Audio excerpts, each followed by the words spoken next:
في الماضي صنعت الكلمات والأفعال أعظم لحظات التاريخ، فألهمت الشعوب ورسمت مسارها. As long as you live another day, you have an opportunity to create. كلمة واحدة قد تتحول إلى قرارات. In a world in which everything is global, we need global responses. جملة واحدة قادرة على تشكيل الآراء. To me, development delayed is development denied, and we have to change this. والخطاب الصحيح يمكن أن يغير مجرى التاريخ. If we fail to act now, we will see a climate crisis that is unimaginable. غير أن الصوت الواحد مهما كان مؤثراً لا يكفي وحده. We're going through a time warp. It's going to be shockingly different. هذه تحديات معقدة يصعب على الدول والحكومات مواجهتها منفردة. Shift to artificial intelligence is going to be like a tsunami hitting the labor market. نحن بحاجة إلى منصة تجمع القادة والخبراء والمفكرين، منصة تطرح فيها أصعب الأسئلة وتصاغ فيها الحلول بجهد مشترك. I'm an optimist by nature. If you're not optimistic and passionate, you'll not get anything done. القمة العالمية للحكومات، حيث تلتقي العقول وتتولد الأفكار ويستشرف المستقبل.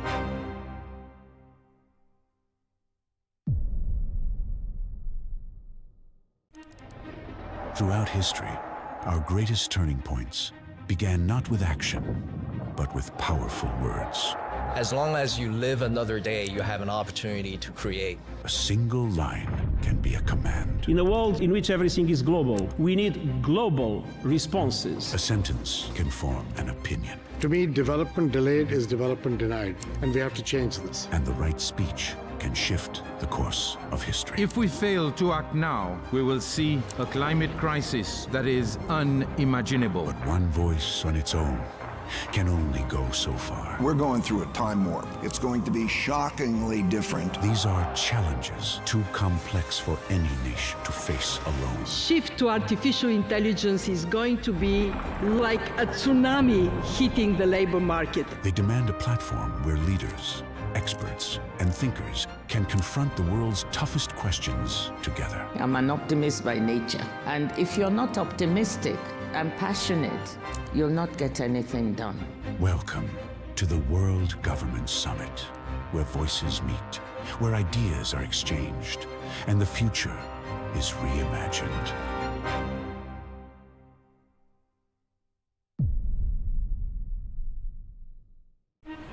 We're going through a time warp. It's going to be shockingly different.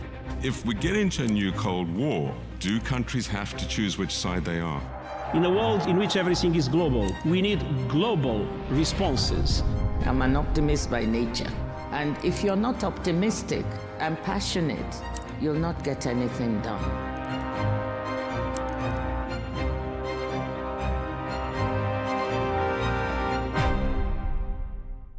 Think of genes as life software. Genetic medicine is the ability to rewrite that code.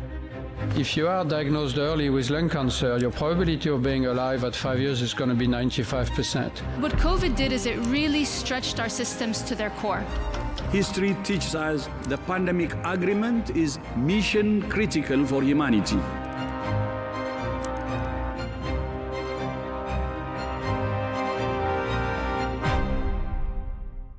What drives economic development is innovation. Innovation cannot be planned. You just don't know when and where innovation comes. Creative arts as an industry is a generator not only of wealth, but of jobs.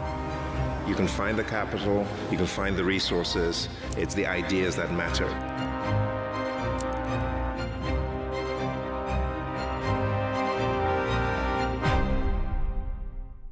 To me, development delayed is development denied, and we have to change this. We know the energy demand is going to double by 2050. We don't know how we're going to supply that demand. Those countries that will continue to innovate will have a competitive advantage. They want the data input and the models that they can manage and they can trust.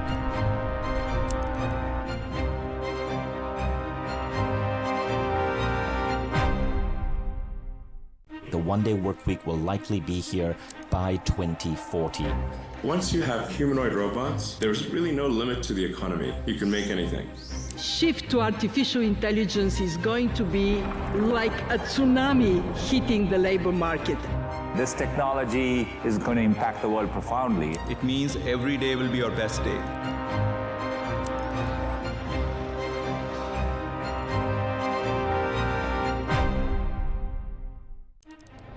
في الماضي صنعت الكلمات والأفعال أعظم لحظات التاريخ، فألهمت الشعوب ورسمت مسارها. As long as you live another day, you have an opportunity to create. كلمة واحدة قد تتحول إلى قرارات. In a world in which everything is global, we need global responses. جملة واحدة قادرة على تشكيل الآراء. To me, development delayed is development denied, and we have to change this. والخطاب الصحيح يمكن أن يغير مجرى التاريخ. If we fail to act now, we will see a climate crisis that is unimaginable. غير أن الصوت الواحد مهما كان مؤثراً لا يكفي وحده. We're going through a time warp. It's going to be shockingly different. هذه تحديات معقدة يصعب على الدول والحكومات مواجهتها منفردة. Shift to artificial intelligence is going to be like a tsunami hitting the labor market. نحن بحاجة إلى منصة تجمع القادة والخبراء والمفكرين، منصة تطرح فيها أصعب الأسئلة وتصاغ فيها الحلول بجهد مشترك. I'm an optimist by nature. If you're not optimistic and passionate, you'll not get anything done. القمة العالمية للحكومات، حيث تلتقي العقول وتتولد الأفكار ويستشرف المستقبل.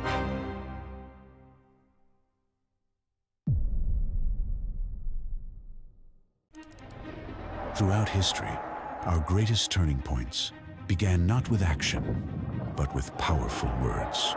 As long as you live another day, you have an opportunity to create. A single line can be a command. In a world in which everything is global, we need global responses. A sentence can form an opinion. To me, development delayed is development denied, and we have to change this. And the right speech can shift the course of history. If we fail to act now, we will see a climate crisis that is unimaginable. But one voice on its own can only go so far. We're going through a time warp. It's going to be shockingly different. These are challenges too complex for any nation to face alone. Shift to artificial intelligence is going to be like a tsunami hitting the labor market. They demand a platform where leaders, experts, and thinkers can confront the world's toughest questions together. I'm an optimist by nature. And if you're not optimistic and passionate, you'll not get anything done.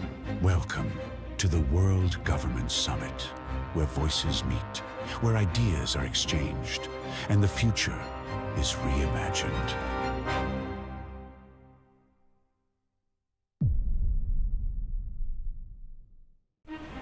We're going through a time warp. It's going to be shockingly different. If we get into a new Cold War, do countries have to choose which side they are? In a world in which everything is global, we need global responses. I'm an optimist by nature.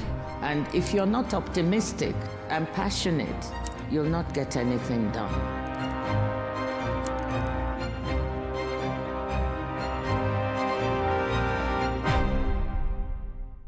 Think of genes as life software. Genetic medicine is the ability to rewrite that code. If you are diagnosed early with lung cancer, your probability of being alive at 5 years is going to be 95%. What COVID did is it really stretched our systems to their core. History teaches us the pandemic agreement is mission critical for humanity.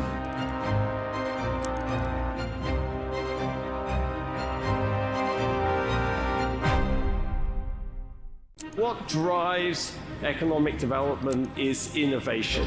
Innovation cannot be planned. You just don't know when and where innovation comes. Creative arts as an industry is a generator not only of wealth, but of jobs. You can find the capital, you can find the resources. It's the ideas that matter.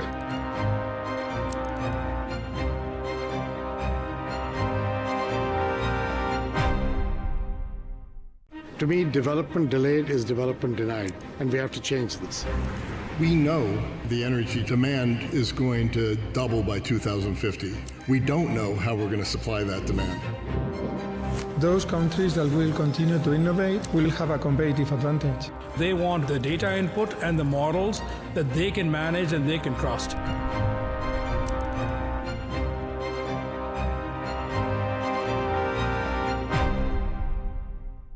The one-day work week will likely be here by 2040. Once you have humanoid robots, there's really no limit to the economy. You can make anything. Shift to artificial intelligence is going to be like a tsunami hitting the labor market. This technology is going to impact the world profoundly. It means every day will be your best day.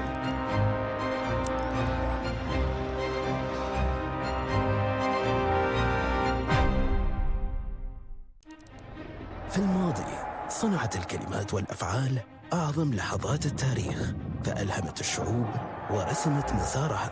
As long as you live another day, you have an opportunity to create. كلمة واحدة قد تتحول إلى قرارات.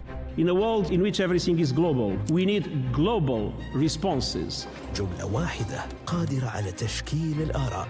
To me, development delayed is development denied, and we have to change this. والخطاب الصحيح يمكن أن يغير مجرى التاريخ.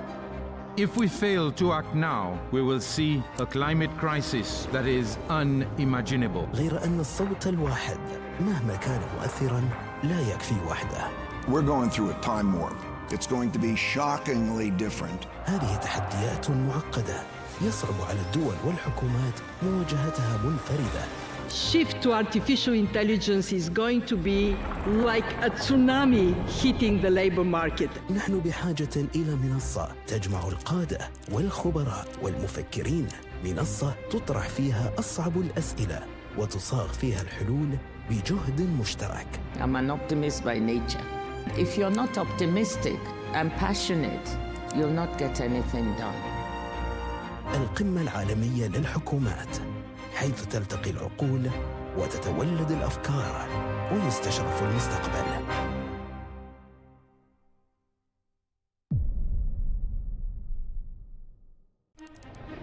Throughout history, our greatest turning points began not with action, but with powerful words.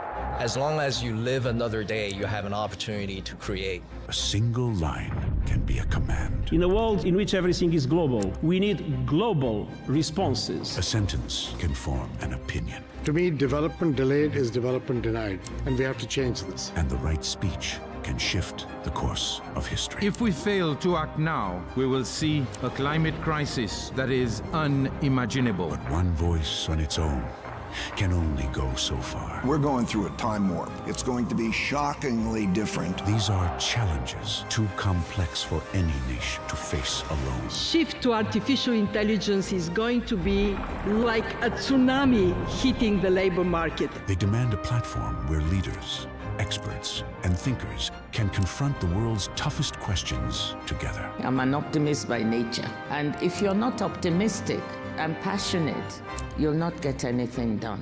Welcome to the World Government Summit, where voices meet, where ideas are exchanged, and the future is reimagined.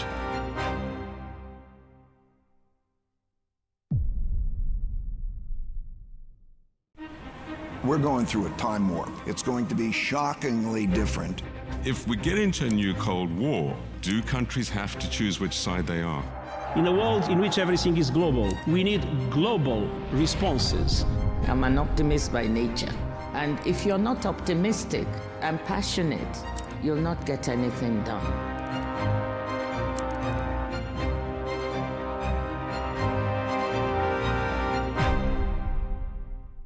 Think of genes as life software. Genetic medicine is the ability to rewrite that code. If you are diagnosed early with lung cancer, your probability of being alive at 5 years is going to be 95%. What COVID did is it really stretched our systems to their core. History teaches us the pandemic agreement is mission critical for humanity.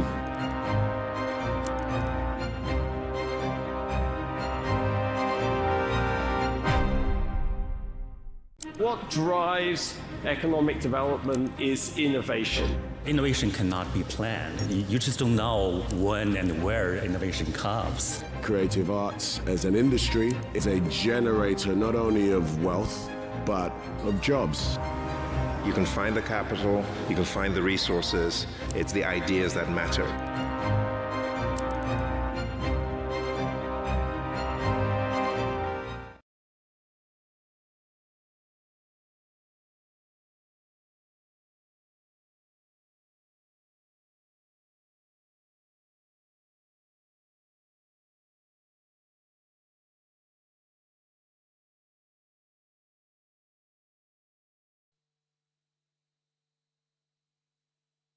Ladies and gentlemen, the next session is titled The Great Demographic Shift, The Government's Role, with Paul Morland, demographer and author.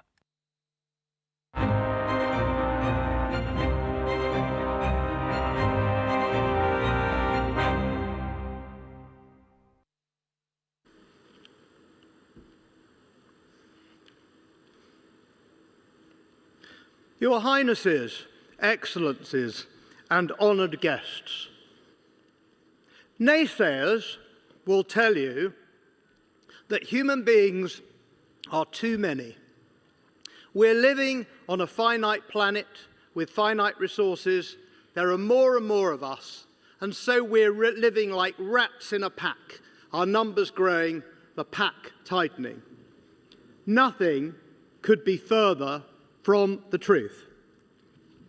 At 8 billion, as we are today on the globe, we live better, we live longer, we eat better food, we drink safer water, we're more educated, better housed, better clothed than we were when we were 4 billion. And at 4 billion, we lived longer and better than when we were 2 billion. At 2, better than when we were 1. How on earth is this possible? A growing population, more people competing for fewer resources. But as the brilliant American economist Julian Simon said, the brain, the human brain, is the ultimate resource. As there are more of us, we invent more, we create more, and we find better, cleverer ways of using our finite resources. But it's not only that as our numbers grow, we actually live better. Our numbers actually aren't growing very much anymore. Every year, fewer children are born. Every year, the growth of population of the world declines. Every year, the number of countries falling into below replacement fertility, not having enough children to ensure a stable populations, increases. Every year, the number of countries with more deaths than births grows. And every year, we find that the population of the world is going to peak, according to our forecasts, sooner than we previously thought. So we're neither living more diminished, denuded lives, nor is our population really exploding at all. Now, you may think that it would be a good thing if the world's population came down. But when you see population decline in the real, it's not a pretty picture. The school closes. Eventually, the last inhabitant of the village dies. There are too few people in a region for it to be worth investing in its infrastructure. Its roads become rutted, its airports shut. The reality of human population decline is not human thriving, but human shriveling. Now, it used to be the case that this was a rich world, white European problem. No longer. It may surprise you to know that in Colombia, they have barely more children per couple than they have in Canada. That Jamaica has a fertility rate now not that far off Japan's. And that once and recently fertile Philippines have a fertility rate hardly higher than that of France. This is becoming a truly global phenomenon. Now, Korea represents a very good example of what's going on. you can see the population pyramid of Korea as it develops. First, with a large number of young people, but as the young people grow older and don't have children of their own, what we call the population pyramid becomes inverted. The problem is not that older people are living longer. That's a marvelous thing we should celebrate. It's the fact that cohort after cohort is simply not having enough kids. In Korea, which is an extreme example, a cohort of 100 people has so few children that the next cohort that they produce will be barely 40 people, and the cohort that they produce will be barely 16 people. An 84% decline in population in just 2 generations, perhaps 50 or 60 years. Now, Japan doesn't have quite as low a fertility rate as Korea, but it's had a problem for much longer. People often say to me, what's the big deal? Japan had 100 million people back in the 1960s. It will have about 100 million again back in the 2050s. It's gone up, it's coming down. It was fine at 100 million, it will be fine at 100 million. But the point is the population structure is different. On the way up at 100 million, Japan had 9 people of working age for every retiree. On the way down at 100 million, Japan will barely have 1 worker to support 1 employee. So what does this future look like where people are aging and not reproducing themselves? I like to talk about the 4 greys. Grey labour, grey capital, grey consumer, grey budget. Let's start with grey labour. It's not just that your workforce contracts year on, year out. That's going to cause perpetual recession. After all, the economy is just the number of workers and the hours they work times their productivity. We know productivity rates are growing very slowly in the developed world. So if your population contracts each year, that's a drag on your economy. But it's not only that. Your workforce gets older, and we know that older workforces are less entrepreneurial, they're less innovative, fewer new ideas, fewer new businesses, a declining workforce, an endless drag on your economy. That's grey labour. Grey capital. It's always been the case that older people have held most of the capital in society. But in the past, when you had a buoyant number of 20, 30, 40-year-olds with years of working life ahead of them, they could invest. They had some capital and could invest in riskier ventures. As you get old, as you're not going to earn anymore, you want to move your capital into safe harbours. But that generation is shrinking. And so it's not only that the workforce will have fewer young entrepreneurs and innovators, they will find it harder to raise the capital to make real their ideas, because all the capital will be in the hands of the elderly looking for safe ports. So that's grey labour and grey capital. You also have the grey consumer.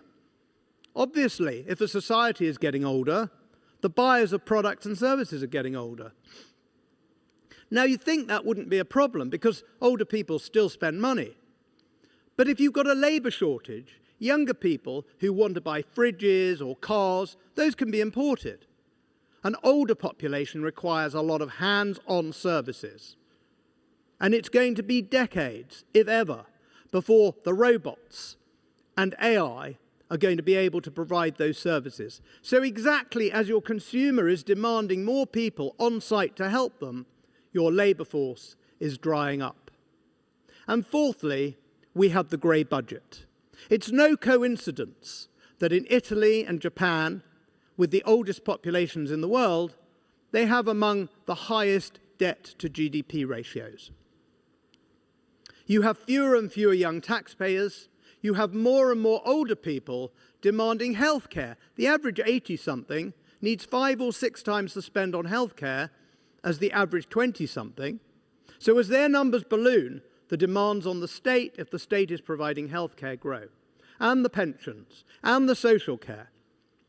The young, shrinking cohort are taxed to the point that taxes will no longer raise any further revenues. The old demand vast expenditure, and governments resort to the bond markets. And so governments get more and more indebted. In the last financial crisis, when the financial services sector and financial institutions failed, governments came in as the lender and borrower of last resort to keep the wheels of the economy moving. In the next financial crisis, it's the governments who will be at the front line as the bond markets realize that they're never going to get repaid by these aging populations. And when there's no government there to save the day, the economic consequences could be calamitous. Now, some countries think they can solve the problem by immigration. But as we know, immigrants grow old, don't have large families, and so it becomes a Ponzi scheme, whereby over the years you have to suck more and more people in. You can't do that everywhere if the number of people is reducing. In Britain, for example, we used to have large-scale immigration from Ireland and Poland.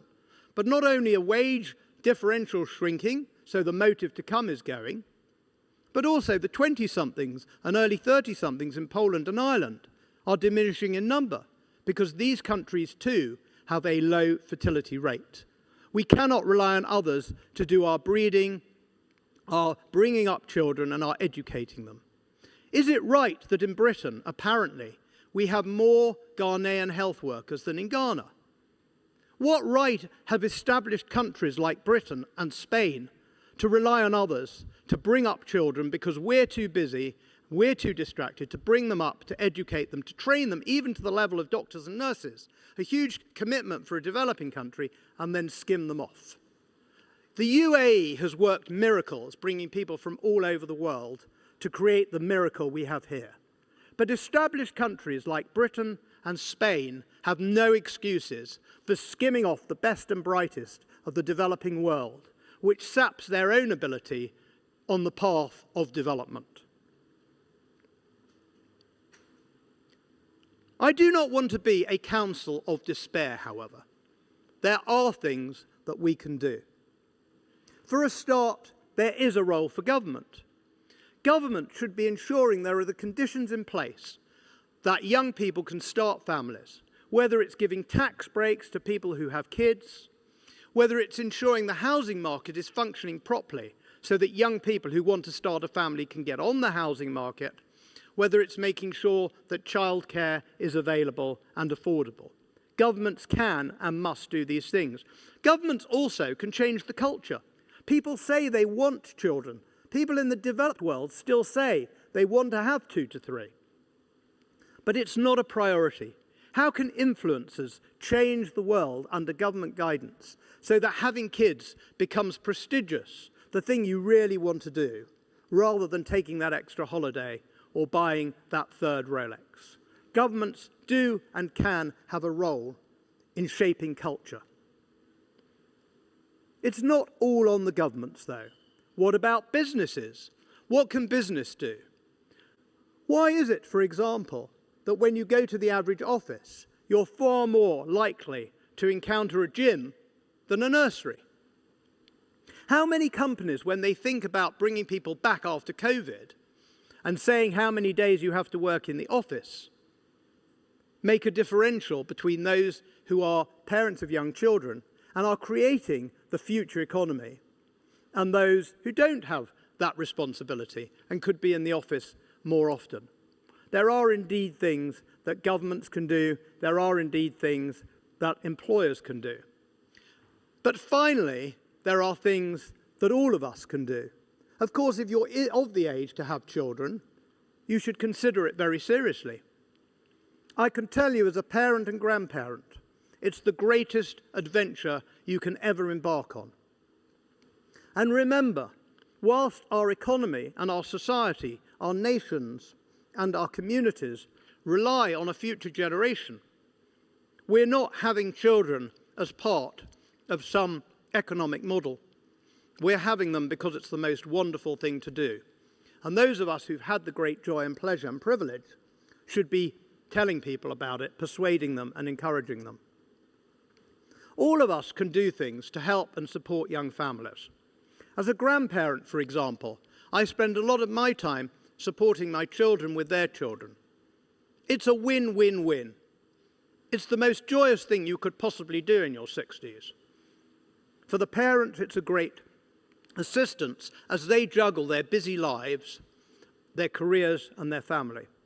And it's also very good for the children to have close, meaningful relationships with more than just two adults.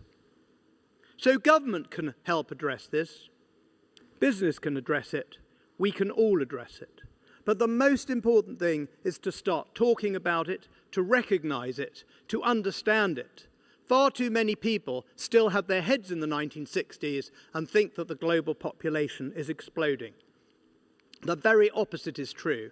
We have to understand it, we have to explain it, and we have to act on it. I believe that with patience, determination, but a degree of urgency, we can turn this round. And we must turn it round. Because if we want a human future, we're going to have humans to inhabit it. Thank you very much.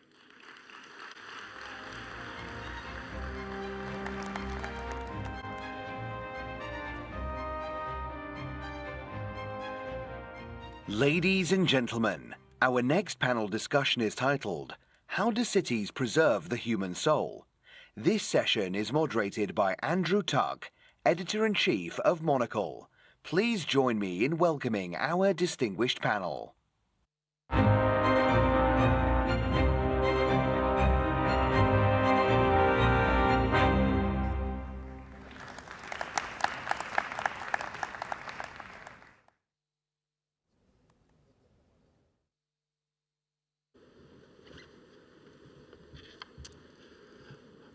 Good morning, everyone. How amazing to be here at World Government Summit and to talk about our cities and what's next for our cities.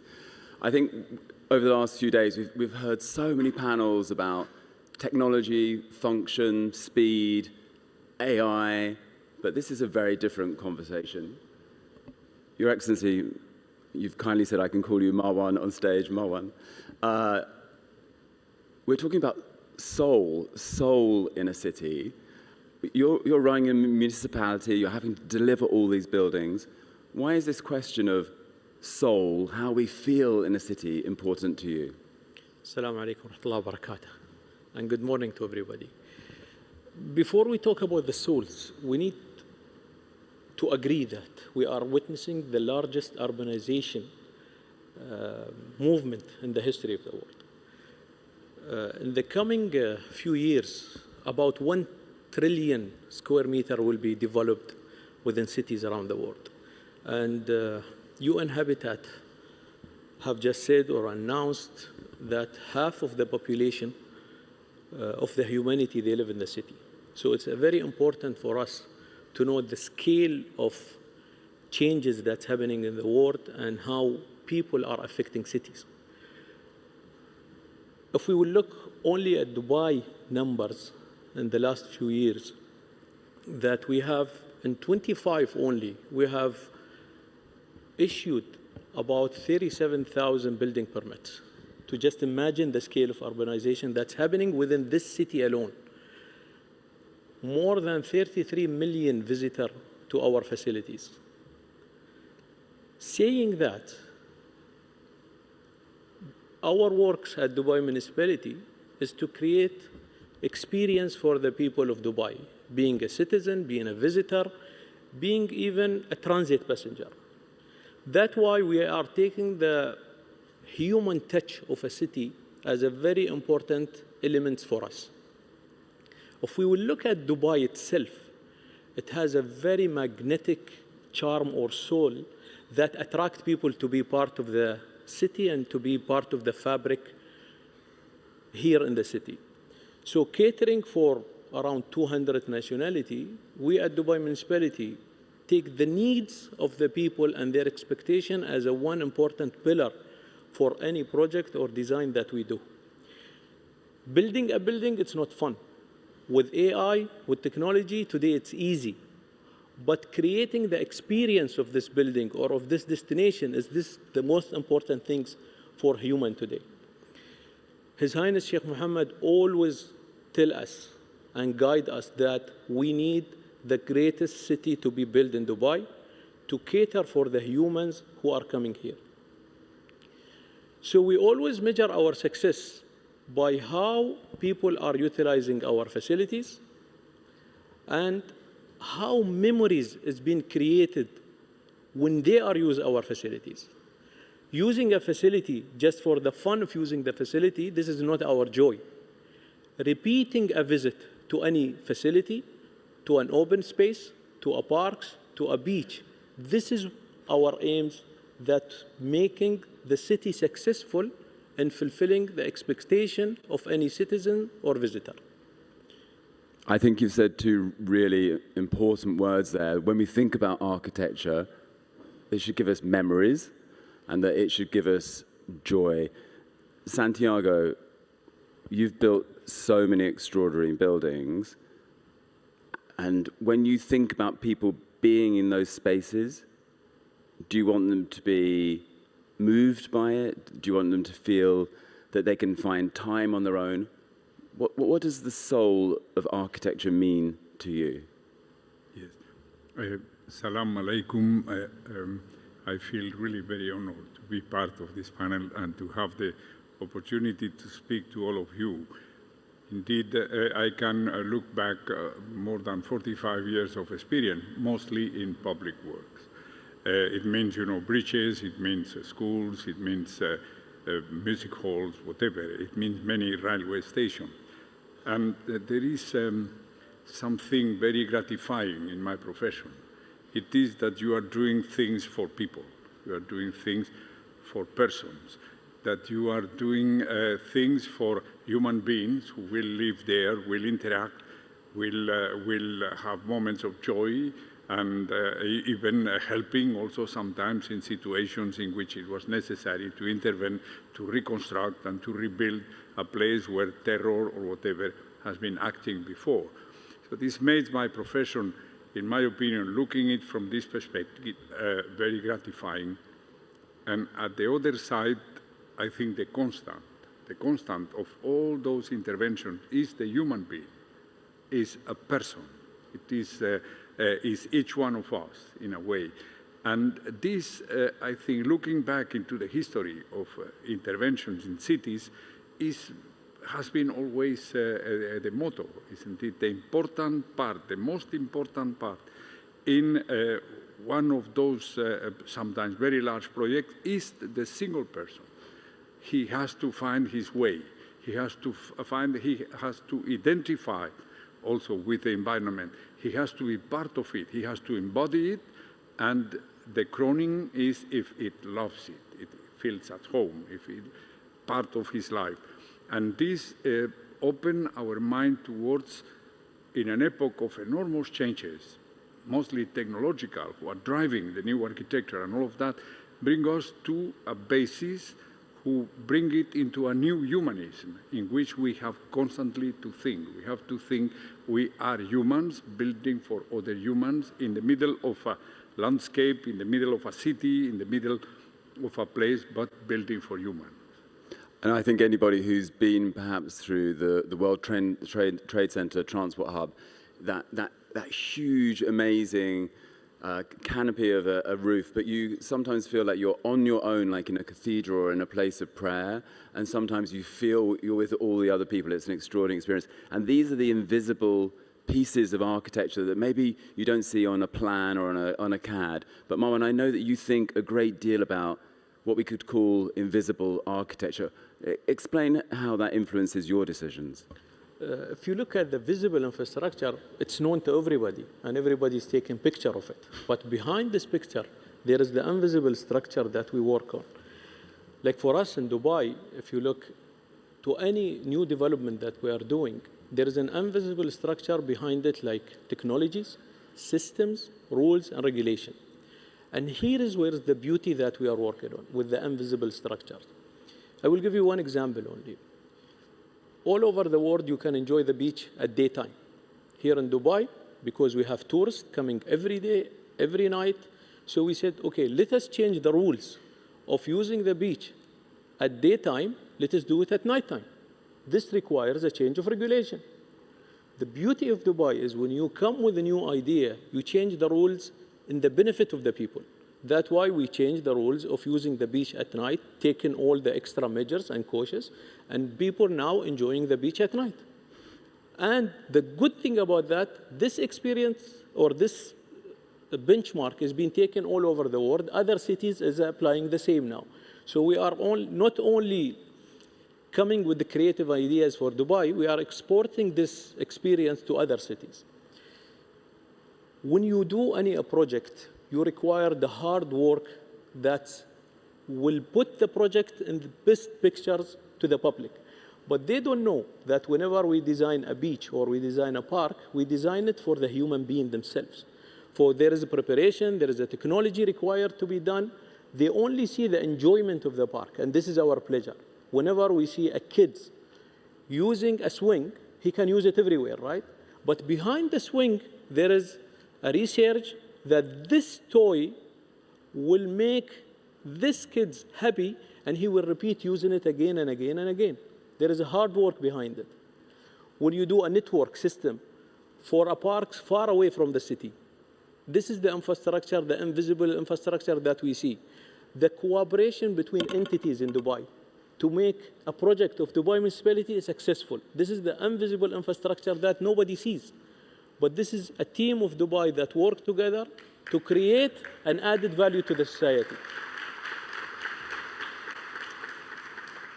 And it's amazing. We know that we go into some places, spaces, buildings, and we just feel a bit different. These are all the invisible decisions that that come to fruition. For you, when you think about a building, are you thinking about how people will feel, accessibility, working with communities? How do these invisible pieces of architecture fit into your work, Santiago? Yes, I will try to give you an answer of architect, you see. So very much an insider.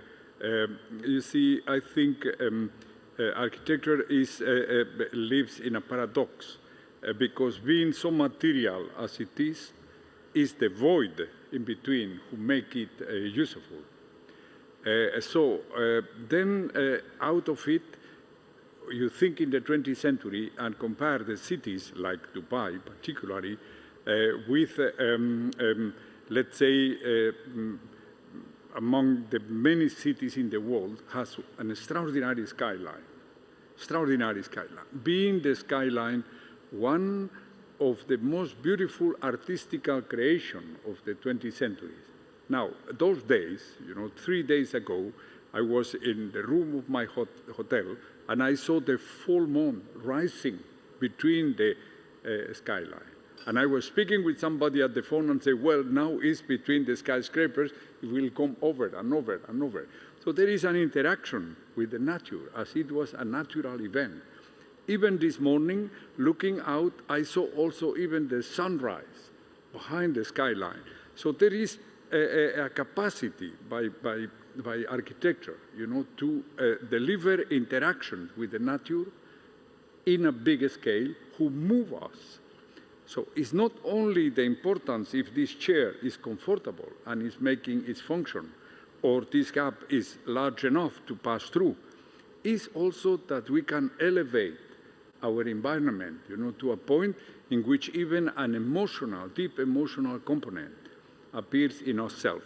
And this is because finally we are part of the nature. We are another human being, you see, another among thousands, millions, and so, but we are in a complex thing, floating in a small planet in the middle of a cosmos that we know now it goes millions of light years through, and we are sitting in this small thing, you see, floating, and having, let's say, an interaction that even the biggest products of our creation, like the skyline of our cities, can interact in an harmonious way. And this is a goal we need to follow.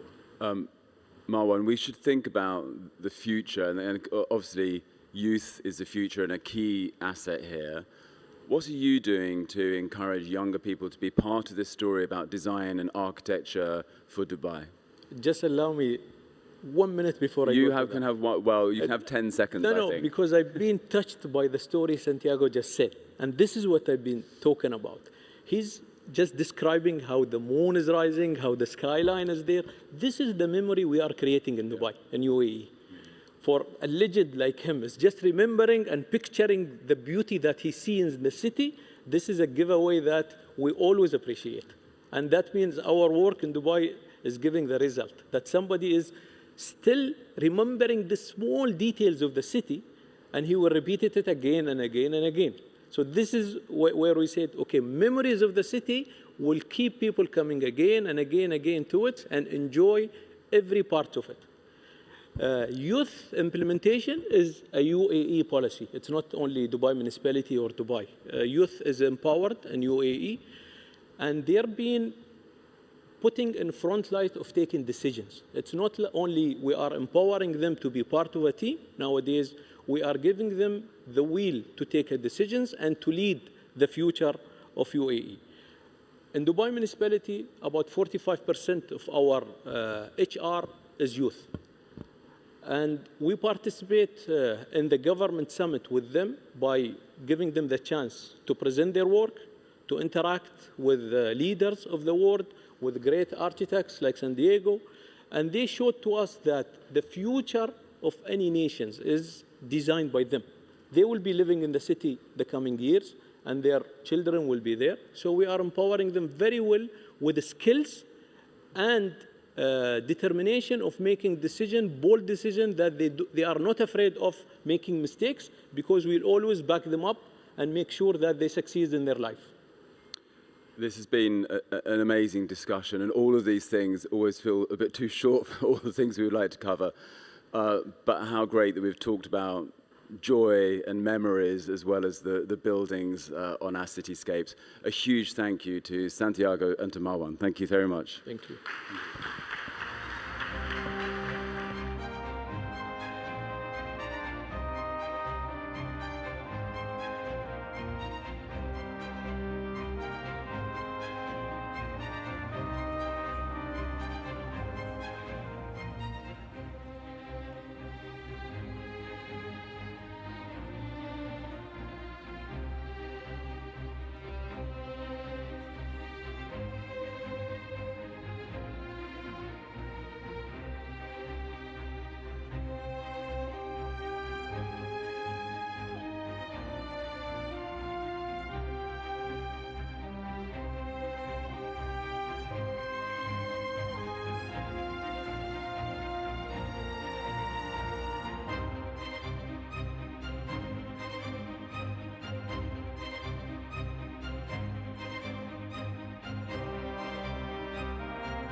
Technology has really revolutionized, obviously, how people create content and share it, whether it's music or visual art or any other type of medium. Literally anyone has a chance to have an impact on the world.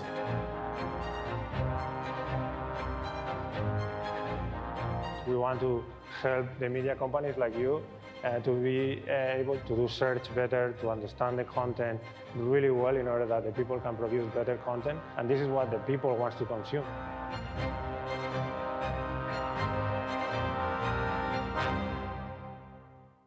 Ladies and gentlemen, our next panel discussion is titled, What Does the World Watch Now? This session is moderated by John Clifton, CEO of Gallup. Please join me in welcoming our distinguished panel.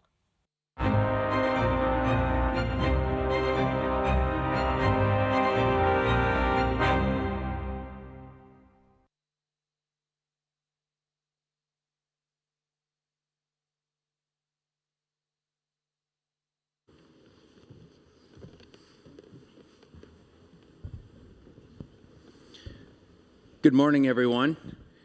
I first want to say that as the CEO of an analytics firm, I'm usually not well dressed, but today I am, thanks to His Excellency Omar, because he's the one that put me in this in these wonderful clothes. So thank you, Your Excellency. It's an honor to be wearing this today.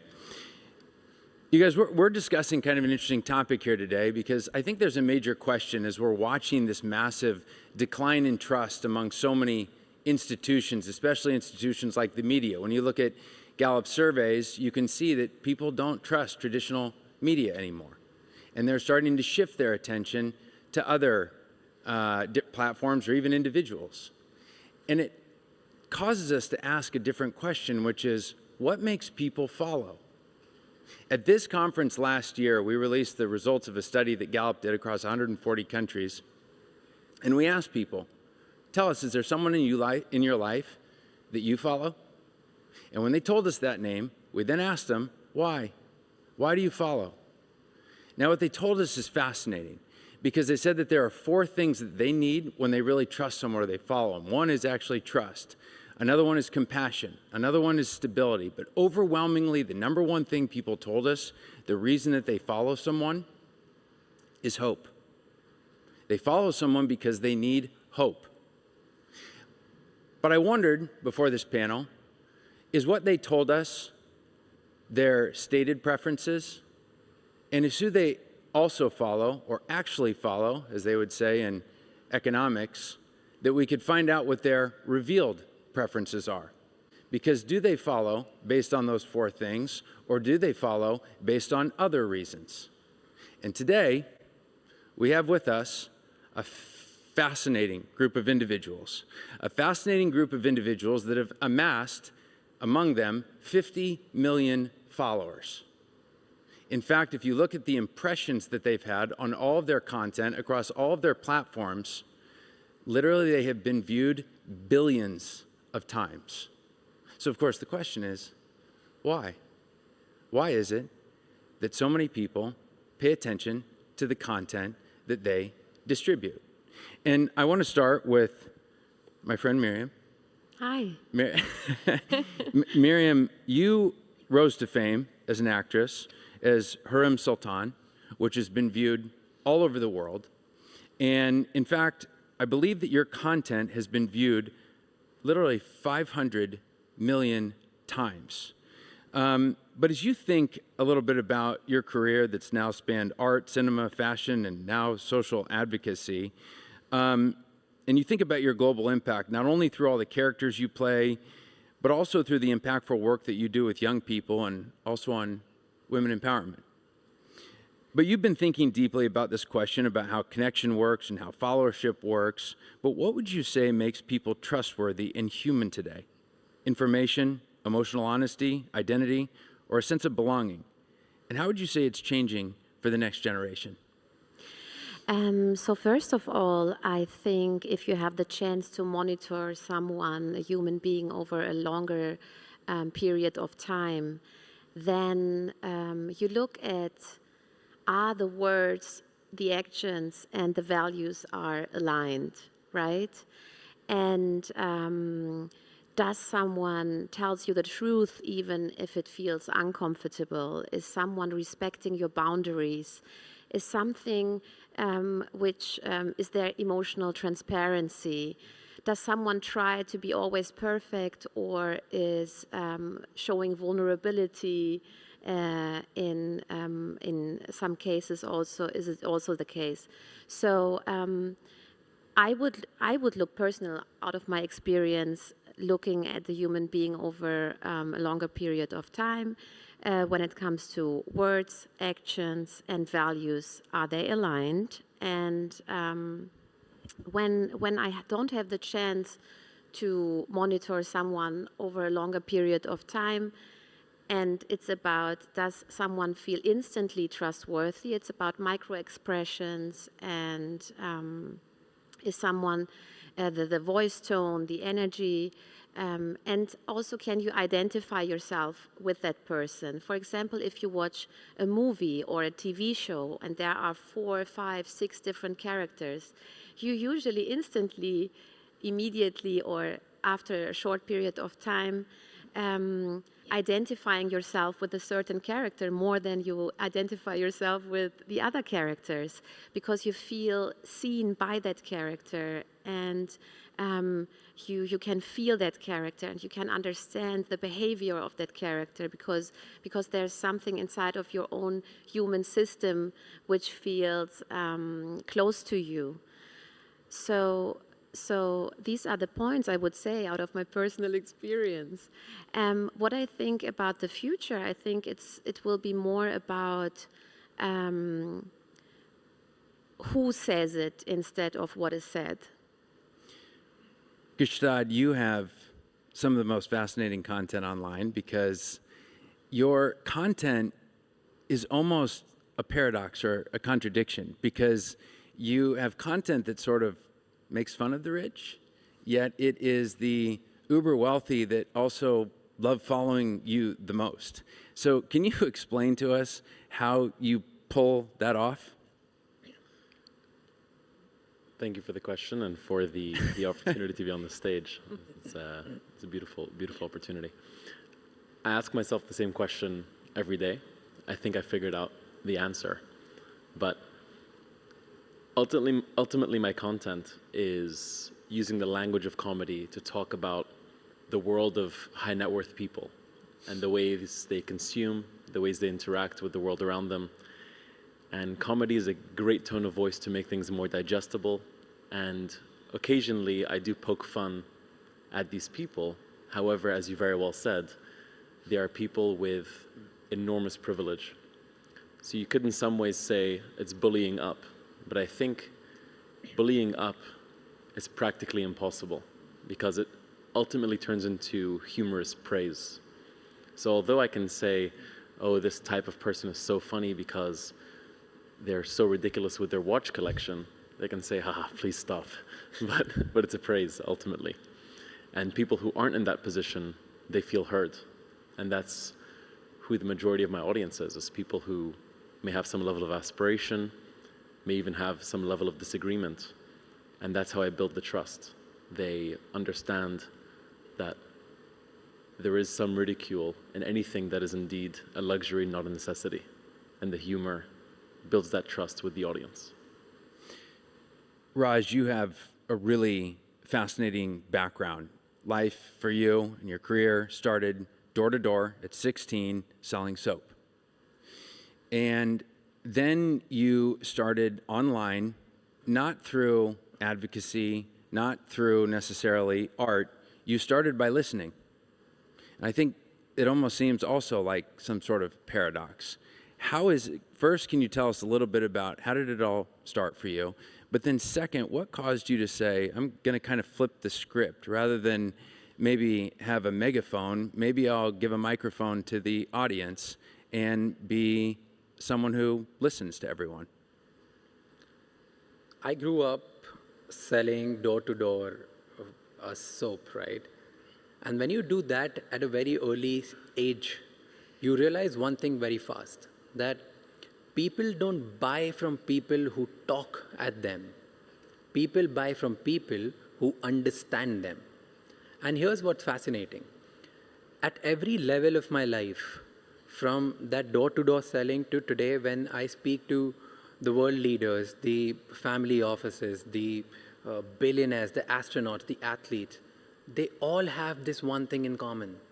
They don't need someone around them who they're starving to talk at them. They really need someone who understands them. And that's the key insight, where everybody was trying to broadcast and build their audience. I was just trying to understand audience.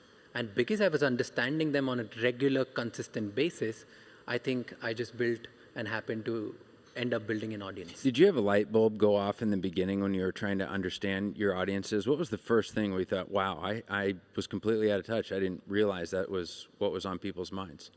Here's how I approach content, that to understand what's going on in people's mind. And I think here's an insight which everybody can follow in their worlds as well. We all say that we are living in an attention economy.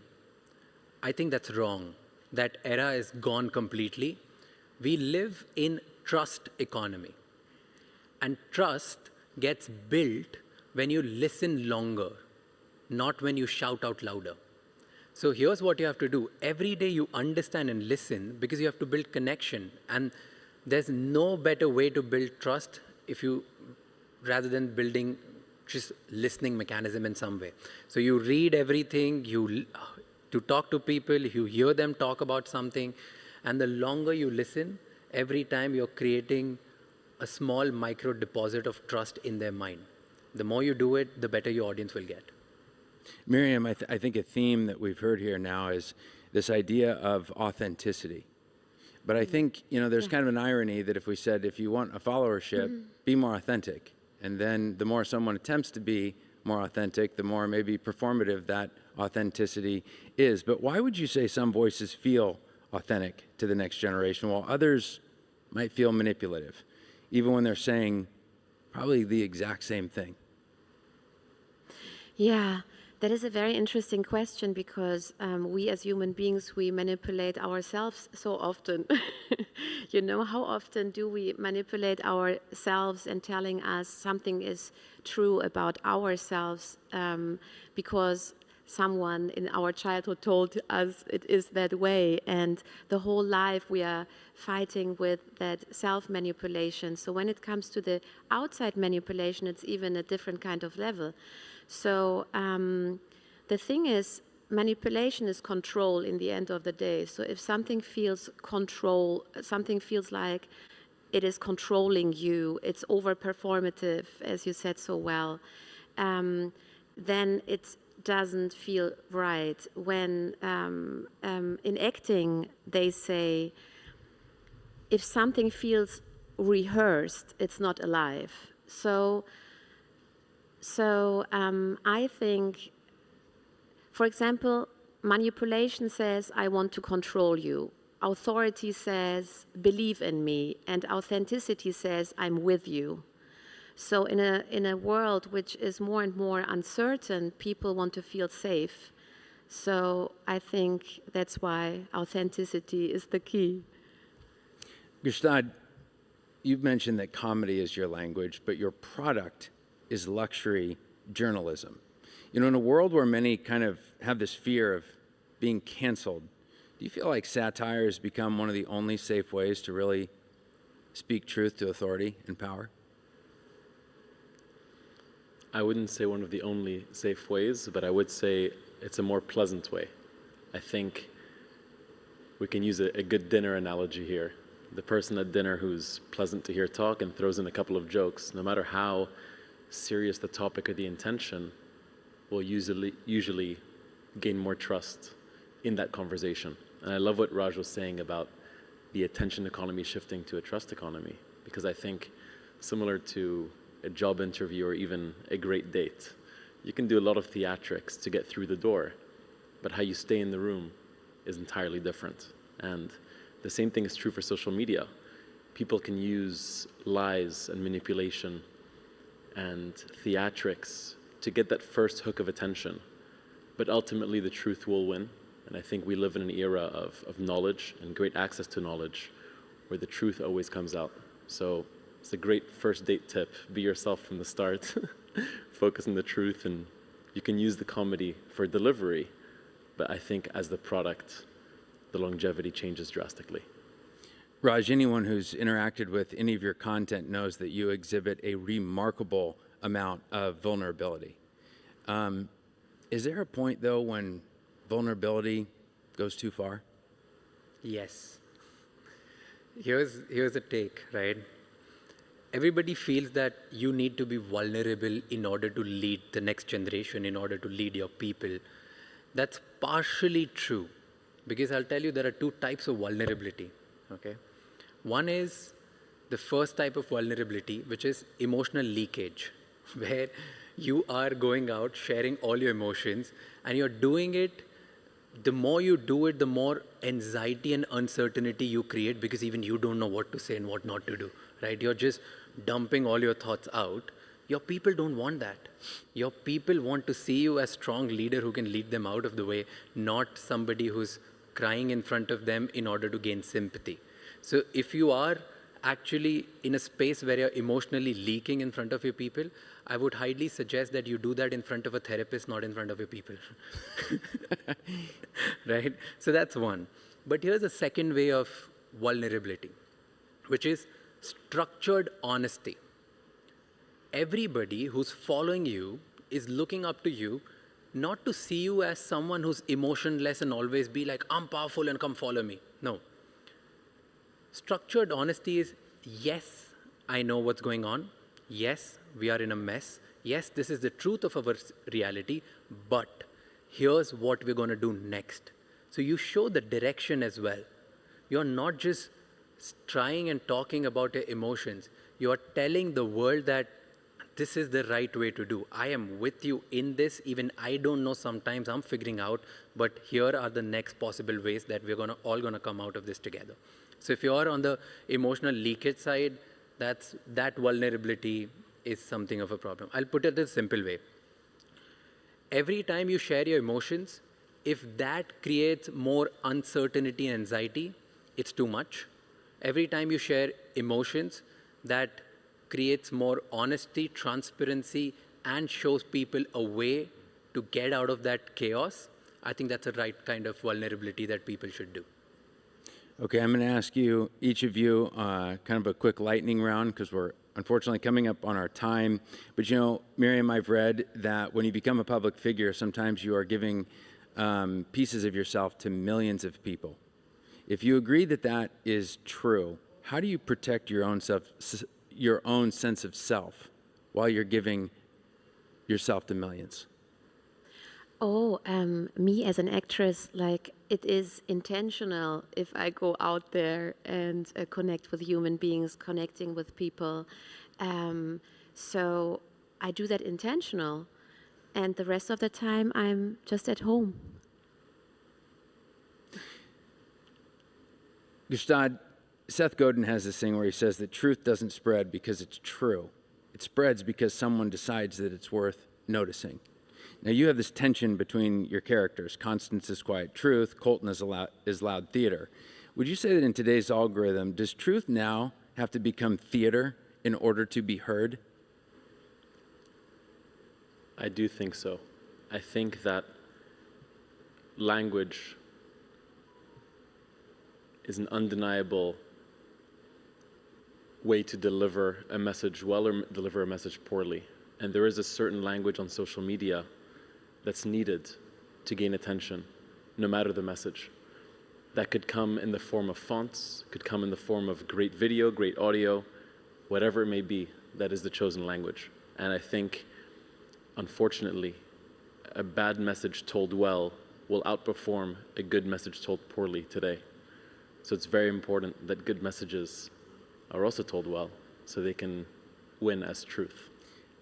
But what does that say about what society has become today? Is that something for us to be concerned about? I think it's something to acknowledge, where society is gullible and humans want to believe humans are hopeful. And people in power and people without power forever have had reasons to make a lie thought to be a truth. And it's the responsibility of people who carry the truth to actually make sure that's delivered in the best way possible. And the audience are just recipients. I think this is a supply issue more than it is a demand issue. Raj, final word. You talk to many leaders, you listen to the youth, and you're kind of a bridge between both of them. But what's one thing that you think that leaders in this room think they know about the next generation that they are actually completely wrong about?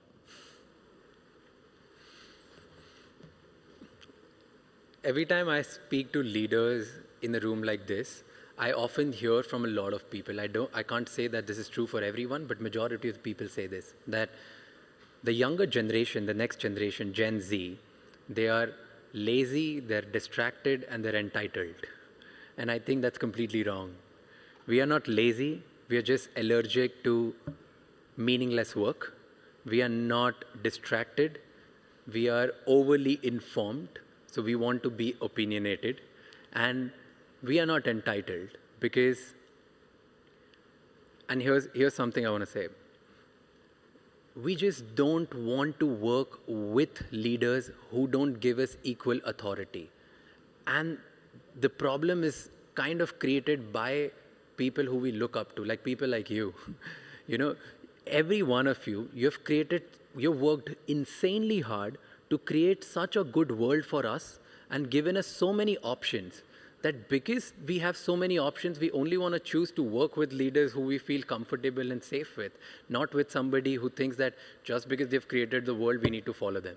So it's like, because you've created such an admired world, we only want to follow leaders who give us authority, who give us trust, and who actually understand what we bring on table at the same time. So that's something I believe most of the people get wrong about the younger generation.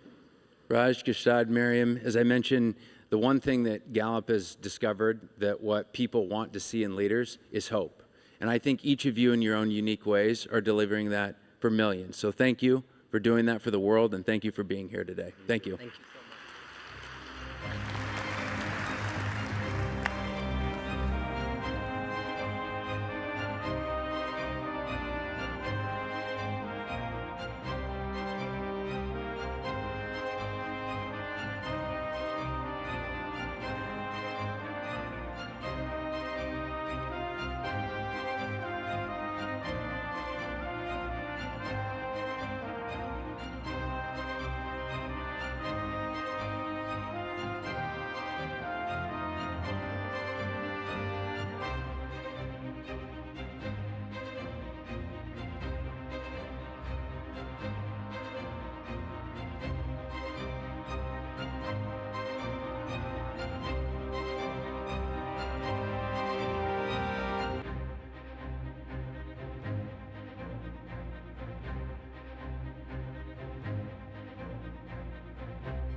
الحضور الكريم، الجلسة التالية حوار مع معالي المختار ولد أجاي رئيس وزراء الجمهورية الإسلامية الموريتانية، يحاوره مروان الحل مدير الأخبار الاقتصادية بشبكة قنوات دبي. Ladies and gentlemen, our next session is a conversation with His Excellency Mukhtar Ould Ajai, Prime Minister of the Islamic Republic of Mauritania. This session is moderated by Marwan Al-Hil, producer and presenter at Dubai TV. Please note that this session will be in Arabic. Kindly use your headsets for instant interpretation.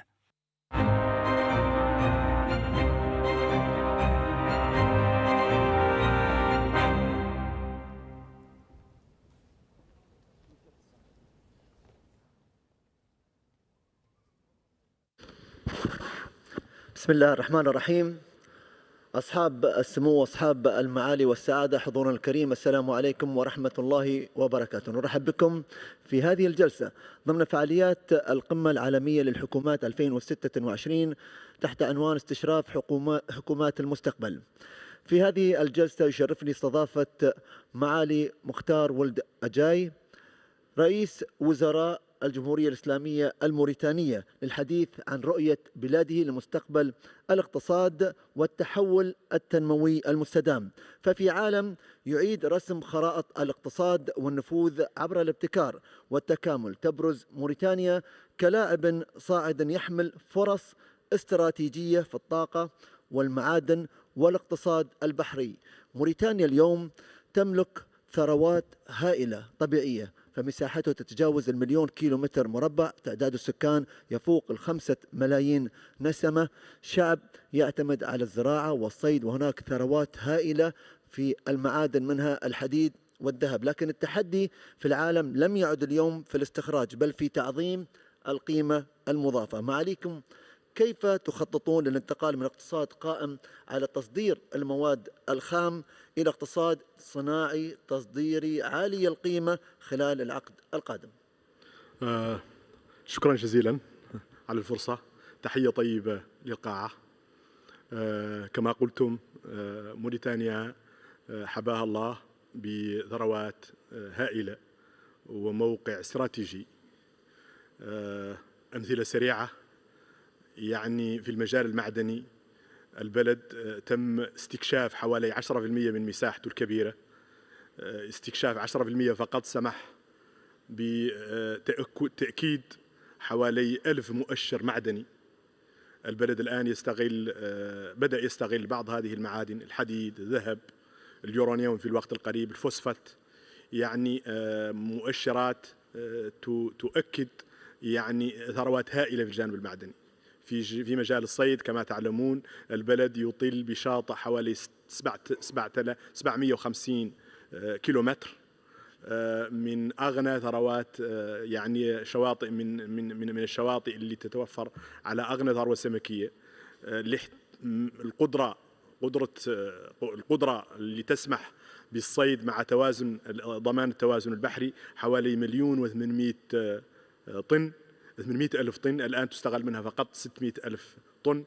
الأراضي الزراعية عندنا طاقة حوالي 500,000 هكتار، لا يستغل منها حتى الآن إلا حوالي 10%، 50 إلى 60,000 هكتار. إذن موارد طبيعية واقتصادية كبيرة جدا، موقع استراتيجي، وضعية أمنية مستقرة، كل ما يتطلبه في الحقيقة الاستثمار والتحول الاقتصادي. يبقى أن هذه الثروات يجب أن تحول. لم ننجح حتى الآن، حتى خليني أقول لم نبدأ حتى الآن في استغلال كل هذه الثروات. الفلسفة الجديدة التي تتبعها الحكومة حاليا، والتي يعني هي تنفيذ لرؤية صاحب الفخامة رئيس الجمهورية محمد الشيخ الغزواني، هي أن مسؤوليتنا أن نحول هذه الفرص إلى تنمية، إلى اقتصاد، إلى خطتنا للوصول إلى هذا الهدف هي الشراكات. هي نعرف أن هذه الثروة لا يمكن أن يستغلها إلا القطاع الخاص الوطني، رأس مال الأجنبي، وعليه فإن دور الحكومة يجب أن يتركز على توفير البيئة الضرورية لأن تستغل هذه الثروة. وهذا هو لب السياسة التي نعمل عليها حاليا من خلال الفتح الفرص للشراكات، تأمين رأس المال الأجنبي، إيجاد الإطار القانوني الكفيل بضمان الاستثمار، تسهيل العمل الإداري، التكوين البنى التحتية الضرورية من أجل الاستثمار، وطبعا الوضع الأمني المستقر، وإيجاد الفرص لأن تكون في شراكات رابح الموريتاني ورأس المال الذي سيستثمر في هذا البلد. نعم إن شاء الله كل التوفيق والنجاح. طيب، في ظل التحدي الكبير في العالم على سلاسل الإمداد والممرات اللوجستية والاستراتيجية، والتي ستجعل من موريتانيا مركز محوري يربط أفريقيا بأوروبا والأمريكيتين وليس مجرد نقطة عبور، ما الاستراتيجية التي ستقوم بها في ظل هذا التحدي؟ ما نعمل عليه حاليا كما قلت هو أن كل هذه الثروات اللي سبق أن ذكرنا يتم تحويلها محليا. عندما يتم تحويلها محليا ستكون هناك قاعدة إنتاج تسمح مع وجود بنى تحتية ضرورية من أن تكون موريتانيا ليست فقط ممر. هذا هو يعني الفكرة الأساسية. من أجل تسهيل ذلك نحن الآن نعمل على إيجاد موانئ عميقة في المياه العميقة في مناطق مختلفة من البلاد. الآن عندنا مشاريع لتطوير 3 موانئ كبيرة في البلد، ميناء في نواذيبو، ميناء في نجاغو، وميناء في اليابسة بيننا مع جمهورية مالي الشقيقة. الآن العمل جاري على هذه الموانئ. نحن الآن نشتغل على ربط البلد عبر طرق سريعة بالدول المجاورة. الآن في جسر كبير يبنى، جسر روسو بين موريتانيا والسنغال، سيربط القارة الأوروبية بشمال إفريقيا بغرب إفريقيا. الآن في طريق كبير يتم عليه العمل بين تندوف والزويرات، سيربط الجزائر بشبكة الطرق الوطنية. طبيعة الحال زيادة على الطريق دكار الدار البيضاء اللي هو الطريق الآن يعني مستخدم. إذن نحن الرؤية اللي عندنا بناء بنى تحتية مينائية وبنى تحتية طرقية وقاعدة اقتصادية تسمح لموريتانيا أن تكون ممرا. نحن ممر ومسهل، لكن أيضا قاعدة توزيع لإنتاج كبير في المنطقة، وأعتقد أن موقعنا الاستراتيجي يساعد على ذلك فعلا. طيب، التحول الرقمي اليوم معاليكم لم يعد خيار تنموي بل ضرورة سيادية. ما الخطوات الجريئة التي تتخذها حكومتكم لبناء اقتصاد رقمي حقيقي والاعتماد على الشباب الموريتاني؟ منذ وصول صاحب الفخامة رئيس الجمهورية إلى السلطة 2019 ومع هذه النظرة الاقتصادية التي تتركز على الشراكات وعلى الانفتاح، يعني من البديهي أنه لا بد من إدارة قوية وفعالة. والإدارة القوية والفعالة اليوم لا بد أن تكون تساير العصر، ولا بد أن تتملك التكنولوجيا الضرورية لإدارة فعالة تواكب القطاع الخاص. وبالتالي الرقمنة معبر اليوم في زمننا لا بد من سلوكه من أجل الوصول إلى نتائج طموحة كالنتائج التي نطمح إليها. صاحب الفخامة يعني أنشأ وزارة، قطاع وزاري خاص بالتحول، بما يسمى بالتحول الرقمي منذ 4 سنوات. هذه الوزارة الآن، هذا القطاع الوزاري قطع أشواط كبيرة جدا في تنزيل استراتيجية لرقمنة الإدارة العمومية، لرقمنة الاقتصاد، للاعتماد على الآليات التقنية التي تسمح بمواكبة هذا التحول. إذن في أولوية الأولويات في سياستنا العمومية رقمنة الإدارة العمومية، توطين التطور التكنولوجي لنواكب استراتيجيتنا الاقتصادية الطموحة. توطين التطور التكنولوجي والاعتماد على الشباب أحد أهدافكم الرئيسية خلال الفترة المقبلة؟ اليوم في عالمنا هذا المتحول يعني لا أمل للنجاح في أي سياسة عمومية إذا لم تكن تعتمد على الشباب. الشباب هو الطاقة، الشباب هو اللي قادر أن يفهم يعني ويستوعب وينزل يعني ما تتطلبه الحركية الاقتصادية والاجتماعية اللي نطمح لها. إذن من نافلة القول أن نقول أن كل سياساتنا العمومية يعني هدفها ووسيلتها هي الشباب. طيب معاليكم، العالم اليوم يتجه نحو اقتصاد منخفض الكربون، بينما تستكشف موريتانيا كل فترة وأخرى موارد طاقة تقليدية ومتجددة، وذكرت أن هناك فقط استغلال ل10% من مساحة موريتانيا الحالية والمزيد قادم بإذن الله. كيف ستحققون برأيكم التوازن بين استغلال هذه الموارد وتخفيض أو تحقيق ريادة إقليمية في الطاقة النظيفة والهيدروجين الأخضر؟ لا كما قلت، هذه الأرض الشاسعة يعني 1,040,000 كيلومتر مربع اللي هي مساحة البلد، يعني فيها يعني طاقات كامنة أخرى كبيرة جدا، زيادة على ما بدأ يكتشف من طاقات غازية ونفطية في البلد. من يناير 2025 بدأ استغلال أول حقل غاز لموريتانيا يعني بالشراكة مع جمهورية السنغال الشقيقة، وفيه حقول أخرى تم اكتشافها يجري الآن العمل على تطويرها. لكن ما تم التأكد منه هو طاقات أخرى كبيرة جدا في مجال الطاقات المتجددة. يعني الأرض شاسعة جدا، فيه إمكانيات هائلة لإنتاج الطاقة المتجددة من الشمس، حيث أن المساحة يعني مساحة مشمسة على طول أيام السنة، والمساحات شاسعة جدا يمكن أن تكون فيها حقول كبيرة لتوليد الطاقة الشمسية. لكن أيضا طاقة الرياح، يعني عندنا مناطق فيها الرياح اللي أسرع في العالم على طول مدار السنة، يعني فيها أيضا طاقات هائلة من طاقة من إمكانيات هائلة من توليد الطاقة من الرياح. نحن بدأنا أول مشروع لتوليد طاقة من الرياح، الآن يشتغل بطاقة قليلة مقارنة مع أماكن أخرى، لكن فتح الباب وأفهم الحكومة وأفهم بعض الفاعلين الاقتصاديين ما يمكن أن نجنيه من خلال تطوير هذه الإمكانيات الطبيعية المتجددة. والآن نعمل على شبكات الخطوط الجهد العالي لربط موريتانيا بالشبكة الإفريقية، لأن الطاقة في الحقيقة هذه القارة الكبيرة، هذه القارة اللي هي وجهة العالم، ستكون بعد سنوات أكبر سوق عالمي في الحقيقة. لا بد لها من الطاقة من أجل أن تتحول. والطاقة الموجودة عندنا عندما تكون هناك استثمارات كبيرة وتكون في شبكات جهد عالي لربطنا بالشبكة، أعتبر أن هذه فرص هائلة جدا نحن نعمل عليها ونعرضها على الشركاء في كل مناطق العالم، لنعمل شراكات تسمح بإنتاج طاقة متجددة، طاقة نظيفة في هذه المنطقة لتزويد القارة الإفريقية والصناعة في القارة الإفريقية بهذه المادة الحيوية. هل فتحتم الأبواب للاستثمار الخارجي في موريتانيا؟ بكل تأكيد.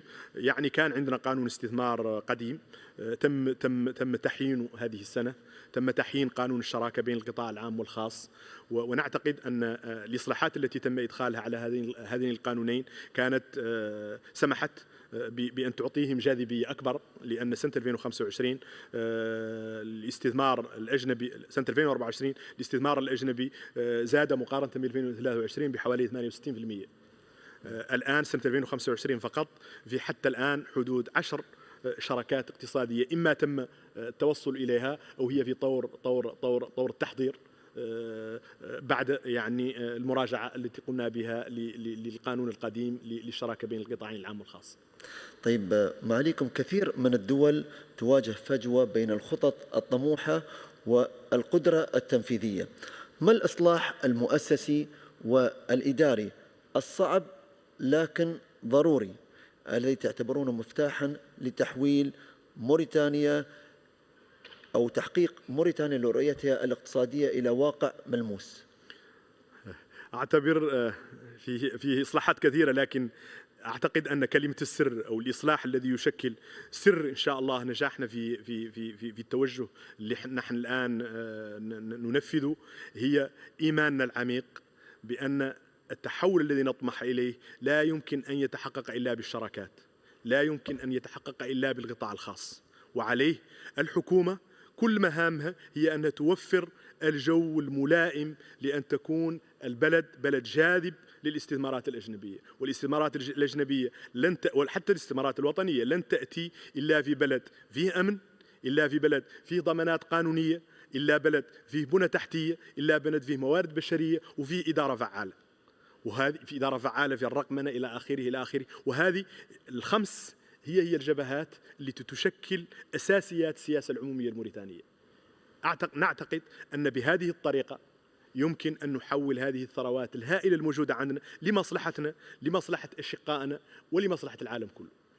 وأنتم تعملون الآن على ذلك وفتحتم الفرص أمام المستثمرين، والقانون إن شاء الله سيكون يعني في مصلحة موريتانيا لتحقيق الأفضل إن شاء الله خلال الفترة القادمة. معالي المختار والجاي رئيس وزراء الجمهورية الإسلامية الموريتانية، نقف اليوم على أعتاب مرحلة تاريخية حيث تتحول الفرص الجغرافية والموارد الطبيعية إلى نفوذ اقتصادي حقيقي.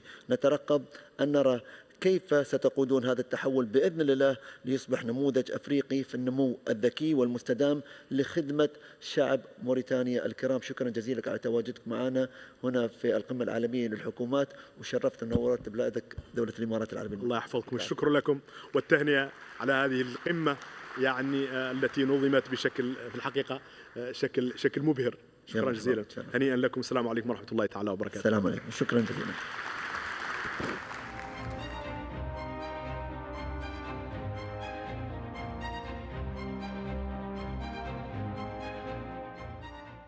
Ladies and gentlemen, our next session is titled Who Decides the Digital World? With Hatem Dewedar, Group CEO of eAnd. This session is moderated by Becky Anderson from CNN.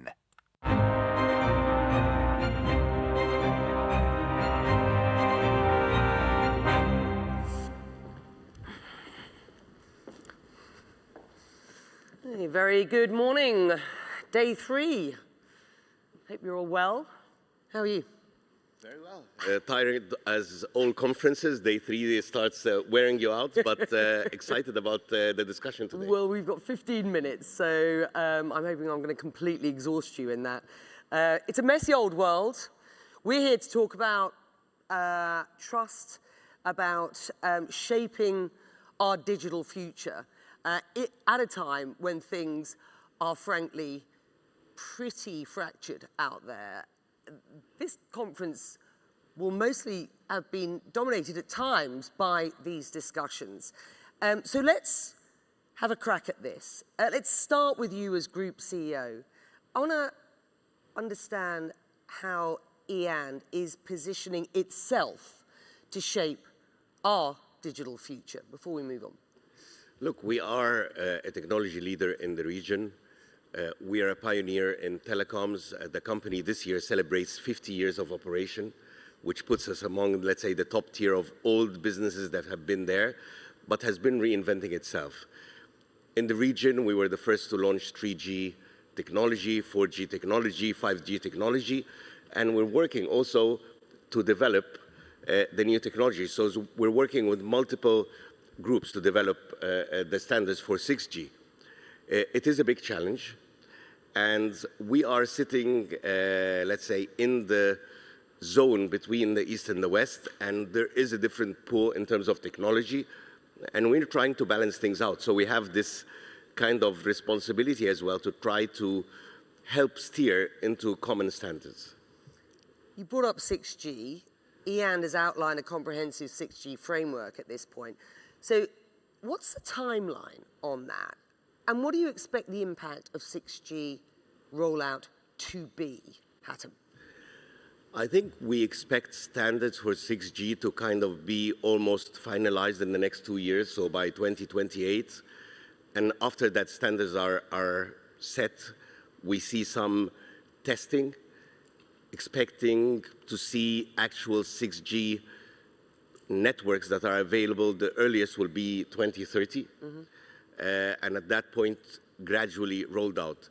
Let's also remember that we have just recently introduced a 5G advanced, so for people living here, we call it 5.5G.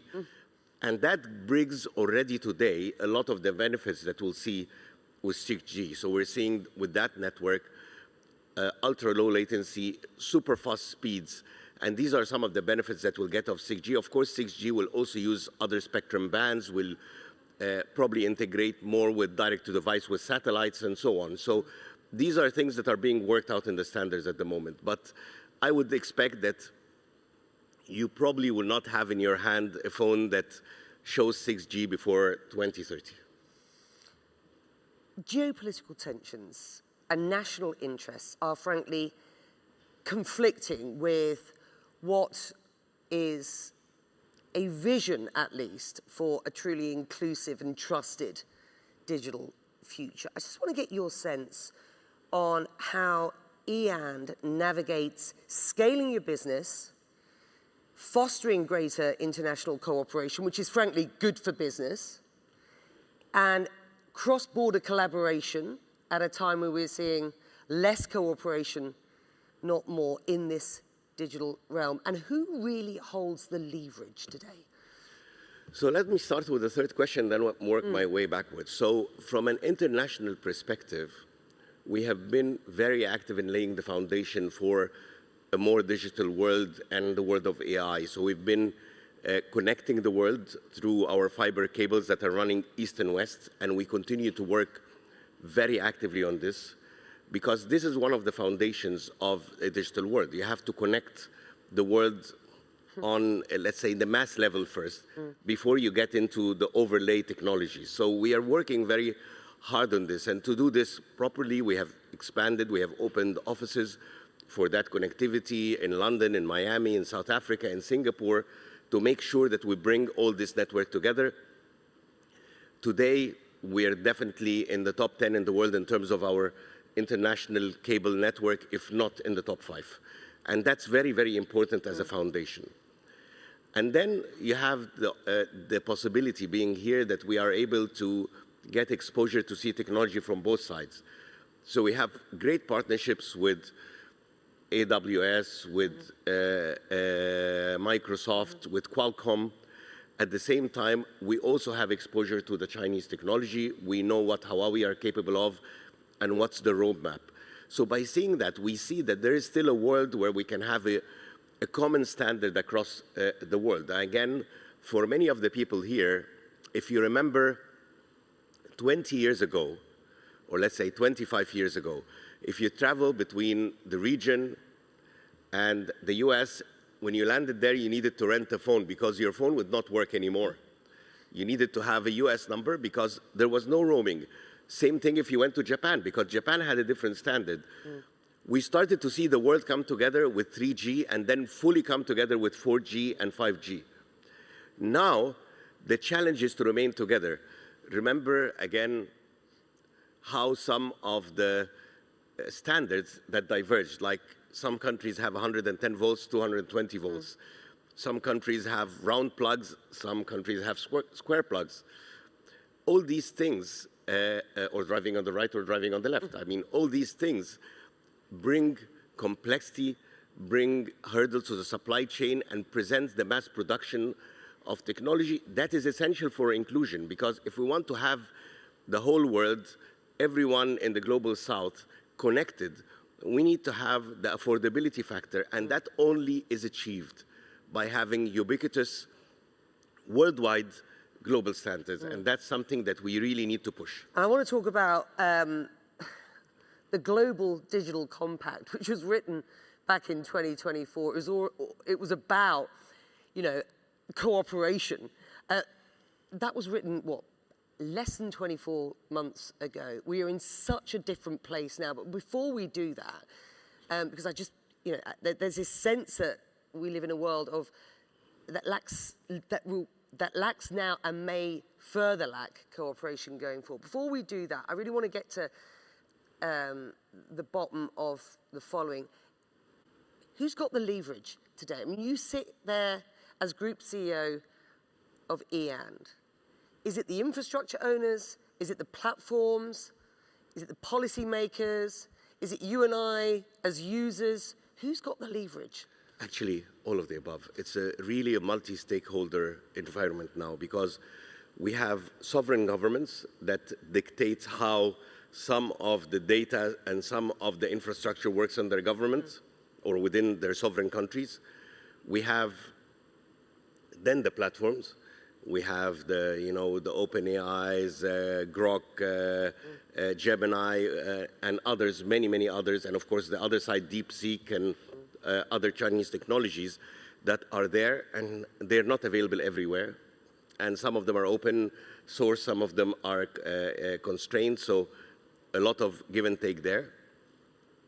There's the international standards bodies, so like the ITU, for example, GSMA, which is the mobile alliance of all the mobile companies, is also working on some parts of the standards, and different other bodies that are trying to work on the standards. And then at the end, it's you as a user. What do you decide to use? Because you can be in the US and you decide that you're using DeepSeek. Today you can do that. You can download the app and you can use it. And the other way around, somebody in China can be using ChatGPT.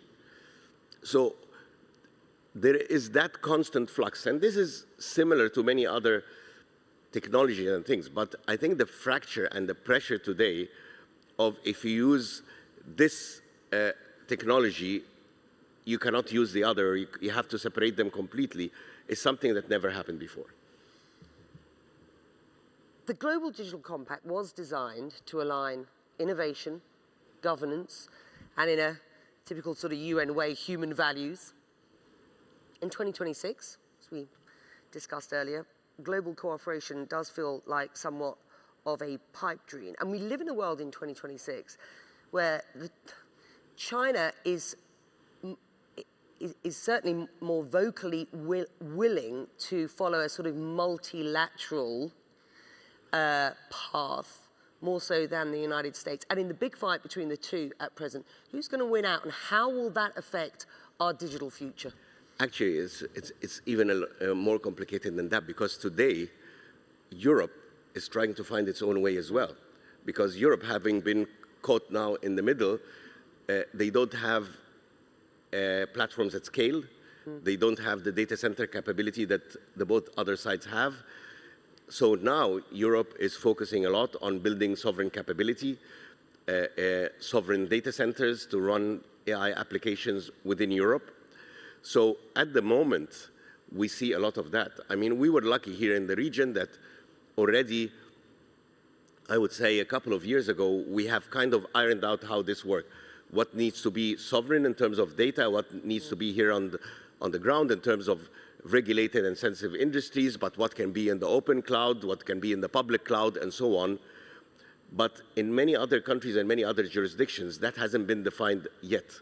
So in the coming period, I think that everyone will try to see how they can either utilize the global platforms in a sovereign manner, or they end up trying to push to develop their own platforms. And of course, things are changing every day. I think in the last couple of days, we're now hearing about data centers in space. So from space perspective, you wonder what sovereign that will be in. What do you make of data centers in space, just out of interest? Look, I think a lot of things that we thought were science fiction ended up being reality. So I've been very hard to judge. The physics works, I mean, in terms of the frictionless, very cold space. It does help with some of the process of data centers, but again, putting anything into space is very expensive. So I think it will come to the economies at some point. I've got just a couple of minutes left, so I want to leave that time just to get a sense from you. We talked about the 6G framework, gave us a bit of a timeline about rollout and the impact that 6G might have going forward. Just do some crystal ball gazing for us. 2026 today, where will your business and the kind of wider digital space be in 31 and in 36, 10 years from now? I think what we're seeing now is a lot of telecom companies by DNA and started by us, but many others are doing it, are evolving into a bigger ecosystem. We see, for example, inclusion, which was one of the things in the Global Digital Compact, is happening not only through connecting people, but connecting them and providing them financial services. So banking for the unbanked. Whether we do this in the GCC for blue collar, so a lot of people that have salaries that are too low that the banks are not interested now have payment wallets that they are able to do a lot of transactions on them, even having microloans when they need, having small credit cards and so on, happening today, but we'll see a lot of it in 2031, and we see that already happening overall in the global south. So we see that in Africa, we see that in Asia, and this is something that technology is really changing. I think that the impact of AI will be much, much bigger in the knowledge economies than it is in, let's say, the emerging and global south, because, again, the percentage of knowledge jobs in these areas are much lower. In the knowledge economies, you have much, much bigger base of knowledge workers, and I think AI will have an impact that over the years. Of course, there's also a lot of positivity and, let's say, prosperity that will come with AI, but we will need to manage this going forward, how we will manage the rise of AI and keeping jobs in knowledge economies during that transition. And there will be a lot of people in this audience, young Emiratis and others, who are perhaps a similar age to, for example, your daughter, who I know will be spending some time with me in the summer at CNN. And they will wonder what opportunities you believe they might have, or what advice you might have for them as they seek opportunities, to your point, your last point, in this digital future. Just last line. I think the same way that the current generation are digital natives, are able to use the mobile and the computer normally, they need to learn how to use AI properly. I was with a friend working in the financial industry a few days ago, and he was saying that to develop a new model, credit scoring model, used to take weeks with 20, 25 coders working on it. Today, with a very bright guy that knows how to use AI, he was able to develop that work alone over the weekend, just using AI tools. So if you can use these tools to their full capacity, you will succeed, you will prosper. If you fall behind, especially if your expertise is in an area that is repetitive, that can be replaced by AI, it's time to start looking for what you want to do next. And with that, we're going to leave it there. We've timed out. Hatem, thank you very much indeed. It's been an absolute pleasure. Thank you, Becky, always.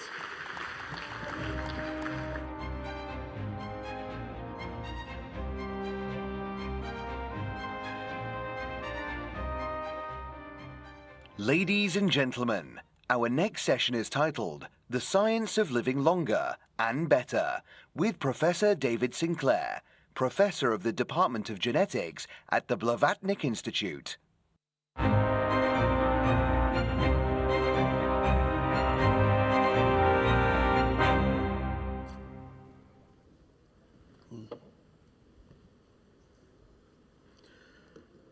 Hello, everyone. Can you hear me okay up the back? Good. Can you understand my Australian accent? Okay. Good. Well, thank you for having me today. I have 15 minutes to tell you about what is one of the most exciting changes for humanity that you may not know is actually happening. Of course, I'm talking about longevity and the longevity revolution that I here stand to tell you about and represent as a scientist in this field.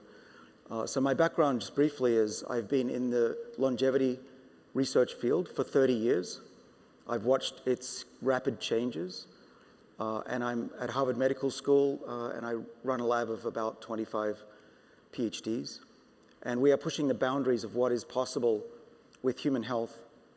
And it is clear to me, and many of my colleagues around the world, that our generation is going to witness the biggest change in health since the inventions of clean water and vaccines. And what I'm talking about is our ability to control our own biology. And when that happens, and this may only be between 10 and 20 years in the future, we will look back at today, at our current healthcare, and think of it like it is very old-fashioned, if not medieval.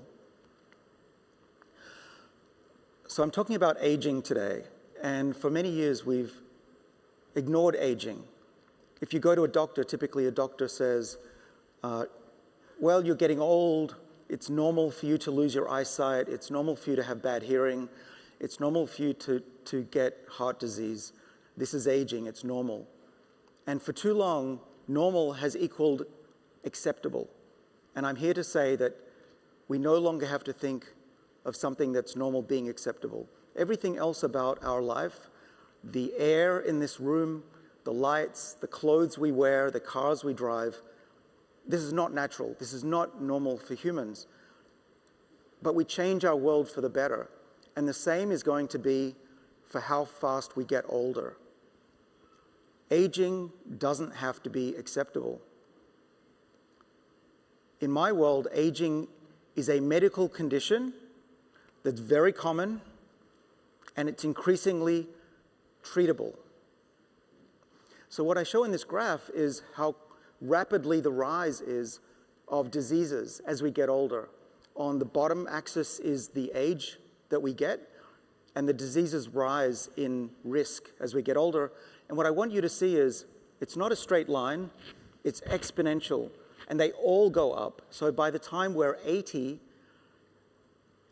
almost more than 50% of us have 5 or more diseases. And the older you get, the worse it gets. And the goal of my research and people like me around the world is to push the curve in this direction so that diseases come later. And the only way to do that is to tackle aging itself. Even if we cured all cancer today, we would only live an average of an extra 2.5 years. Let that sink in. All cancer's gone today. We only live, on average, another 2.5 years. Why? Because all of the diseases are going up at the same time. So we need to tackle all of the diseases at once, and that's aging. Aging is the cause of these diseases. They look different, right? In the brain, aging is different. It looks like Alzheimer's. In the heart, it looks like heart disease. In the skin, it looks like wrinkles. But the same process is the same in every tissue, and we can now slow it down. And what I'm going to tell you today is that next month, we're going into human clinical trials to test for the first time in history whether we can reverse the aging process and cure diseases. So it's a very important moment. So this is a World Forum. We want to talk about economics, I think. And we calculated, my colleagues and I in London, that the economic value to slowing aging is tremendous. It can dramatically improve the GDP of a country, even if you slow aging by 1 year.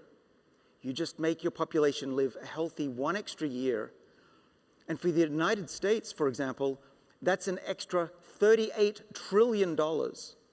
Why? Because people are not sick and they are more productive. If you extend out lifespan by 10 years, now that's $360-something trillion. These are big numbers. Why? Because our greatest asset as a country is not tech, it's not oil, it's not gold, it's human resource. Adult human productivity is the greatest resource of any country. And there's a problem now.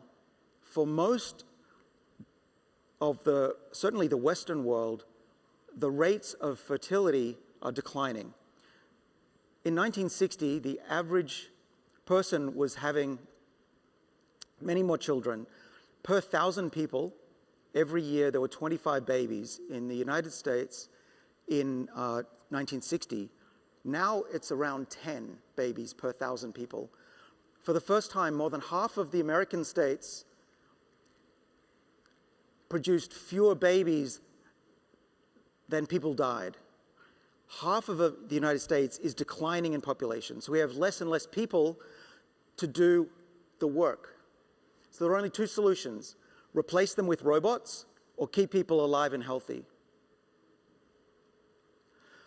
The other problem is there's very little research into aging. Okay? In the United States, which puts the most research dollars into aging, you can see on this graph it's only 500 million compared to many billions of dollars to target individual diseases. But as I told you, if you target individual diseases, you're not going to extend lifespan by very much. You need to tackle all of the processes at once. Now I'm going to give you a little bit of biology lesson, because it's very important that you understand why we can now tackle aging when we couldn't do this even 5 years ago. We can tackle aging because we now believe we understand why we age.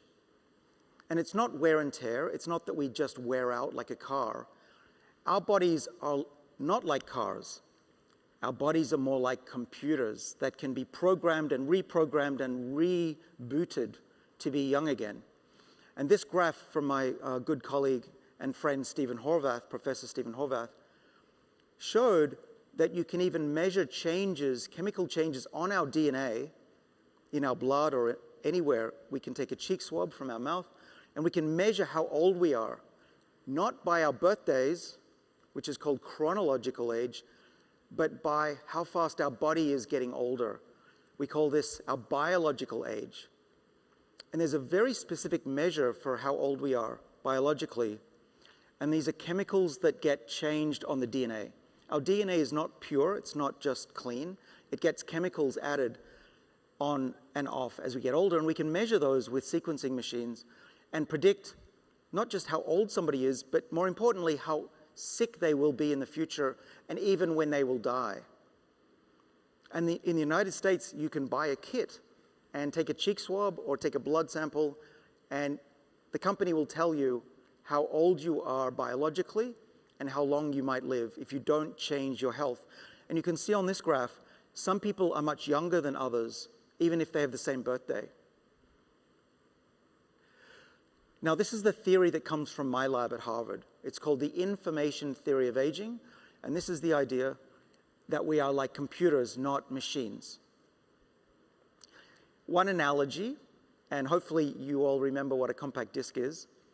I think you do. When I teach students, sometimes I have to tell them what is a CD. But what we think aging is like scratches on a CD. The DNA is the music, so we get beautiful music when we're young, but when we get old, we cannot read the beautiful music. Our cells do not read the DNA correctly, so the cells, they become lost, they become confused, and our old cells do not make the right proteins and they get diseases. This, we believe, is aging. But what's amazing is we found that you can polish the CD, you can get rid of the scratches and rejuvenate cells so they're young again. And to put it another way, you can reinstall the software of the body so that it's young again. We can quite literally, in my lab, reverse the age of cells and of very complex organs and tissues, including the eye, the most complex, and the brain. We can reverse aging by 75% in 6 weeks. And I'll show you what happens when we do that. This is the opposite experiment we did. This is what happens when you scratch the CD, when you corrupt the software of an animal. We're putting those chemicals on the DNA and making it get older faster. And you can see the mouse on the right is the brother of the other brother, born on the same day, same age, but one of them, we accelerated the aging process. We scratched the CD of this mouse. Good evidence that the information theory of aging may be correct. And what we like to say in my lab is if you can give something, you can take it away. So we started working on how to reverse aging, not just accelerate it. So the question was, is aging in us reversible? We know that we can reverse it when we have children.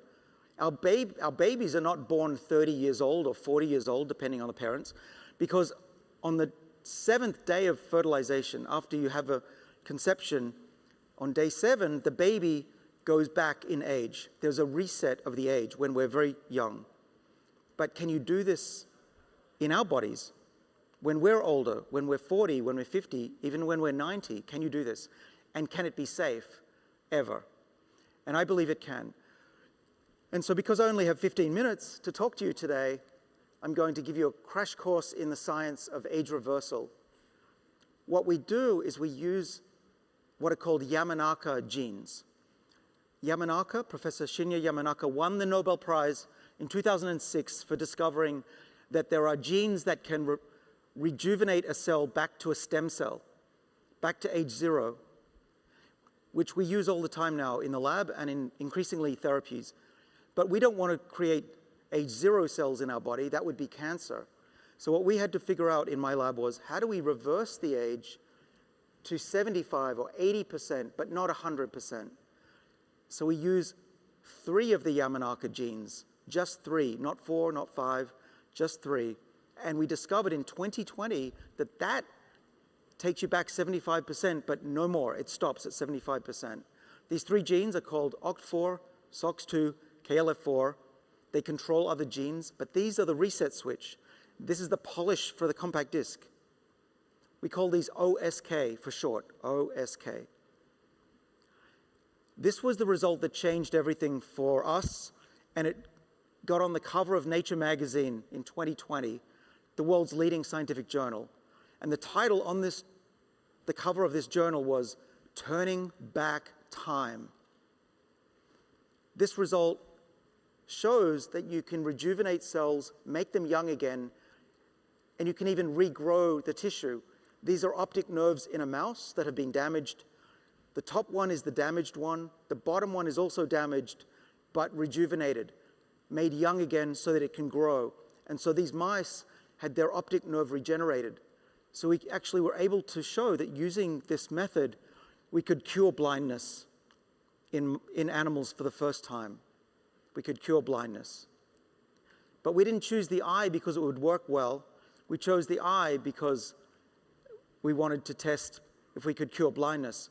Since then, we've tested that we can benefit and treat diseases such as Alzheimer's disease in the brain of mice, multiple sclerosis, motor neuron disease or ALS, kidney disease and liver disease.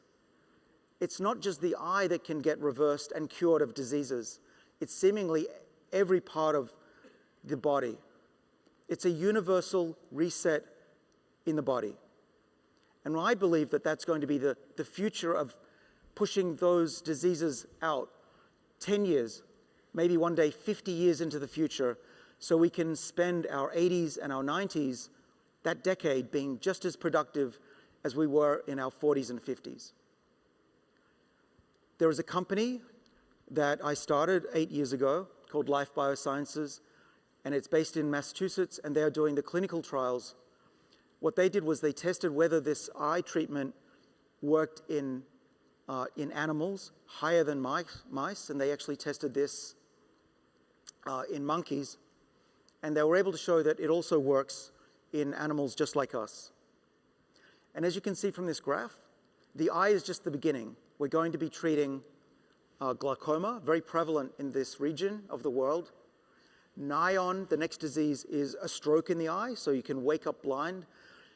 There's 3 times more of this condition now than there was 10 years ago because of the weight loss drugs. The GLP-1 receptor agonist drugs actually increase the frequency of blindness by this nion, like a stroke. And then we're going to be working on other tissues, the liver, perhaps the lungs, hearing. We believe we can treat every tissue, eventually do a whole body reset of the body to be able to be young again. And it takes about 6 weeks.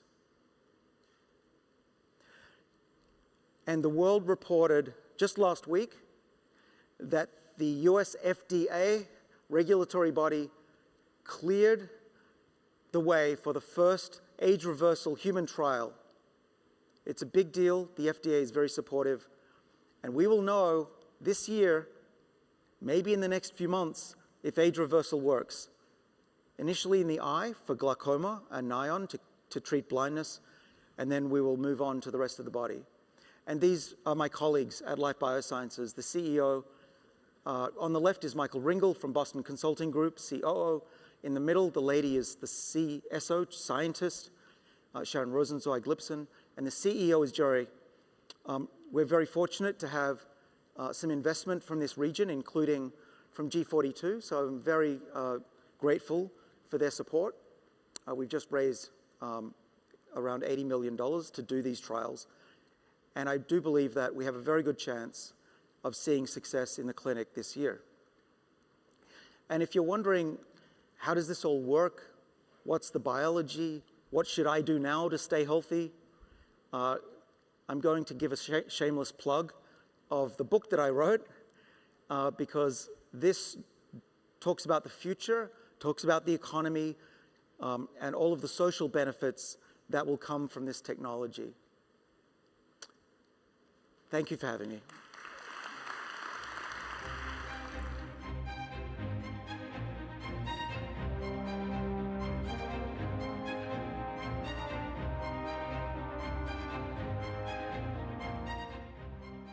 Ladies and gentlemen, our next session is a conversation with His Excellency José Ramos Horta, President of the Democratic Republic of Timor-Leste.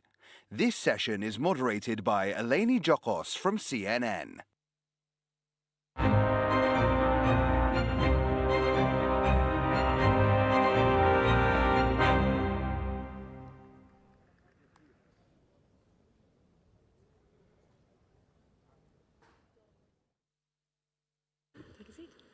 A very good morning, ladies and gentlemen. Round of applause, please. A little bit of energy this morning. So good to be with you, and a big welcome to His Excellency José Ramos Horta from the Democratic Republic of Timor-Leste. My name is Eleni Jokos. I'm an anchor and correspondent at CNN, and delighted to be having this conversation at this juncture and time in the world. And what a time it is.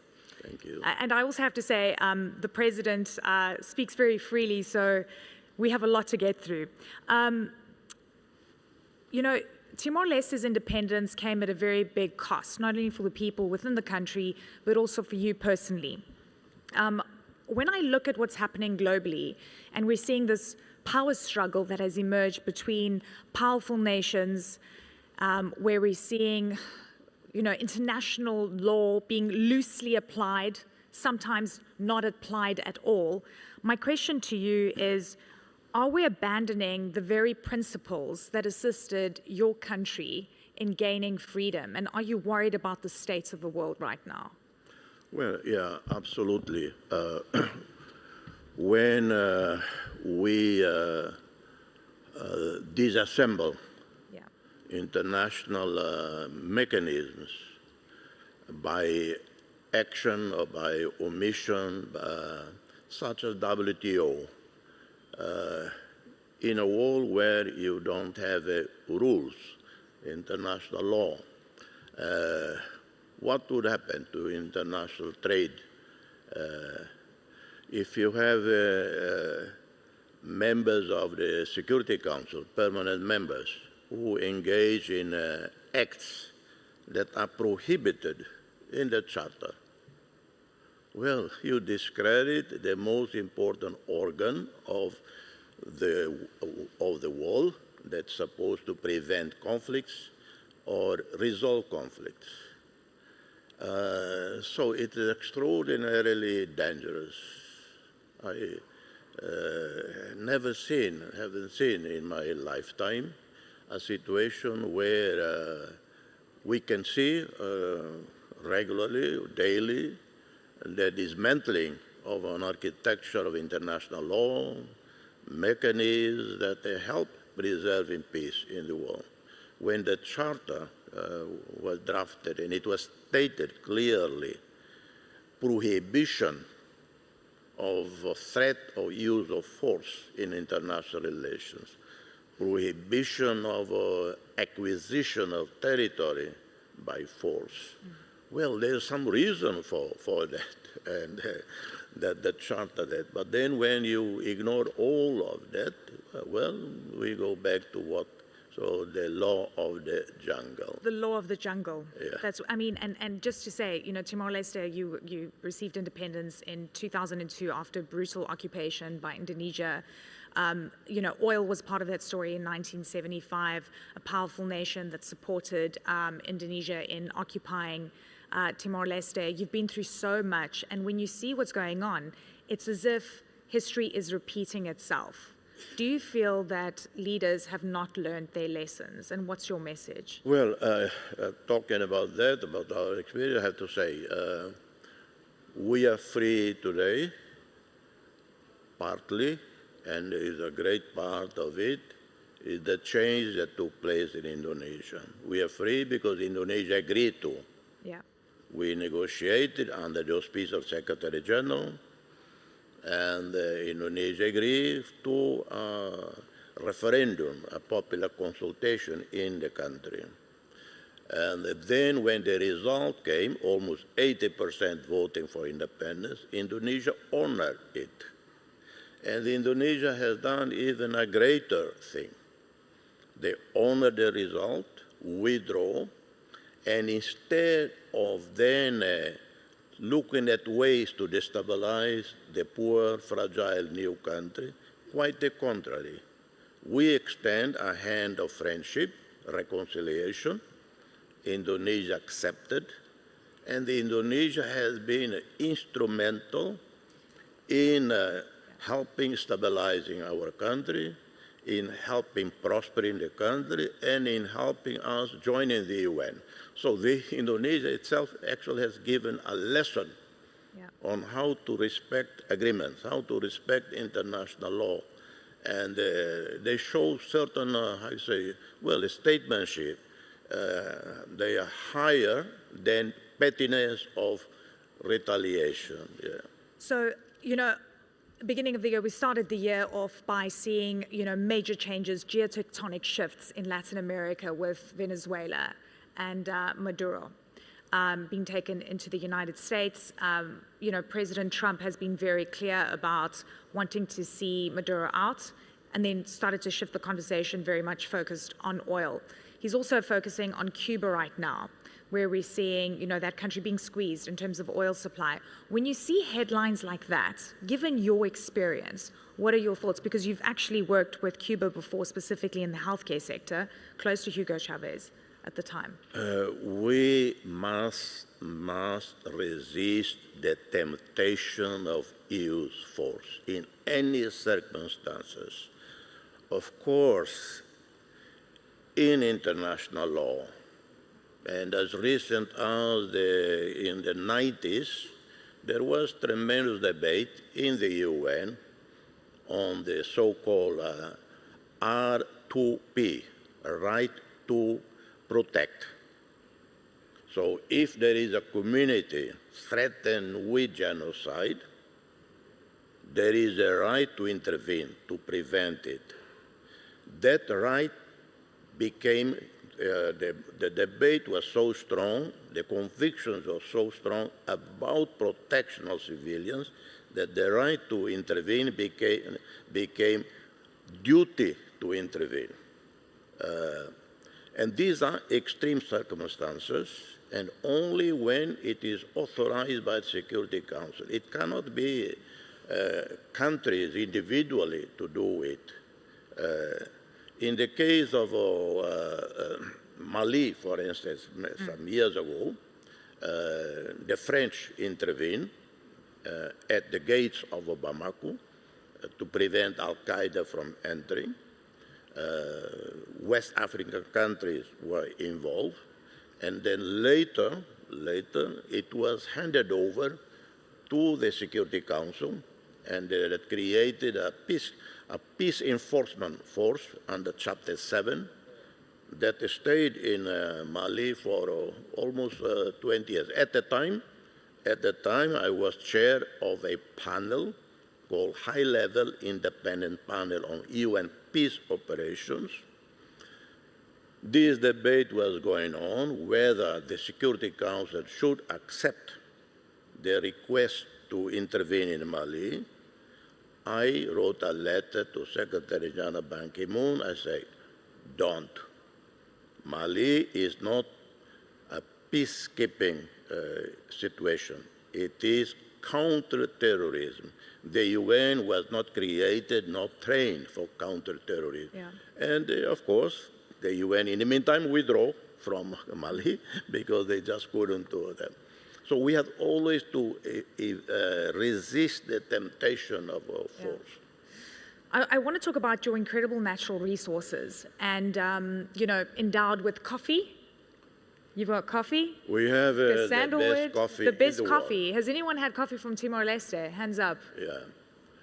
Yes, no, here's a new market. You have to explore. we have, I have to say, Papa Francisco. Yeah? He used to drink every day Timor coffee. Oh, really? Okay. Well, I'm going to try it. Okay, but you've also got oil and gas.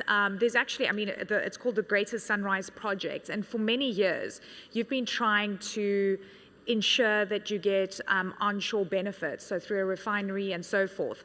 The Australian company that was involved wanted to push that gas through to Darwin. And finally, it seems there's a resolution. I want you to talk to me about, firstly, what it took to push back so strongly. And secondly, to ensure that the deals that you sign, when it comes to your natural resources, benefit the people of your country. The reason we advocated, push for a pipeline to go from Timor Sea to Timor-Leste is, A, it is cheaper. 100 miles to Timor-Leste and 500 miles to Australia. But the Australians were always saying that it was actually not economically viable. Why do you think that is? Now they agree, economically viable, commercially viable, technically viable. So consensus is, yes, the pipeline come to Timor-Leste. So no more the difficulty, no more the objection to bring the pipeline to Timor-Leste, because we don't want the pipeline for the sake of a pipeline. Pipeline is not a monument. It is technical, it is commercial, it's better for us, for Timor-Leste, and hopefully we will sign the agreement in the next few weeks. So let's talk about, in a world where you see massive powers confronting each other, and I'm talking about the US and China, do you feel the need to align yourself at this point in time? I know that China has been assisting with some projects, but you, of course, you've said you're friends with anyone that wants to come in and do investments. Do you feel the pressure? Not really. We have the best possible relationship with China, the best relationship with Indonesia. We are members of ASEAN, with Japan, South Korea. We have the best relationship with the United States, with current administration, with the European Union. So we have no enemies. Maybe because we are so small, we pass unnoticed.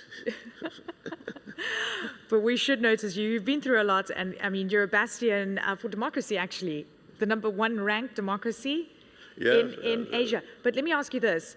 We are rated #1 democracy in Asia. A cynical friend of mine, commenting on this in my page, he said, Jose, with that kind of neighbors you have, not difficult to be number one. And, but we are also rated top. In 2023, we're rated number 10 in the world in terms of press freedom.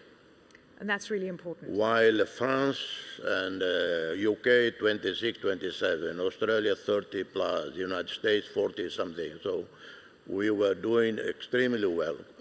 So it was small but mighty, I would say. That's one way to describe you. It doesn't mean anything. I know I keep saying democracy, as we know it, multi-party democracy, because we always confuse that democracy has to be multi-party. No.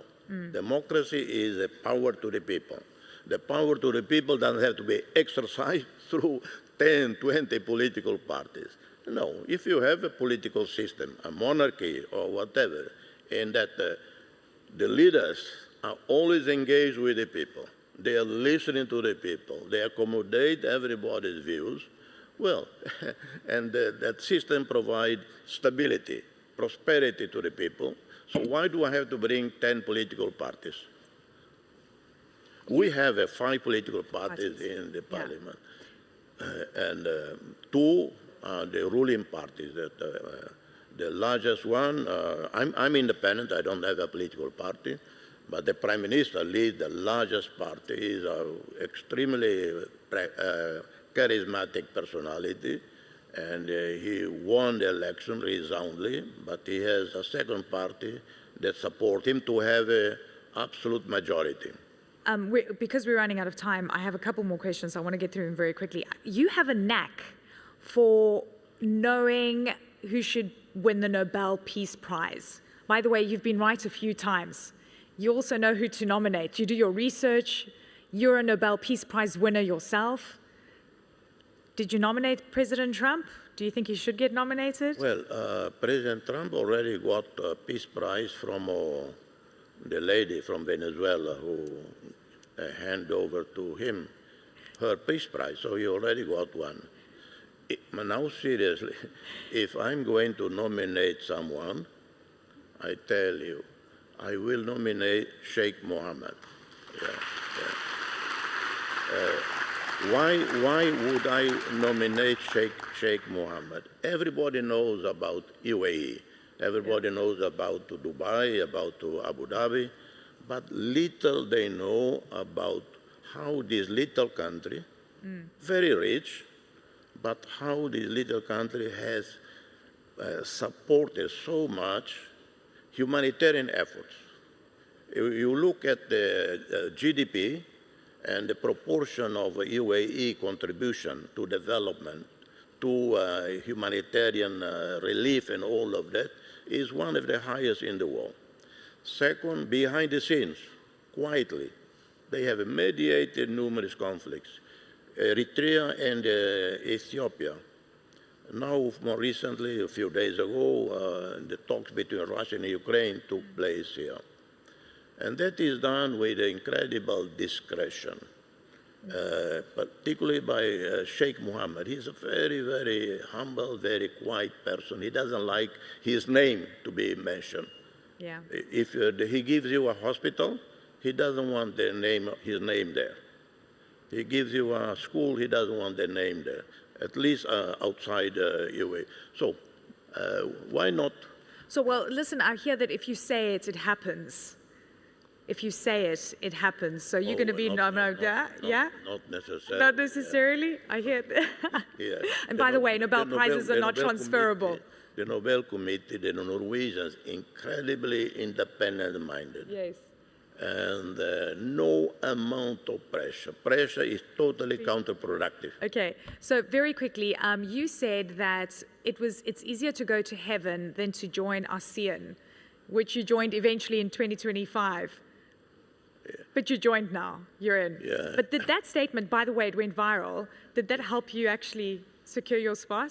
Yeah, I made this comment, I think, in Jakarta during, and that easier to get to heaven than to ASEAN because, anyway, the pressure of joining ASEAN was very good because we, as islanders, We are normally very slow people. Yes. And the ASEAN agenda is very, very heavy. We need sometimes some deadlines. If no one gives us a deadline, we relax. Well, it sounds like I need to come visit very soon to relax. So when I said easier to get to heaven, because I'm a Catholic. Yes. And the Catholics, we know how to get to heaven. And the priest, the bishop tell you, pray a lot, confess your sins, you die that evening, you go straight to heaven. And for ASEAN, it is much more difficult. Ladies and gentlemen, a round of applause for His Excellency, the President of Timor-Leste. Thank you, sir. What a pleasure. Thank you, sir.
help bridge the gap between the global south and the very industrialized nations?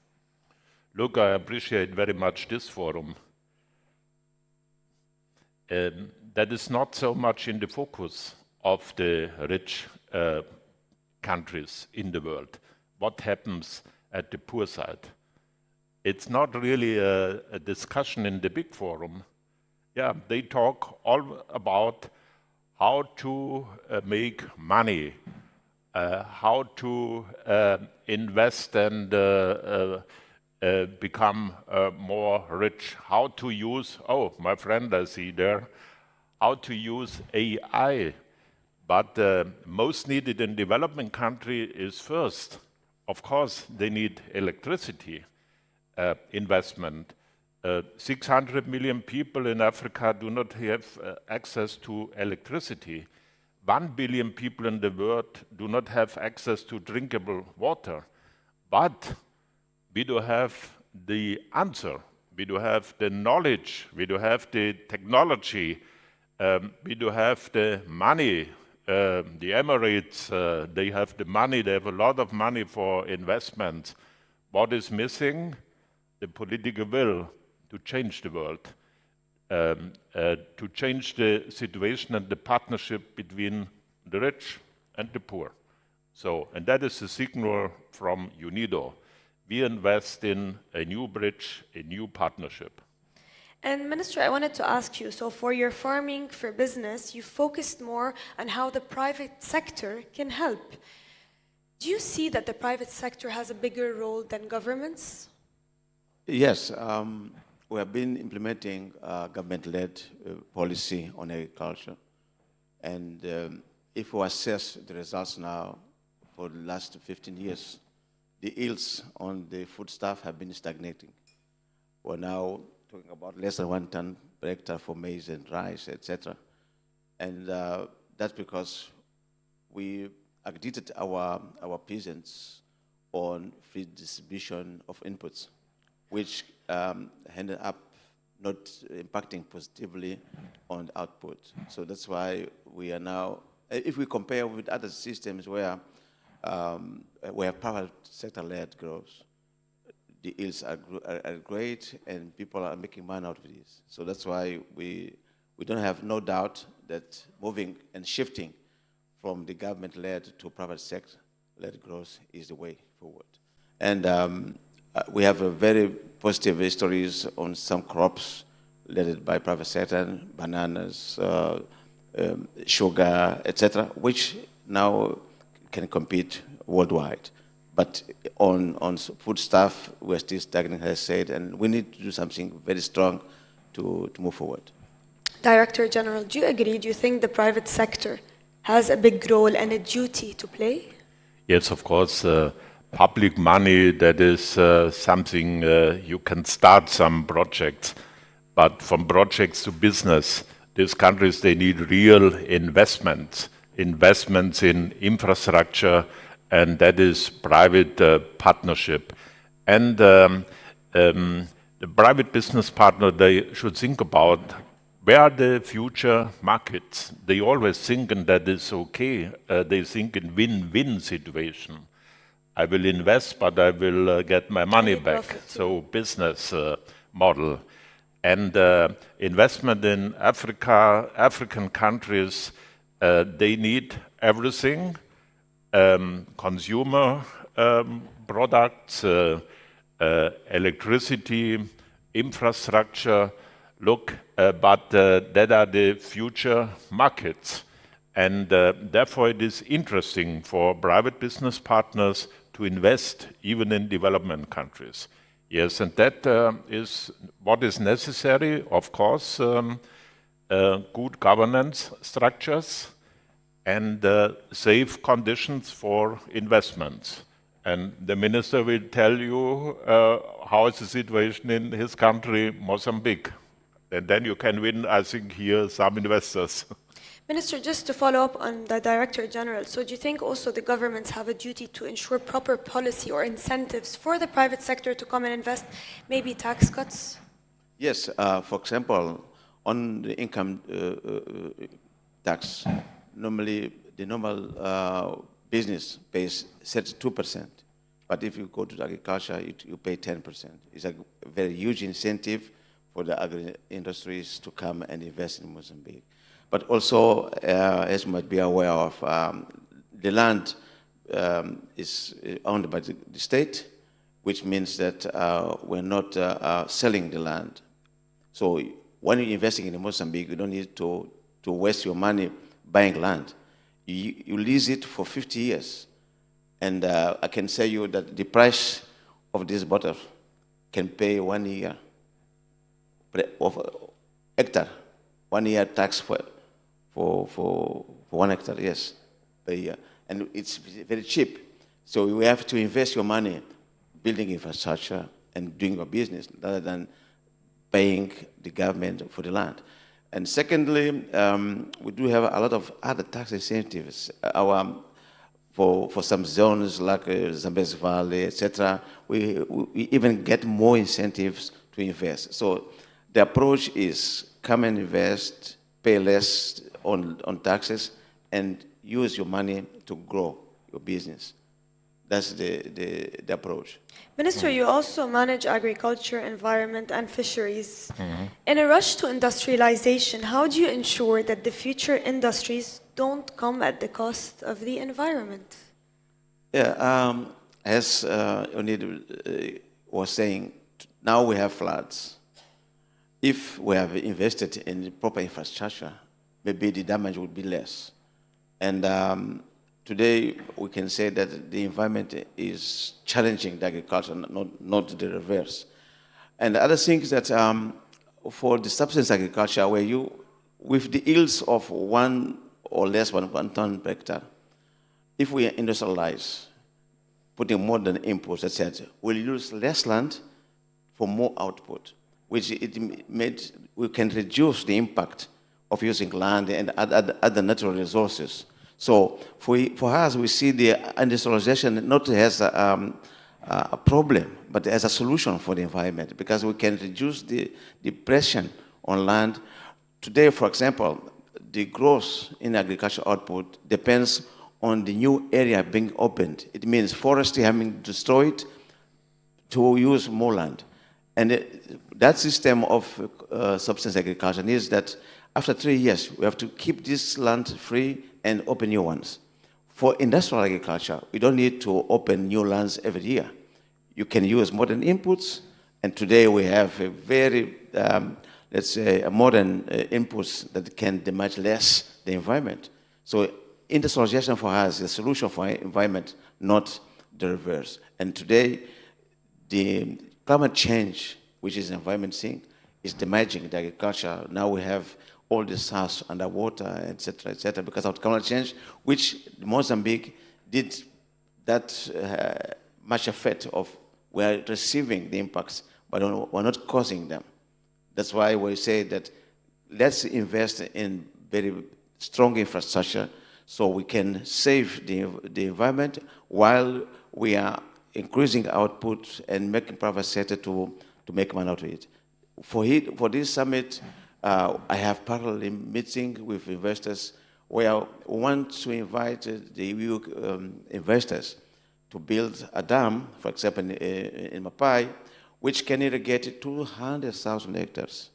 And that dam, with 200,000 hectares and hydropower, we have water, energy, and food, while we are also making safe that currently flooded zones. So that's why we have to combine energy, water, food, and also conservation. You agree, Yeah. right? The precondition for development is access to energy. And here's the director. He will director of the arena, the Renewable energy. renewable energy. He will tell you about this. I visited yesterday the big solar park here in Dubai. They produce electricity, energy for the price of 1.6 cent, only less than 2 cents per kilowatt. So, and that is enormous. But that could be possible even in Mozambique. That is possible in every African country. They have this power of the sun.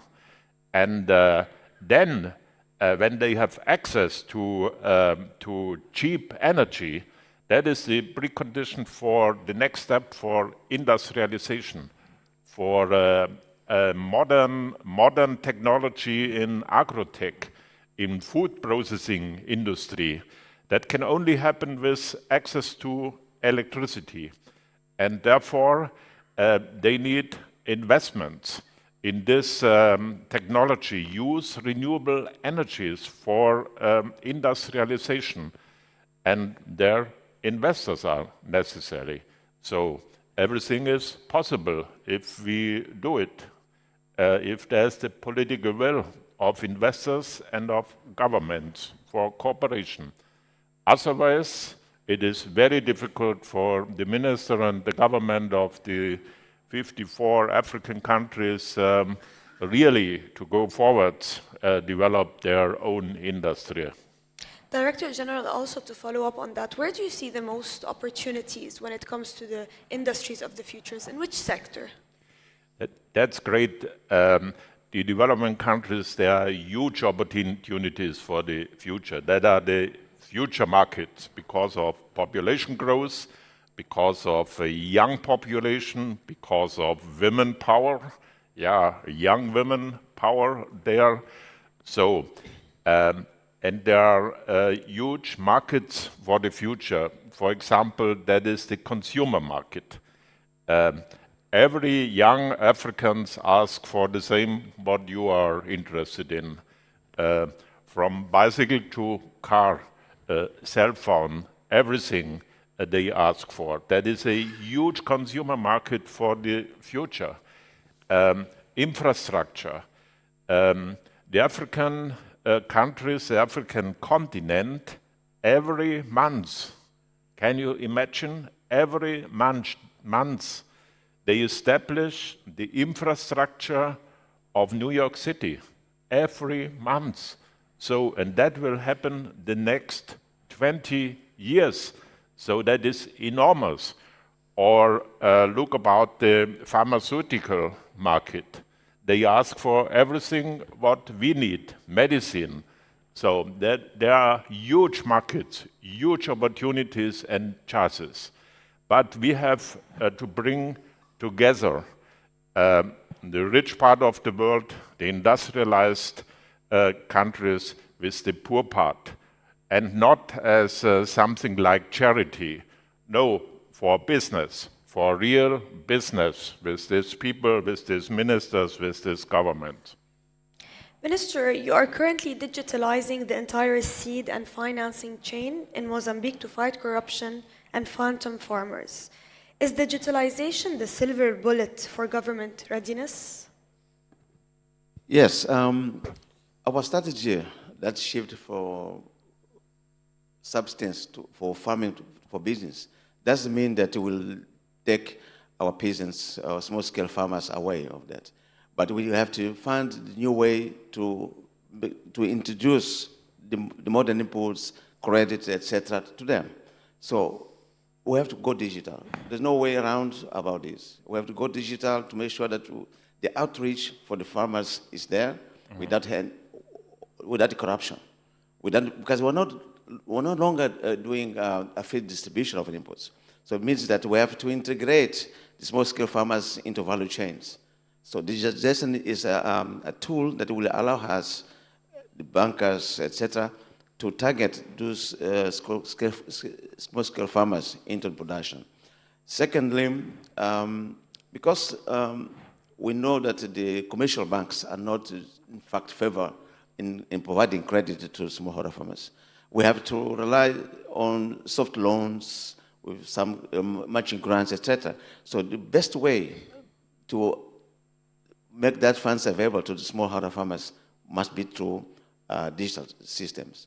And for us, this is not negotiable. We have to go that.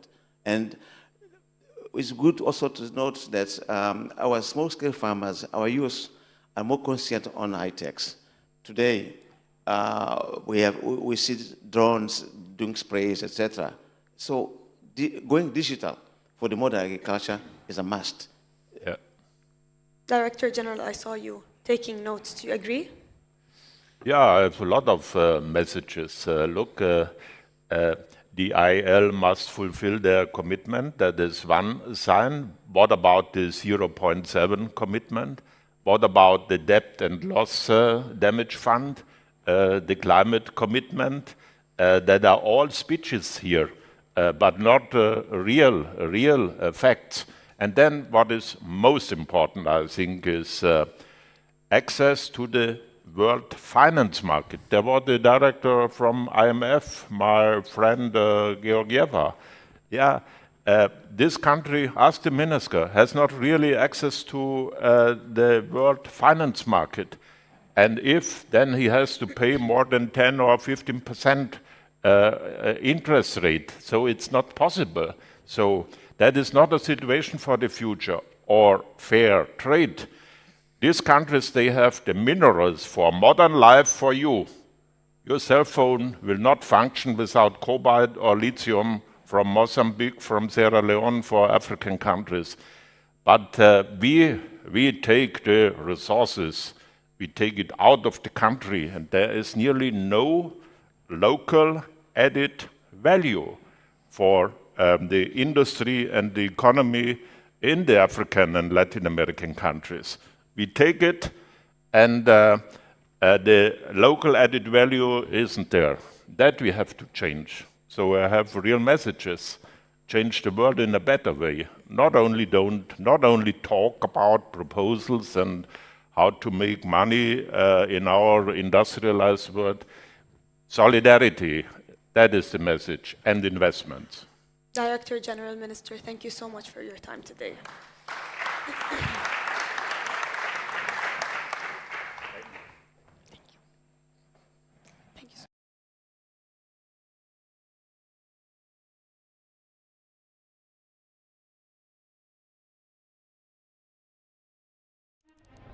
في الماضي صنعت الكلمات والأفعال أعظم لحظات التاريخ، فألهمت الشعوب ورسمت مسارها. As long as you live another day, you have an opportunity to create. كلمة واحدة قد تتحول إلى قرارات. In a world in which everything is global, we need global responses. جملة واحدة قادرة على تشكيل الآراء. To me, development delayed is development denied, and we have to change this. والخطاب الصحيح يمكن أن يغير مجرى التاريخ. If we fail to act now, we will see a climate crisis that is unimaginable. غير أن الصوت الواحد مهما كان مؤثراً لا يكفي وحده. We're going through a time warp. It's going to be shockingly different. هذه تحديات معقدة يصعب على الدول والحكومات مواجهتها منفردة. Shift to artificial intelligence is going to be like a tsunami hitting the labor market. نحن بحاجة إلى منصة تجمع القادة والخبراء والمفكرين، منصة تطرح فيها أصعب الأسئلة وتصاغ فيها الحلول بجهد مشترك. I'm an optimist by nature. If you're not optimistic and passionate, you'll not get anything done. القمة العالمية للحكومات، حيث تلتقي العقول وتتولد الأفكار ويستشرف المستقبل.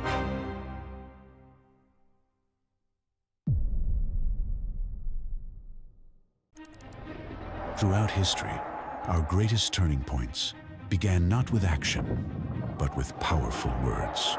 As long as you live another day, you have an opportunity to create. A single line can be a command. In a world in which everything is global, we need global responses. A sentence can form an opinion. To me, development delayed is development denied, and we have to change this. And the right speech can shift the course of history. If we fail to act now, we will see a climate crisis that is unimaginable. But one voice on its own can only go so far. We're going through a time warp. It's going to be shockingly different. These are challenges too complex for any nation to face alone. Shift to artificial intelligence is going to be like a tsunami hitting the labor market. They demand a platform where leaders, experts, and thinkers can confront the world's toughest questions together. I'm an optimist by nature. And if you're not optimistic and passionate, you'll not get anything done.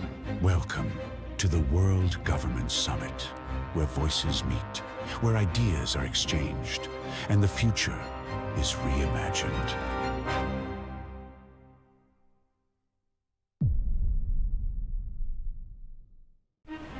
We're going through a time warp. It's going to be shockingly different.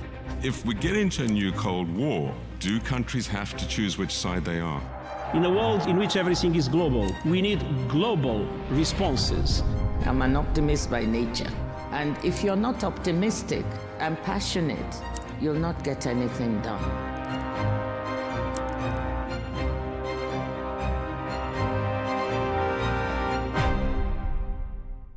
Think of genes as life software. Genetic medicine is the ability to rewrite that code. If you are diagnosed early with lung cancer, your probability of being alive at 5 years is going to be 95%. What COVID did is it really stretched our systems to their core. History teaches us the pandemic agreement is mission critical for humanity.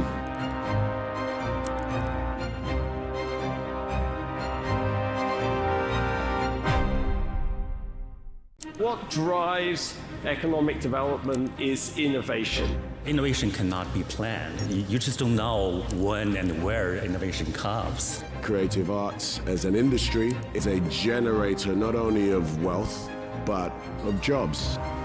You can find the capital, you can find the resources. It's the ideas that matter.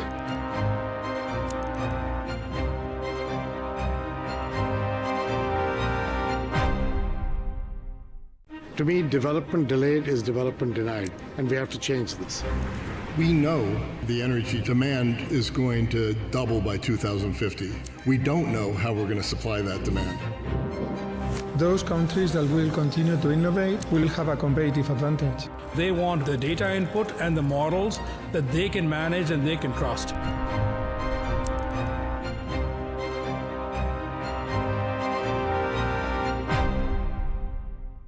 The one-day work week will likely be here by 2040. Once you have humanoid robots, there's really no limit to the economy. You can make anything. Shift to artificial intelligence is going to be like a tsunami hitting the labor market. This technology is going to impact the world profoundly. It means every day will be your best day.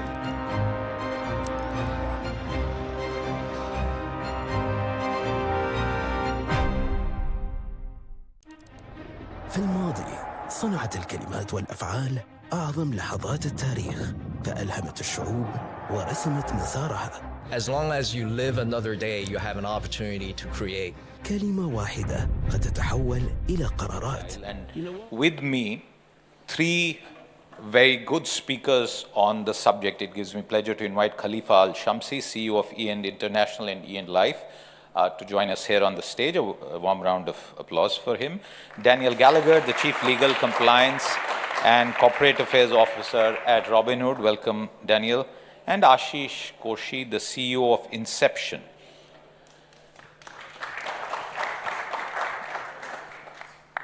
A digital lifestyle is something that 30 years ago would have been a very, very alien term. It would have been the equivalent of considering to land on Mars. But we all live digital lifestyles, and if you look across this room, 70% of their people are looking into their screens. I will also look into my handset screen as we have this conversation. But Khalifa Al-Shamsi, I want to start with you. Your company, your network has built the pipe on which the entire digital stack layer is being now rolled out by third parties and now even AI. The question really to you is, telecom companies are no longer pipes. They enable everything. Without a great mobile broadband network, you would not even be discussing this term. What does a digital lifestyle mean to you, and how is it relevant for your customers and how you serve them? So 3 years ago, I would have accepted this type of question to me, but today, after our 2022 bold vision to transform the company from a telecom-centered company into a technology global company, we honor our pipe, we love our pipe, we make it faster, bigger, flourishing to enable others, but at the same time, we are also investors in technology platform that enable our consumer services, enterprise services, and government services. So the role has evolved, knowing the influence that we would like to do is beyond just the being the telecom service provider, coverage, speed, capacity, distribution related to that. So going from there, I think before we talk about ourselves, yes, any of us about ourselves, I mean, given the government, we're talking about the government summit. The question is, especially when you talk about the global south, as we were talking about it in the last session. What is the role of governments to accelerate adoption of technology among its citizens, among the companies, among investors that they're coming to come? And I think that's what make digital company attract to a certain destination. And if we look at India, yes, Brazil, China, we look at platforms that have been developed by the government to ensure acceleration of development of platform, making it happen.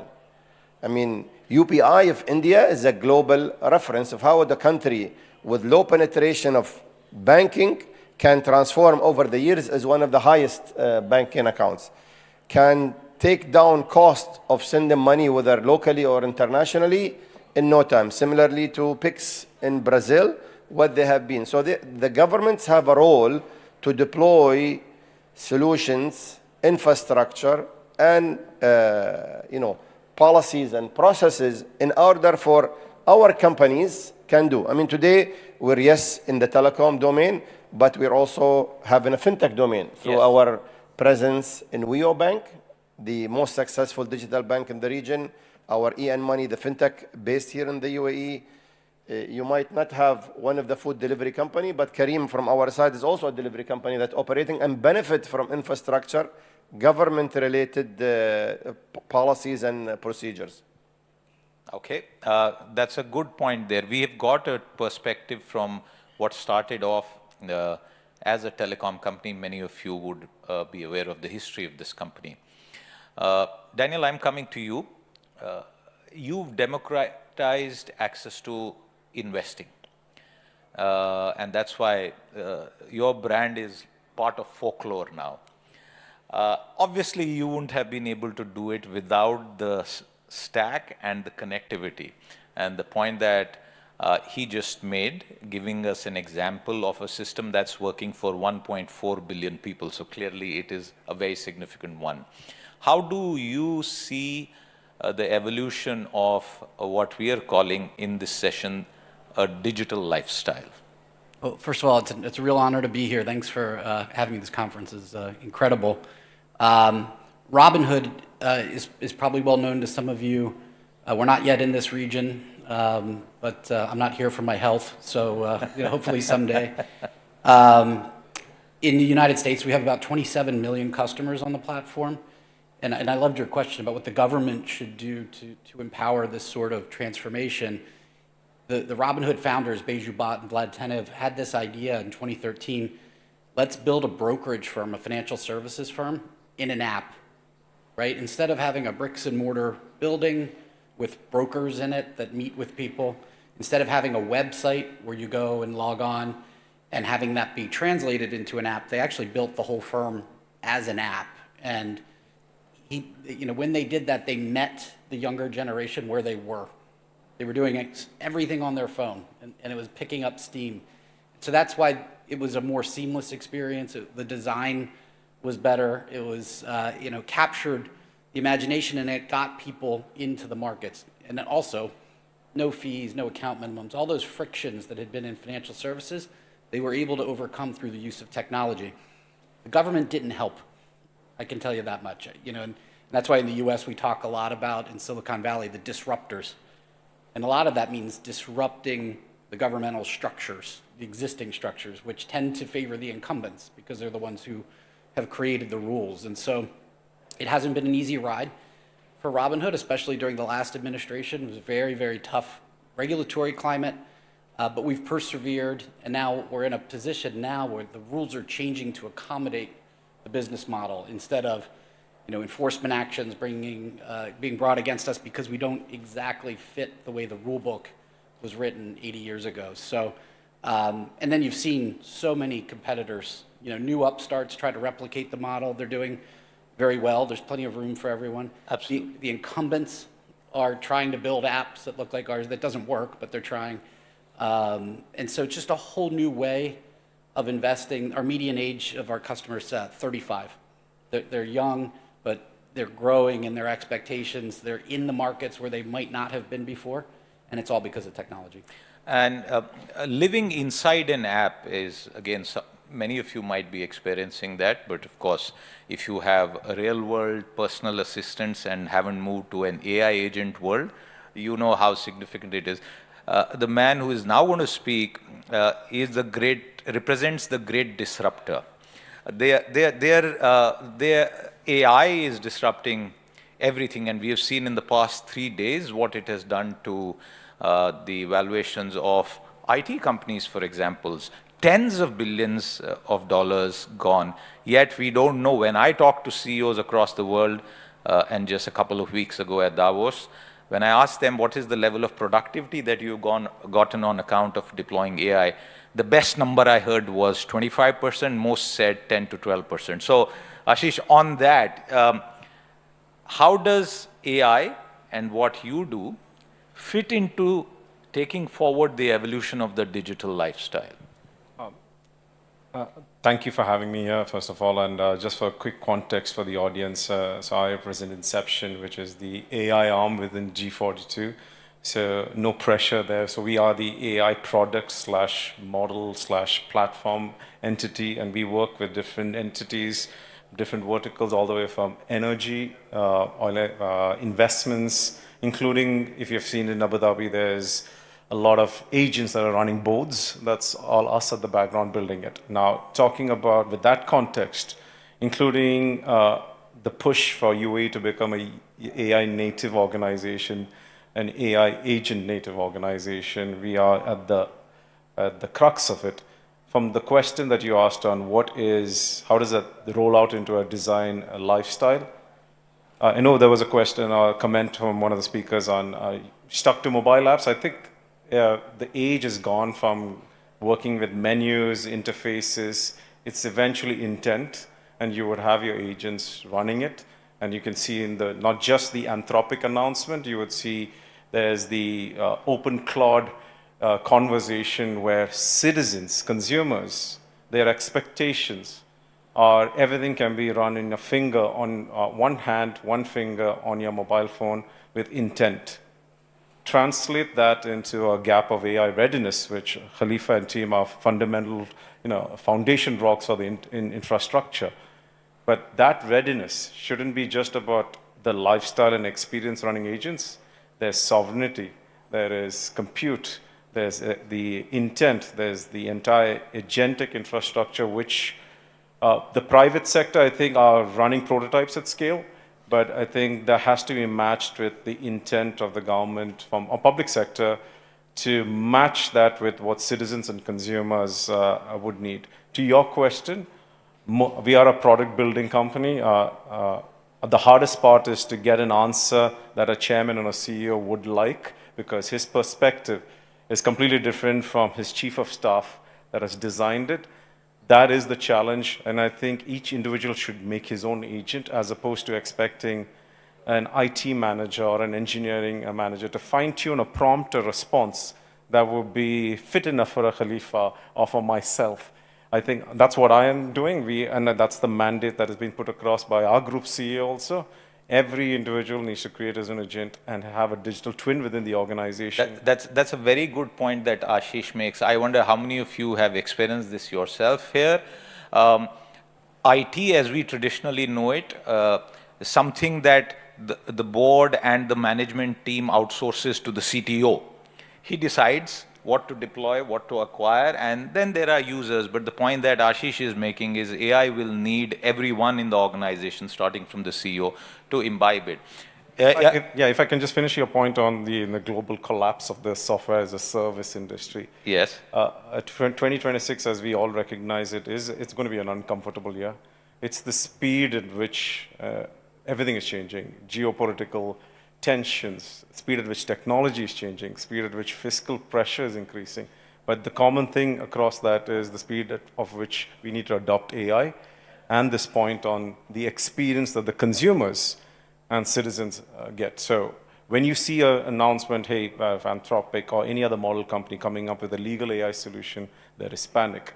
I think if you have conviction in your products work across verticals, and I think there was a point that the previous speaker mentioned, institutionalized memory, I think that's your secret sauce. Keep that close to your heart and work with the other models to provide the solutions. Okay. I'm going to toss the same question to all three of you, and I'll start with you, Khalifa, once again. And this is because you touched upon it and you brought in the UPI example.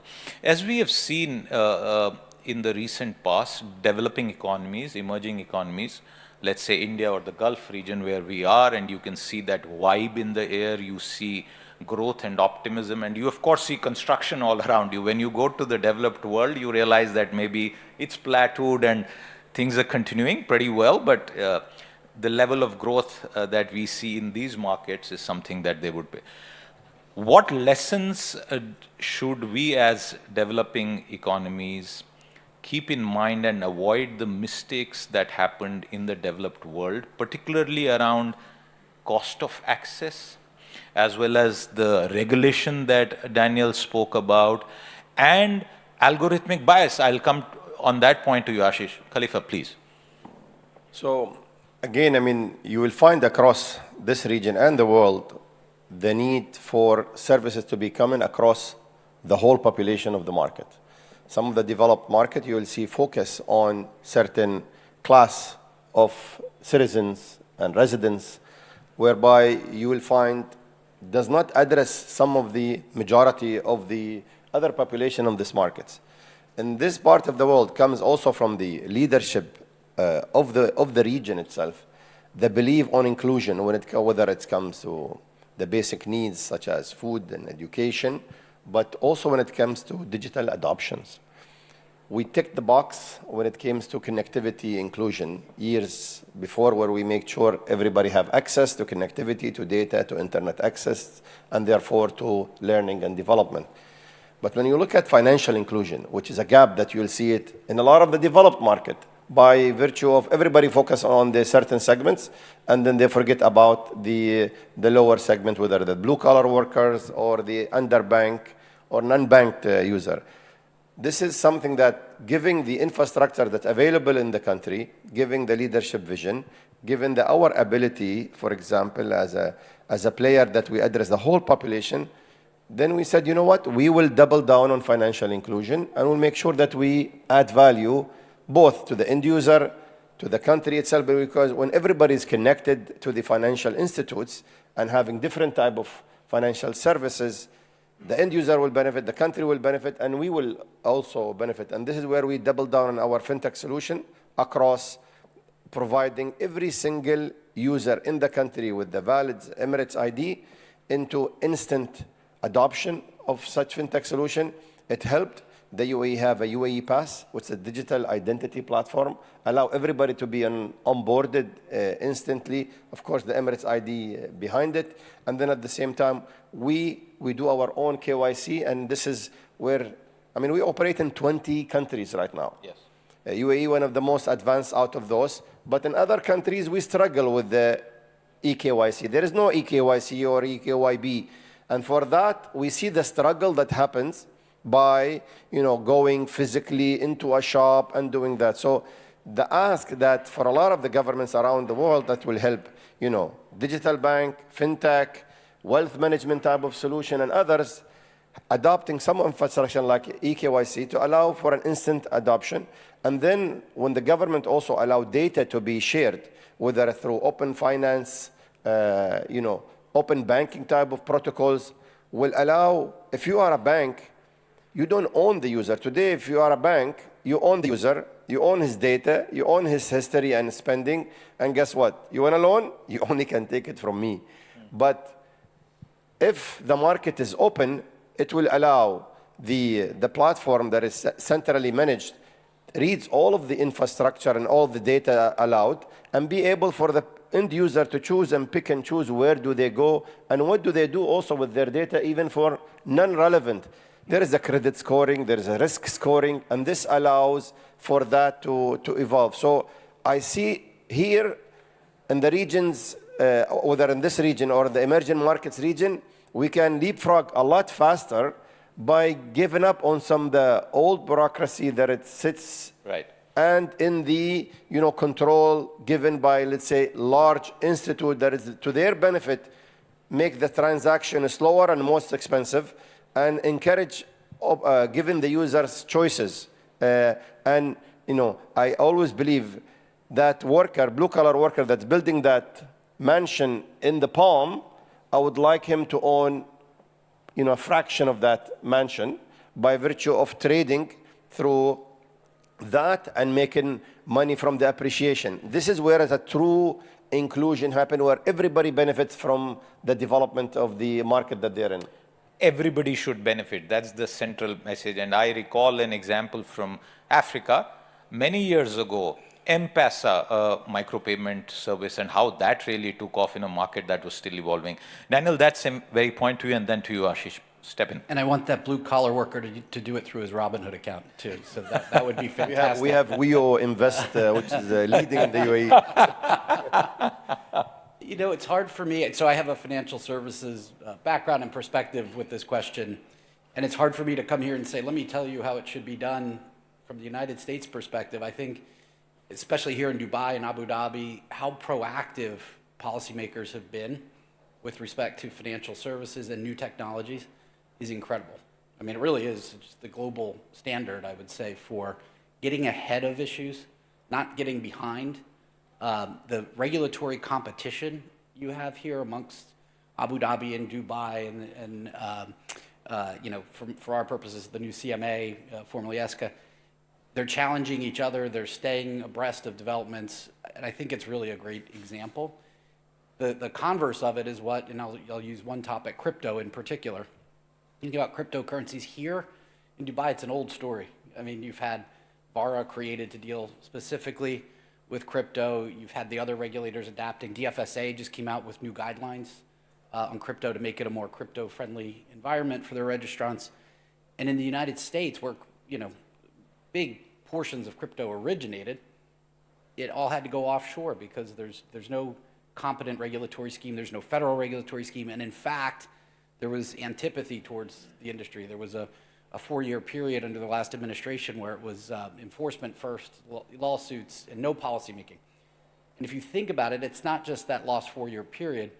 Now the U.S. is trying to legislate, now we're trying to regulate, but these policymakers don't have any experience with the product. There's no savvy behind the regulation. There's no understanding of the technology that's going to keep us at the forefront. And I fear for crypto in the U.S., we've lost so much ground, it's going to be hard to get it back. It's not a good week to talk about crypto this week.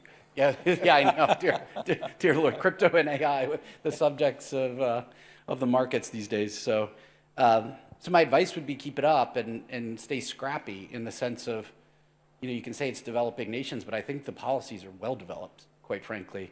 I think, you know, India can learn a lot from this region. Yes. Right, which I think they are, quite frankly. You know, Northern Africa and the like. And in the United States, we have lessons to learn too when it comes to, you know, staying abreast, hiring and maintaining policymakers and even the bureaucrats that actually understand the things they're trying to regulate. Ashish. Yeah, I mean, how would emerging markets leapfrog? Before I just answer that, I want to ensure also that we throw in our product. We've got BOTIM for the blue-collar worker to work on those mansions within G42. But I think UAE is doing it in terms of leapfrogging. Leapfrogging, as Khalifa has mentioned, it's just not just fast-tracking the step and copying what developed nations is, skipping those mistakes, and that's essential. And here, I think we are an AI native as an organization. We had a university of AI when it didn't exist. People questioned that, thought that forward thinking is essential. We had the first AI minister. Inclusion is a point that's critical. Though we work with these foundation models, how do you make that localized and culturally sensitive? That inclusion to me is financial inclusion, but also if my grandmother cannot use that particular app without my help, that is inclusion. Right now, you have the Department of Government Enablement in Abu Dhabi where you have elderly people who can speak to, in their local dialect, take a picture, and without clicking all those buttons, get the things done. And that, to me, is digital, the new digital lifestyle, where you can reduce, from a public sector, reduce the stress. If a product can reduce the stress in the public sector, that's a killer product. For the consumer, if you can reduce the steps to hit your decision, that's your part. And I do believe, I think we are at the forefront of driving that collectively in the UAE. Algorithmic bias is solved through localization that we're currently working with those frontier models. We've got amazing payment gateways. We've got digital identity. The combination of all that together and focusing collectively, both public and private, to build that decision intelligence layer so you can roll out these agents to work as delegates. That is the future, as opposed to having a complicated interface and FAQs on how to reach your end outcome by 200 clicks. that I do believe is the future of where we are going towards, both consumer and citizens. I'm glad you brought that up, because that was the final point that I wanted in the 6 odd minutes that we have left on this session, to sort of get all of you to look at the future. So I'm going to come back to you, Khalifa, and sort of give us a sense 5 years down the line of what the average digital consumer would look like. And this is very important for business. We just did in Business Today, in the India Today group in India, one of the largest Gen Z surveys. We tried to understand, and digital adoption was a core part of that, and we got some fascinating insights from that. So I want you to look ahead for us, because if you were to look back 30 years ago when you started rolling out networks, Etisalat, at the experience then, to what it may be in 5 years from now, 5 or 10, take a pick.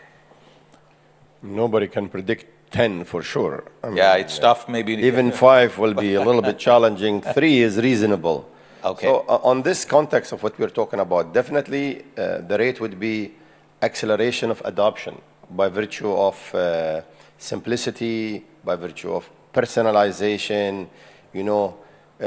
Some of your transaction, especially when it's to commerce, will come AI-infused transactional commerce that it will also enable. It will be cuts across all the population and segments.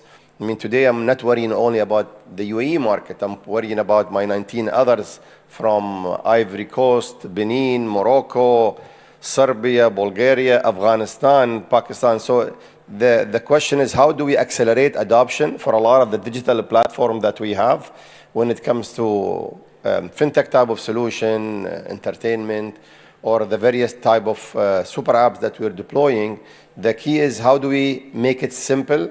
I mean, today we have it in a lot of the markets through so many different languages, but how do we accelerate simplification? So when I explain it to your mother or grandmother, it will be simple. Not only simple to understand, but simple to transact. And this is where the agentic AI will play a big role at this one. So you don't need to be an expert. You just need to know what you want and then take you through that experience. Today, allow me a quick interjection. Yeah. Is the future of a super app, or is the future agent that you just speak to, which will also allow you to overcome barriers of literacy? Definitely. I mean, agentic will navigate through the various type of standalone islands of app that it exists today. So this is a belief that we have. But even within the format of some app, maybe it's super for a specific context. So when you have Money, that we're positioning it as a financial services super app, but it's within that domain rather than cuts across so many different areas. The aim is to really leverage on the capability that we have. I mean, we're blessed, serving more than 250 million users, cuts across, again, from east to west. That data, that knowledge, that personalization and localization that we can do will allow us also to enable our own platform, but also enable with others, enable banking partners, enable investment partner, enable real estate partner, to be able to leverage on the strength that we have to penetrate more service. And hopefully all of this move will identify the priority of the countries that we operate in and reach it, and also will help these economies accelerate and grow. Yeah, I think from a financial services perspective, again, in 5 years, there will be financial services super apps. That's one of our goals at Robinhood. Your whole financial life should be on one app. You should have all financial related products there. They should all be tokenized, which is a big push here, obviously, in the UAE. We're pushing for that in the United States too. It should be 24/7. You shouldn't trade by appointment like some of the markets work today, regardless of product. Product should include tokenized real-world assets, maybe a piece of that house you talked about, cars, watches, whatever you can tokenize as a real-world asset should be in that super app. And undoubtedly, navigating that app itself, even without going to multiple apps, should be enabled through agentic AI. I mean, folks are going to need help. One of the problems we have across the globe, and in the United States too, is financial literacy.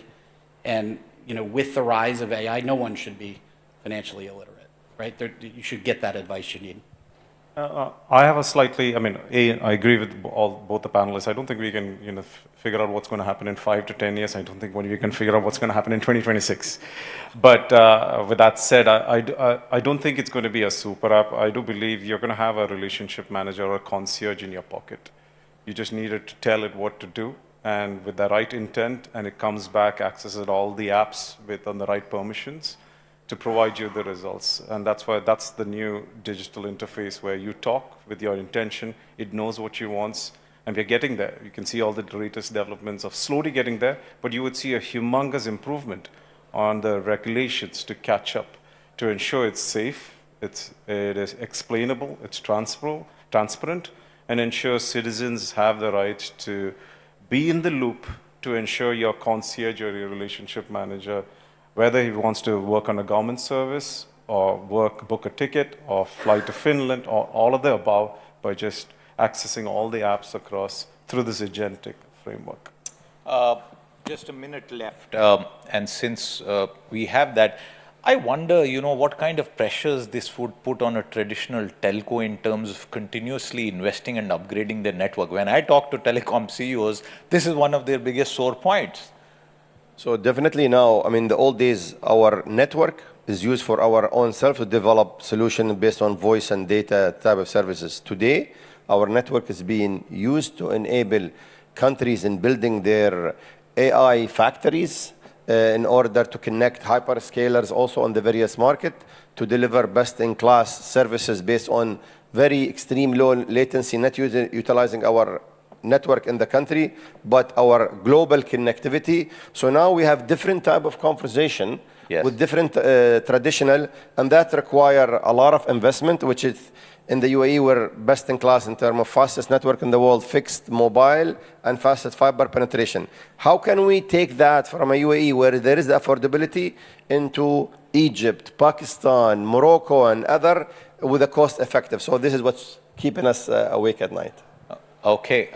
Daniel, did you have one last comment? No. Okay. I have one quick question. How many, do you use an agent in your personal life? Every day. Daniel? Not enough. Multiple agents. Okay, so if I were to go across this room and just for once, raise your hand if you use an agent in your personal life to help you solve anything or do anything, any transaction. Okay, so that's the future. That's the future of the digital lifestyle. Khalifa, Daniel, Ashish, thank you very much for your time with us today. A round of applause for this wonderful panel. We could have gone on, but we need to end this. And as I do that, I also want to introduce the next panel, Capital Under Pressure, Venture Investing Amid Global Tariff Shifts. Dev Turakhia of AI Tech, Alexander Lazarov, and the moderator is Laura Gardner of Bloomberg.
في الماضي صنعت الكلمات والأفعال أعظم لحظات التاريخ، فألهمت الشعوب ورسمت مسارها. As long as you live another day, you have an opportunity to create. كلمة واحدة قد تتحول إلى قرارات. In a world in which everything is global, we need global responses. جملة واحدة قادرة على تشكيل الآراء. To me, development delayed is development denied, and we have to change this. والخطاب الصحيح يمكن أن يغير مجرى التاريخ. If we fail to act now, we will see a climate crisis that is unimaginable. غير أن الصوت الواحد مهما كان مؤثراً لا يكفي وحده. We're going through a time warp. It's going to be shockingly different. هذه تحديات معقدة يصعب على الدول والحكومات مواجهتها منفردة. Shift to artificial intelligence is going to be like a tsunami hitting the labor market. نحن بحاجة إلى منصة تجمع القادة والخبراء والمفكرين، منصة تطرح فيها أصعب الأسئلة وتصاغ فيها الحلول بجهد مشترك. I'm an optimist by nature. If you're not optimistic and passionate, you'll not get anything done. القمة العالمية للحكومات، حيث تلتقي العقول وتتولد الأفكار ويستشرف المستقبل.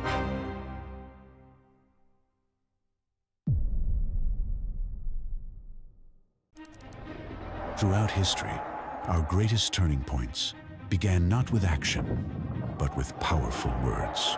As long as you live another day, you have an opportunity to create. A single line can be a command. In a world in which everything is global, we need global responses. A sentence can form an opinion. To me, development delayed is development denied, and we have to change this. And the right speech can shift the course of history. If we fail to act now, we will see a climate crisis that is unimaginable. But one voice on its own can only go so far. We're going through a time warp. It's going to be shockingly different. These are challenges too complex for any nation to face alone. Shift to artificial intelligence is going to be like a tsunami hitting the labor market. They demand a platform where leaders, experts, and thinkers can confront the world's toughest questions together. I'm an optimist by nature. And if you're not optimistic and passionate, you'll not get anything done.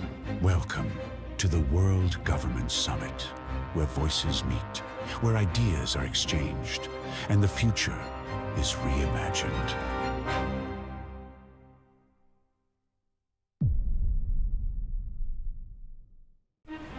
We're going through a time warp. It's going to be shockingly different. If we get into a new Cold War, do countries have to choose which side they are? In a world in which everything is global, we need global responses. I'm an optimist by nature. And if you're not optimistic and passionate, you'll not get anything done.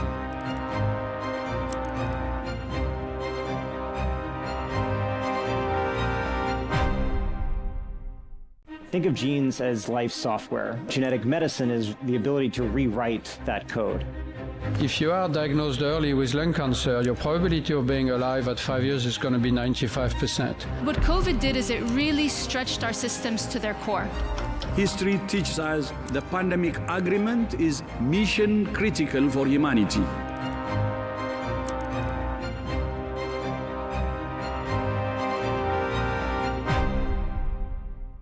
What drives economic development is innovation. Innovation cannot be planned. You just don't know when and where innovation comes. Creative arts as an industry is a generator not only of wealth, but of jobs.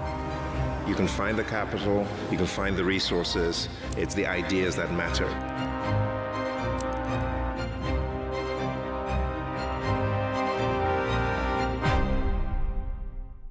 To me, development delayed is development denied, and we have to change this. We know the energy demand is going to double by 2050. We don't know how we're going to supply that demand. Those countries that will continue to innovate will have a competitive advantage. They want the data input and the models that they can manage and they can trust.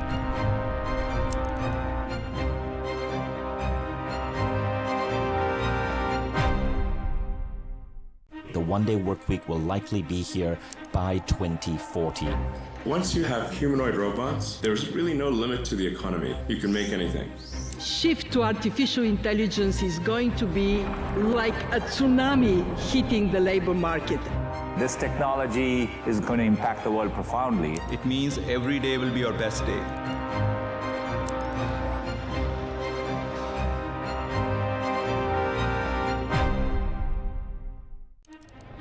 في الماضي صنعت الكلمات والأفعال أعظم لحظات التاريخ، فألهمت الشعوب ورسمت مسارها. As long as you live another day, you have an opportunity to create. كلمة واحدة قد تتحول إلى قرارات. In a world in which everything is global, we need global responses. جملة واحدة قادرة على تشكيل الآراء. To me, development delayed is development denied, and we have to change this. والخطاب الصحيح يمكن أن يغير مجرى التاريخ. If we fail to act now, we will see a climate crisis that is unimaginable. غير أن الصوت الواحد مهما كان مؤثراً لا يكفي وحده. We're going through a time warp. It's going to be shockingly different. هذه تحديات معقدة يصعب على الدول والحكومات مواجهتها منفردة. Shift to artificial intelligence is going to be like a tsunami hitting the labor market. نحن بحاجة إلى منصة تجمع القادة والخبراء والمفكرين، منصة تطرح فيها أصعب الأسئلة وتصاغ فيها الحلول بجهد مشترك. I'm an optimist by nature. If you're not optimistic and passionate, you'll not get anything done. القمة العالمية للحكومات، حيث تلتقي العقول وتتولد الأفكار ويستشرف المستقبل.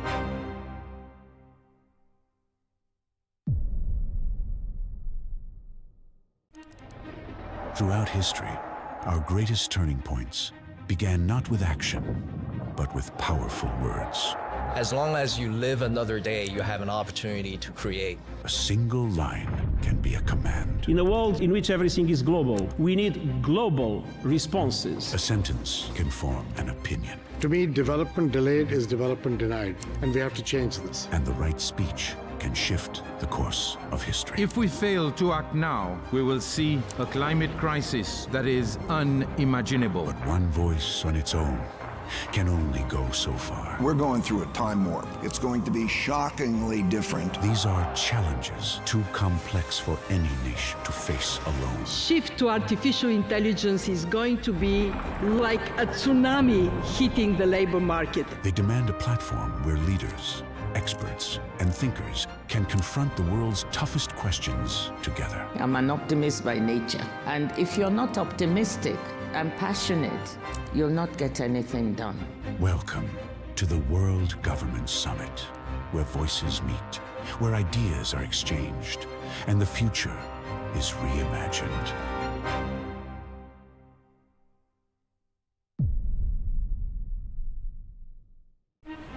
We're going through a time warp. It's going to be shockingly different.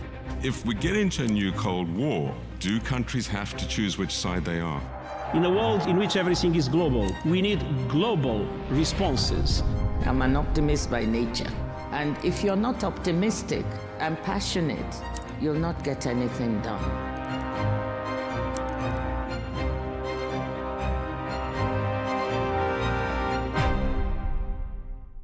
Think of genes as life software. Genetic medicine is the ability to rewrite that code. If you are diagnosed early with lung cancer, your probability of being alive at 5 years is going to be 95%. What COVID did is it really stretched our systems to their core. History teaches us the pandemic agreement is mission critical for humanity.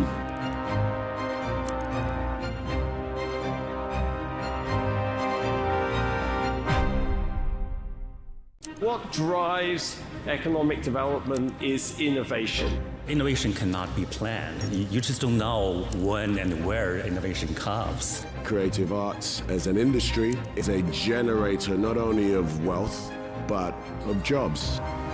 You can find the capital, you can find the resources. It's the ideas that matter.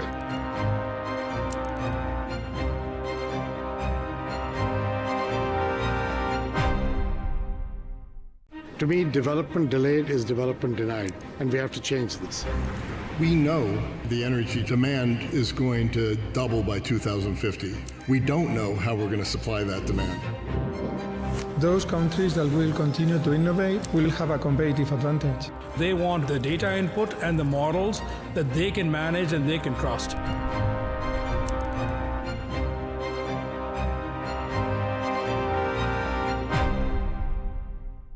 The one-day work week will likely be here by 2040.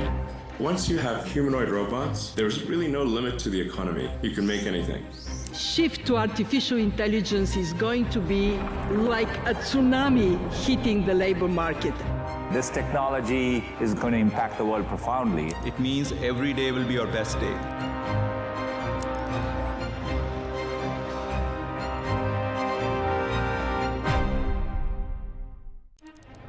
في الماضي صنعت الكلمات والأفعال أعظم لحظات التاريخ، فألهمت الشعوب ورسمت مسارها. As long as you live another day, you have an opportunity to create. كلمة واحدة قد تتحول إلى قرارات. In a world in which everything is global, we need global responses. جملة واحدة قادرة على تشكيل الآراء. To me, development delayed is development denied, and we have to change this. والخطاب الصحيح يمكن أن يغير مجرى التاريخ. If we fail to act now, we will see a climate crisis that is unimaginable. غير أن الصوت الواحد مهما كان مؤثراً لا يكفي وحده. We're going through a time warp. It's going to be shockingly different. هذه تحديات معقدة يصعب على الدول والحكومات مواجهتها منفردة. Shift to artificial intelligence is going to be like a tsunami hitting the labor market. نحن بحاجة إلى منصة تجمع القادة والخبراء والمفكرين، منصة تطرح فيها أصعب الأسئلة وتصاغ فيها الحلول بجهد مشترك. I'm an optimist by nature. If you're not optimistic and passionate, you'll not get anything done. القمة العالمية للحكومات، حيث تلتقي العقول وتتولد الأفكار ويستشرف المستقبل.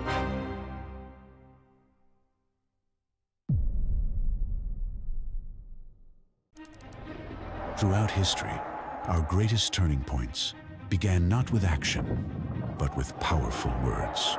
As long as you live another day, you have an opportunity to create. A single line can be a command. In a world in which everything is global, we need global responses. A sentence can form an opinion. To me, development delayed is development denied, and we have to change this. And the right speech can shift the course of history. If we fail to act now, we will see a climate crisis that is unimaginable. But one voice on its own can only go so far. We're going through a time warp. It's going to be shockingly different. These are challenges too complex for any nation to face alone. Shift to artificial intelligence is going to be like a tsunami hitting the labor market. They demand a platform where leaders, experts, and thinkers can confront the world's toughest questions together. I'm an optimist by nature. And if you're not optimistic and passionate, you'll not get anything done.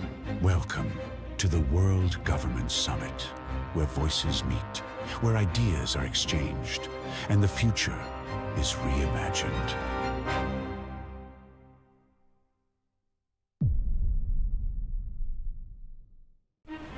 We're going through a time warp. It's going to be shockingly different.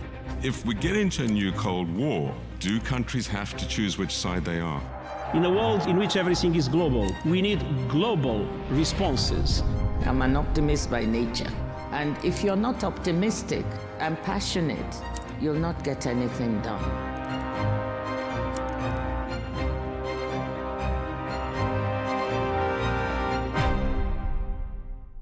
Think of genes as life software. Genetic medicine is the ability to rewrite that code.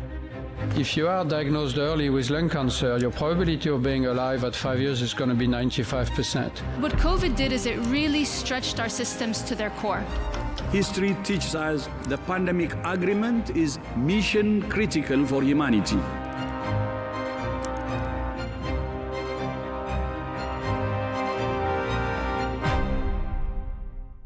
What drives economic development is innovation. Innovation cannot be planned. You just don't know when and where innovation comes. Creative arts as an industry is a generator not only of wealth, but of jobs. You can find the capital, you can find the resources. It's the ideas that matter.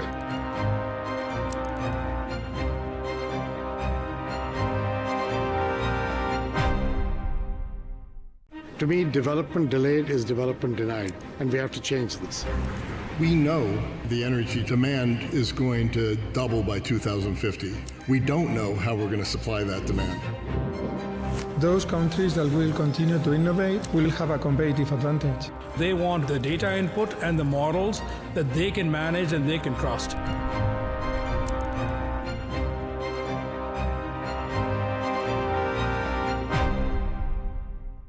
The one-day work week will likely be here by 2040.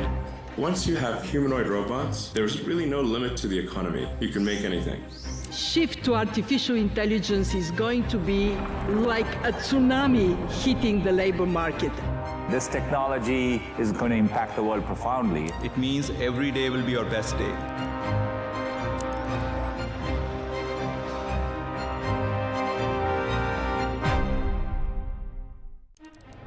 في الماضي صنعت الكلمات والأفعال أعظم لحظات التاريخ، فألهمت الشعوب ورسمت مسارها.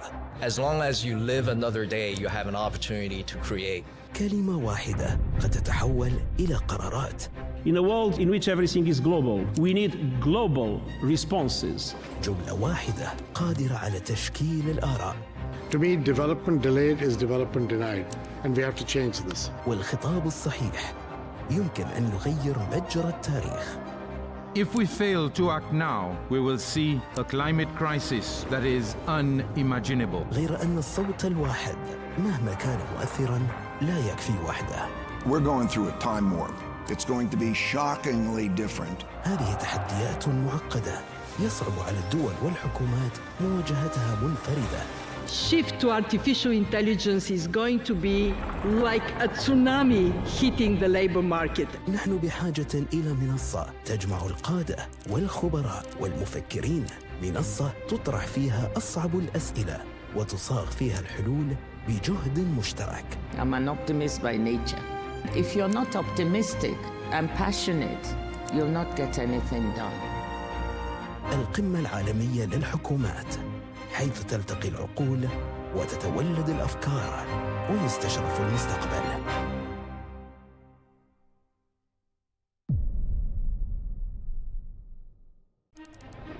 Throughout history, our greatest turning points began not with action, but with powerful words.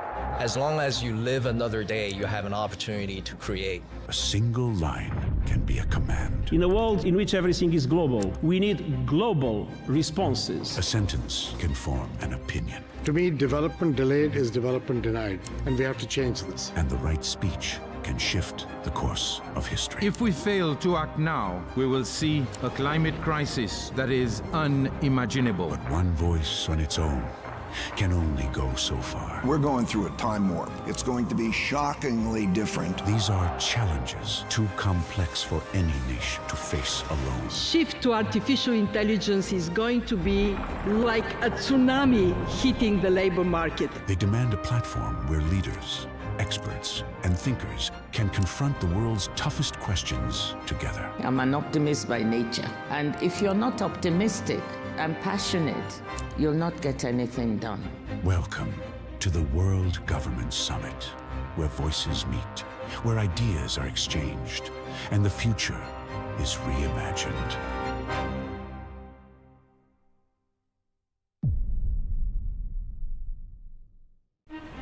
We're going through a time warp. It's going to be shockingly different. If we get into a new Cold War, do countries have to choose which side they are? In a world in which everything is global, we need global responses. I'm an optimist by nature. And if you're not optimistic and passionate, you'll not get anything done.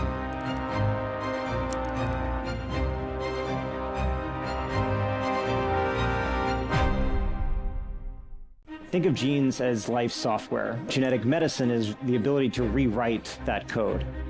If you are diagnosed early with lung cancer, your probability of being alive at 5 years is going to be 95%. What COVID did is it really stretched our systems to their core.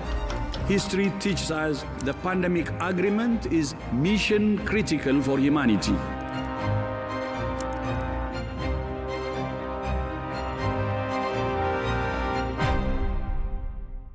What drives economic development is innovation. Innovation cannot be planned. You just don't know when and where innovation comes. Creative arts as an industry is a generator not only of wealth, but of jobs. You can find the capital, you can find the resources. It's the ideas that matter.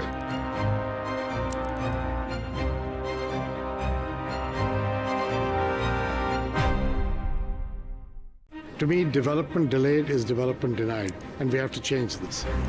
We know the energy demand is going to double by 2050. We don't know how we're going to supply that demand. Those countries that will continue to innovate will have a competitive advantage. They want the data input and the models that they can manage and they can trust.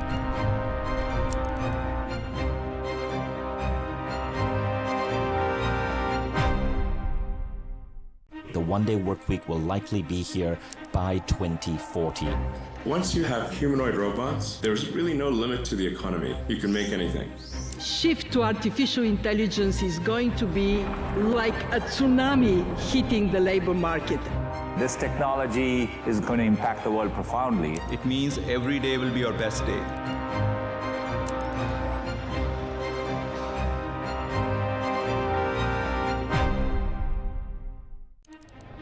في الماضي صنعت الكلمات والأفعال أعظم لحظات التاريخ، فألهمت الشعوب ورسمت مسارها. As long as you live another day, you have an opportunity to create. كلمة واحدة قد تتحول إلى قرارات. In a world in which everything is global, we need global responses. جملة واحدة قادرة على تشكيل الآراء. To me, development delayed is development denied, and we have to change this. والخطاب الصحيح يمكن أن يغير مجرى التاريخ. If we fail to act now, we will see a climate crisis that is unimaginable. غير أن الصوت الواحد مهما كان مؤثراً لا يكفي وحده. We're going through a time warp. It's going to be shockingly different. هذه تحديات معقدة يصعب على الدول والحكومات مواجهتها منفردة. Shift to artificial intelligence is going to be like a tsunami hitting the labor market. نحن بحاجة إلى منصة تجمع القادة والخبراء والمفكرين، منصة تطرح فيها أصعب الأسئلة وتصاغ فيها الحلول بجهد مشترك. I'm an optimist by nature. If you're not optimistic and passionate, you'll not get anything done. القمة العالمية للحكومات، حيث تلتقي العقول وتتولد الأفكار ويستشرف المستقبل.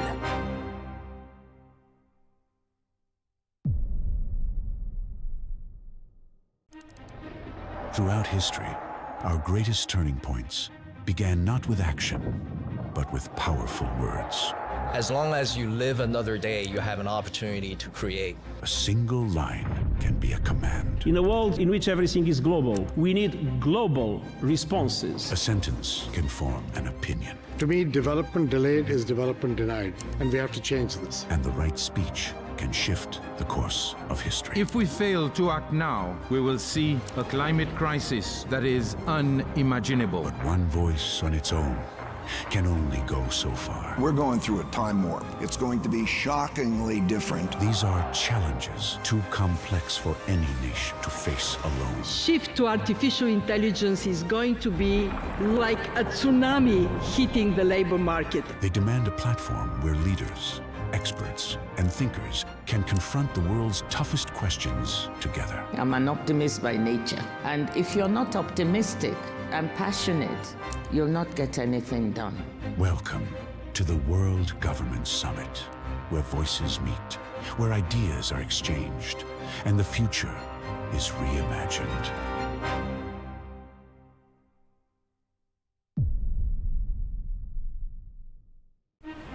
We're going through a time warp. It's going to be shockingly different. If we get into a new Cold War, do countries have to choose which side they are? In a world in which everything is global, we need global responses. I'm an optimist by nature. And if you're not optimistic and passionate, you'll not get anything done.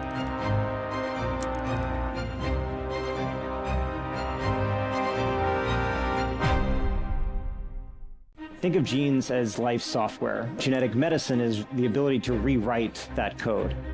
If you are diagnosed early with lung cancer, your probability of being alive at 5 years is going to be 95%. What COVID did is it really stretched our systems to their core. History teaches us the pandemic agreement is mission critical for humanity.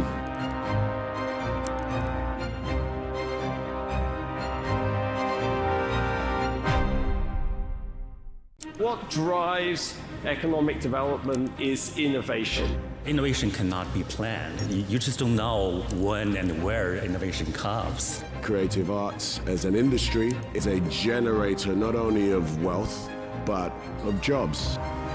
You can find the capital, you can find the resources. It's the ideas that matter.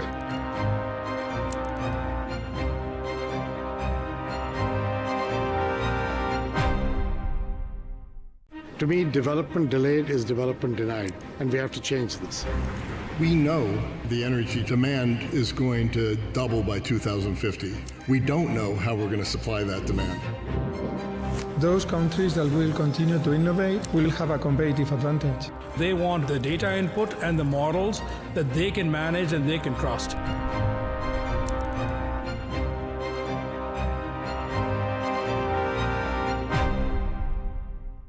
The one-day work week will likely be here by 2040. Once you have humanoid robots, there's really no limit to the economy. You can make anything. Shift to artificial intelligence is going to be like a tsunami hitting the labor market. This technology is going to impact the world profoundly. It means every day will be our best day.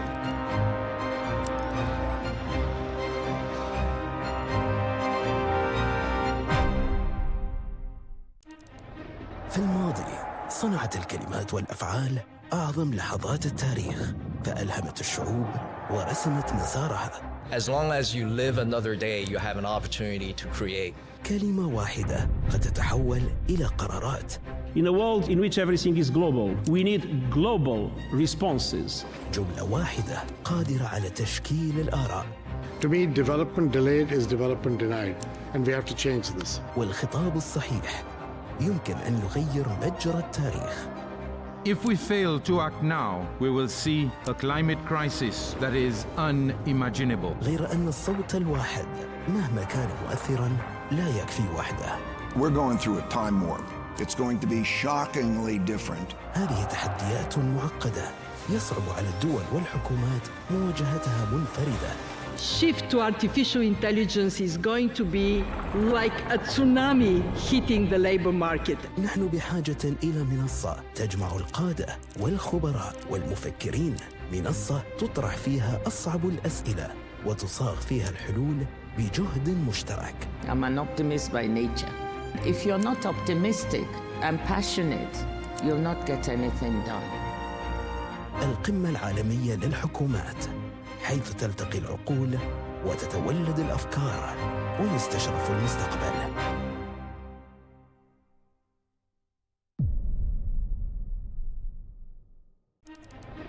Throughout history, our greatest turning points began not with action, but with powerful words.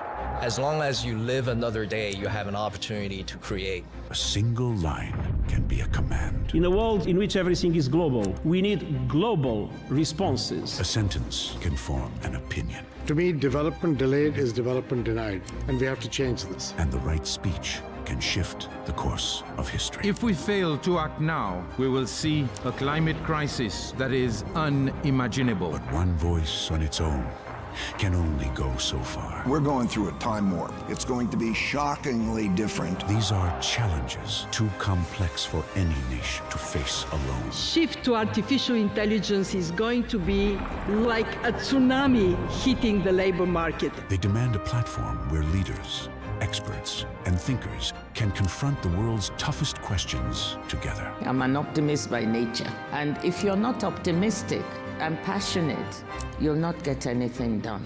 Welcome to the World Government Summit, where voices meet, where ideas are exchanged, and the future is reimagined.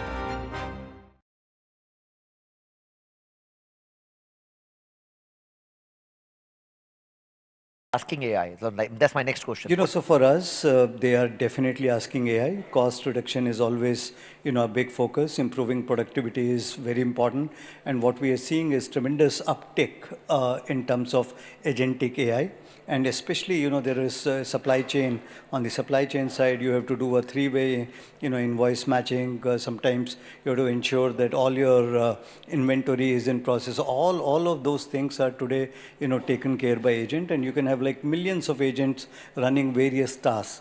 Okay, typically for us, when humans act, they can possibly look at maybe 2 or 3, set of information at one time. But with agents, they can do like millions of bits of information they can put together in the shortest possible time. And Carl, you mentioned a very interesting thing, right? While we think about AI the way we want to think, but sometimes consumers don't care. They don't want to care about it, right? They want the output at the end of it, right? So I'm not sure how many number of devices you are like selling in India, but what's the feedback, the data you are collecting, the behavior you are seeing? So how are you looking at integrating that behavior into your product decision making? Or there's no sense of this conversation, that the sentence I said and does not matter?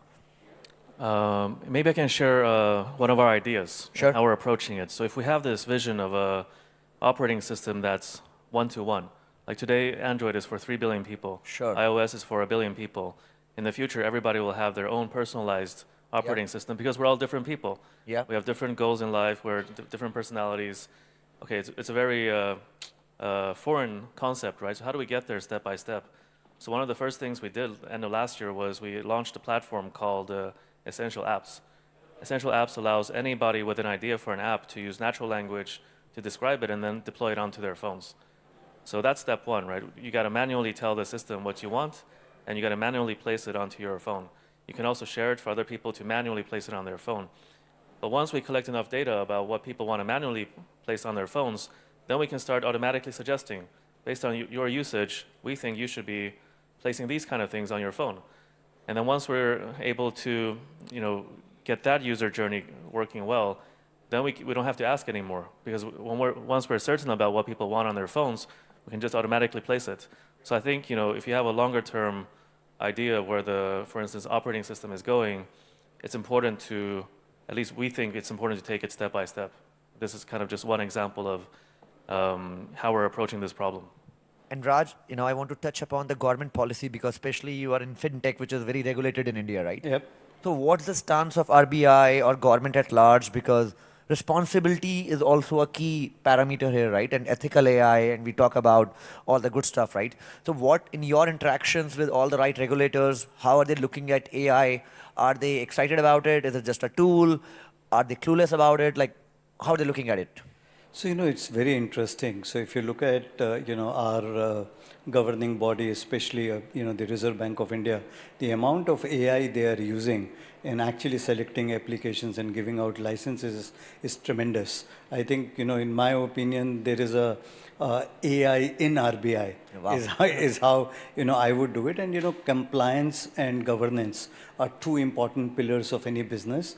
And AI, you have to ensure today, it can little bit hallucinate, it can do a lot of other things which you don't want.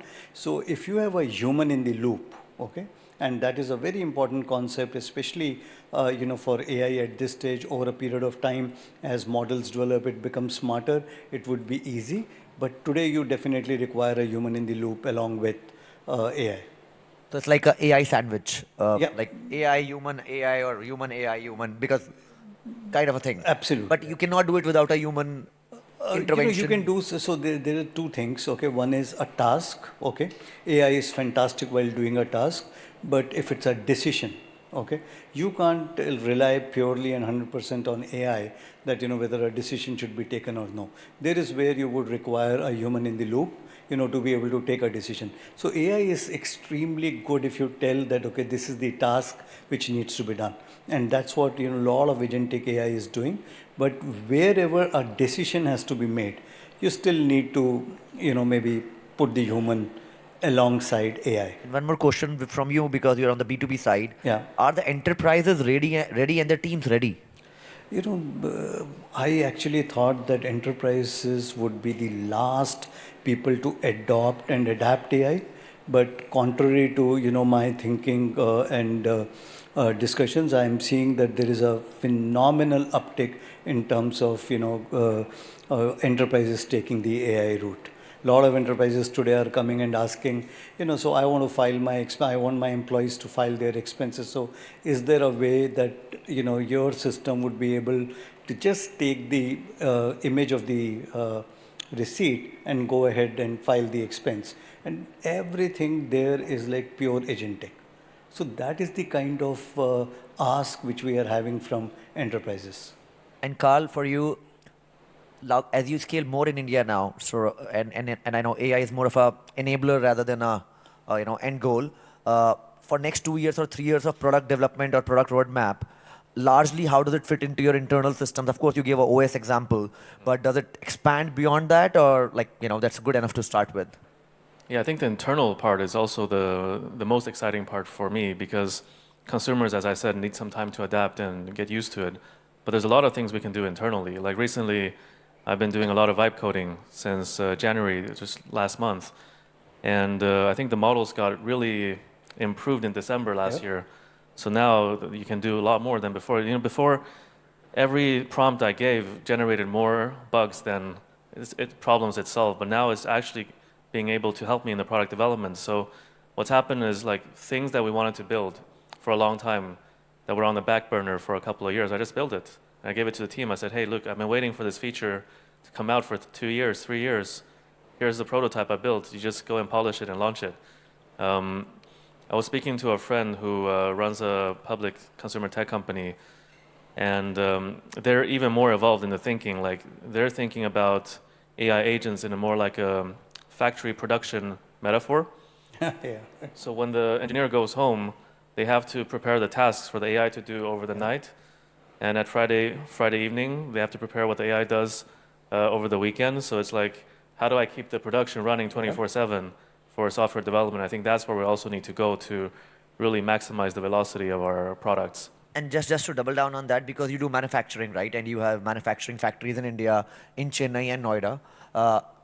How are you looking at integrating AI on a manufacturing layer to optimize the cost? Because that's one of the key drivers for you. And do you how long do you think, how many years we are away where it can come down substantially? Right now, I think it's more of introduction of AI in manufacturing, but any thoughts there? Yeah, we haven't really started to think about AI on the manufacturing side because we use contract manufacturers, and the way we can drive better unit economics is simply by growing our scale and procurement volume. That's how the costs come down. For me, AI kind of is the contract manufacturer's job. When we have a new product we want to make, we do an RFP. Different factories have to bid for it. We take the best quality, best price. If they want to stay competitive in their industry, they have to enable AI. So you are betting they all will eventually using. Or else they'll be outcompeted by their competitors. Yeah. And Raj, you work with enterprises who further, work with further vendors and, multiple people. So you are also collecting lots of data. Yep. Right? How does that feedback loop looks like? Because you're in a very hardcore financial ecosystem, right? So how much you rely on that feedback loop versus your own instinct or gut or algorithms which you have built over the years? And how fast can you pivot or evolve as per the needs? So, if you really look at it, AI is into two phases. One is the application part of it. Okay, so you use the AI for the application. The other is the database, side of it, where you use the you use the AI for data. In my assumption in next few years, we would have dedicated LLMs or SMLs, small language models and large language models for enterprises, for their own data. So they can do a lot of analysis, crunch that data on by themselves. Today, all models which are there are basically, you are feeding to the public, and no enterprise really would want their data to be out there in the public. So eventually what will happen is, like we are building one, which is a fintech language model, okay, which is a FLM for ourselves. Okay, similarly is, what is going to be there in coming years, and maybe months and years. In AI, even month is sometimes long enough. Yep. And before I ask in the last question, anyone has good questions now? No? Are you guys listening? No, I don't think so. Are you guys listening? Then you must have questions. No? No. Okay. So one last question, especially from an India market POV, starting with you. You have been in consumer market for long enough, and in your previous company also, India was a key market, I guess, OnePlus, and especially Nothing. Anyone who wants to build in consumer market, looking at India, couple of pointers how to go about it, and even building from UK for India. So for sure, a lot of people who are living in India should go about it. So what's your couple of pointers? I think we should see India as like a market that really increases your capabilities as a company, because it tests you. It really tests you, because the Indian consumer is very knowledgeable. Everybody knows how to find information online. So it really challenges you. Why is this price, this spec? Like other products are even better at the same price. So they're very challenging. Also in customer service, the average kind of amount of tickets from an Indian consumer is way higher than a European or American consumer. That's a very interesting insight. And the margin is lower. So if you can survive in India, if you can satisfy the user in India, I think other markets are going to be a lot easier. Yeah, we'll record this. Someone is recording, hopefully. Yeah, Raj, anyone building in B2B enterprise or fintech space in India, how should they look at it from an AI lens now? Should it be broken down into more small agentic modules? Do we still need a 100-people team to build a B2B enterprise software? How do you look like a 3-year, 4-year, 5-year into it? Sure. So, to be very candid, one a capitalist view and one a socialist view. We are 1.4 billion people, 20% of the world's population. Our GDP is about 4 billion, which is like 4% of the overall GDP of the world, which is roughly about, take or here or there, 100 trillion. And we are just at about 4 trillion. So for us, it's a big problem in India, because if too much of AI gets adopted in India, there will be job losses. And India really cannot take job losses at this point of time. So, while on one way we are very happy that AI is improving productivity, we are becoming more competitive, but at the other end, Indian government has to go on and take, do more social security and, put lot of good money just to take, care of the welfare of people. So, which in my opinion, is not a great thing for any capitalist economy. And India is at the center where it can neither go here nor go there. So it's a tight spot right now. You have to balance it out. To balance it out. And AI, to be very candid, is not going to help things. Interesting takes. Thank you, folks. You have been a okay audience. I'll be very candid. I'm a media guy. No, you have been a great audience. Thank you for listening. And Carl and Raj are around if you want to catch up with them. Thank you. Thank you.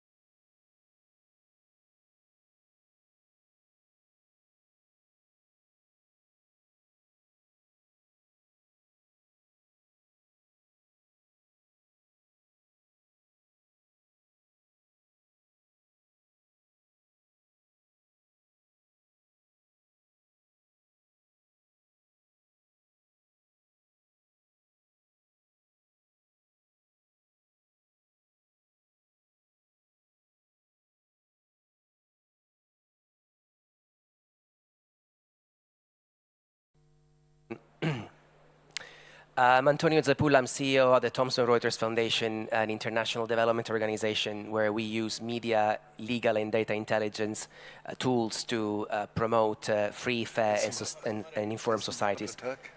So in this session, we want to explore the importance of investment as a tool for economic development, especially in emerging markets.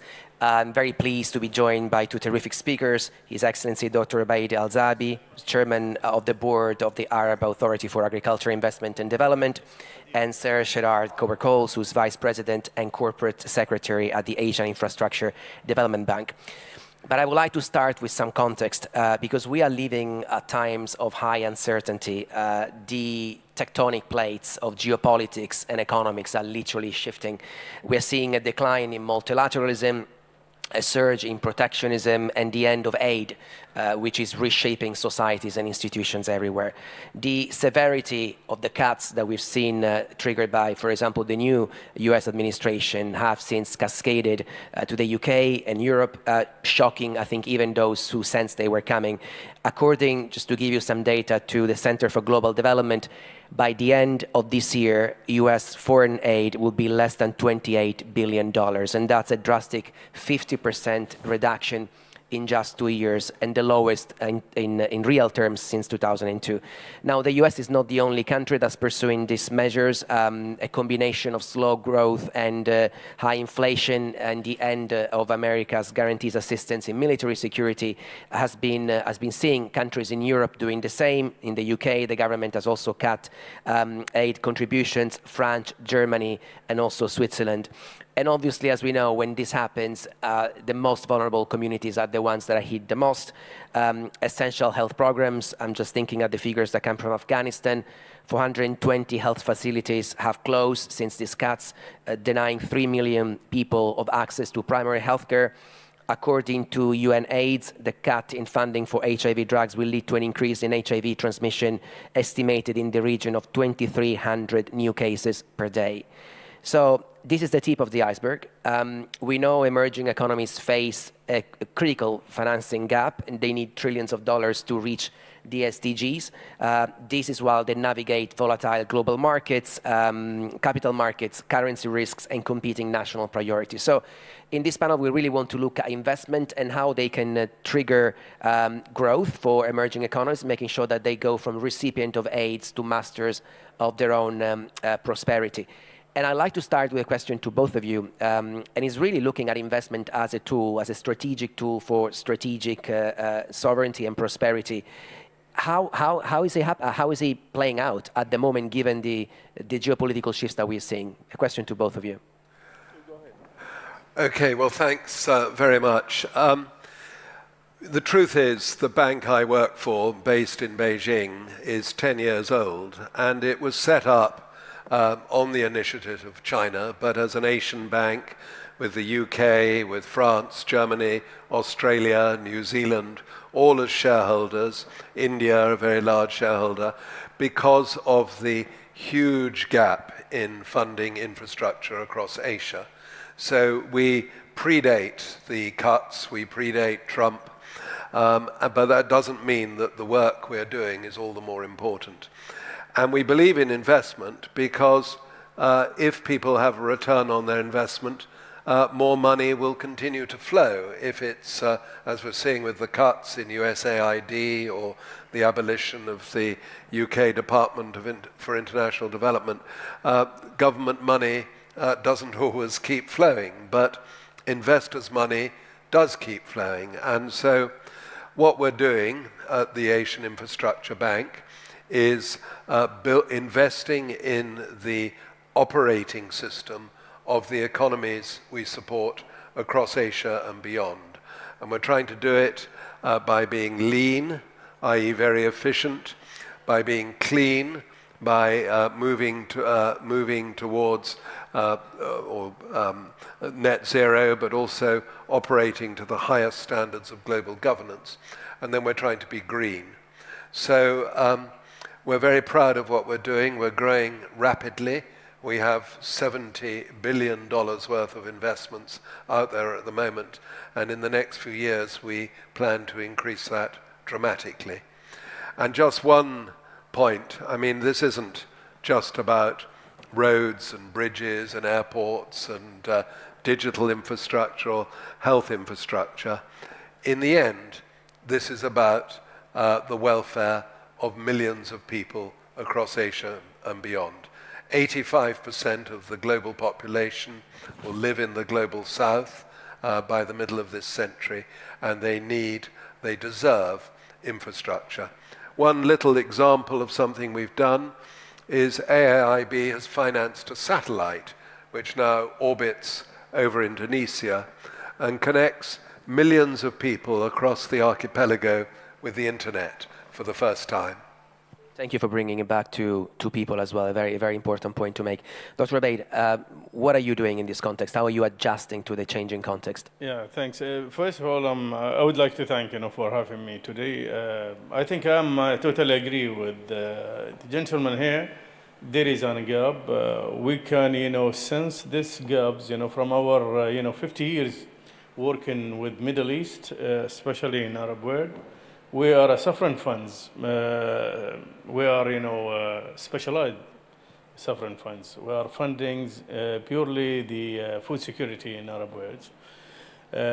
What we'd like to highlight today is there is a gap, certainly. For instance, in Sub-Sahara, we've got around, $150 billion gaps, in financing, for example.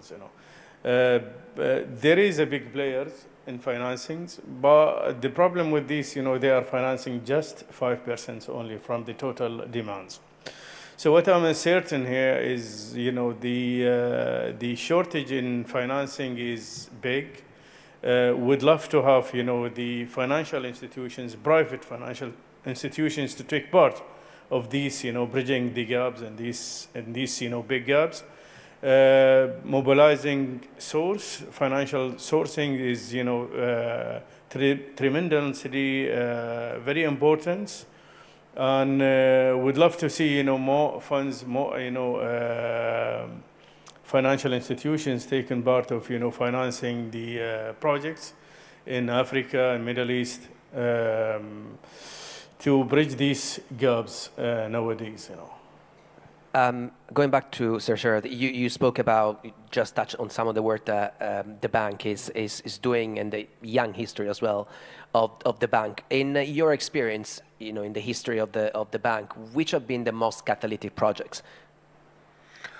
Well, it's very difficult to choose. We've got over... Good problem to have. We've got over 300 projects operational at the moment. We've got plans for hundreds more, and all of them in different ways have made a difference in some of the poorest countries across South Asia. Our biggest borrower is India. One of our second largest shareholder is India. I mean, the key point, and the point that Dr. Obeid was making so rightly, is if you want to sustain this sort of investment, people have to make money out of it. And so we pay a return. We had a bond issue in London the other day that was 3 times oversubscribed. And we work with other MDBs, with the World Bank, the Arab Fund for Development, the Asian Development Bank. We work with the private sector. About 40% of our projects crowd in private sector investment. So we operate collaboratively, coherently.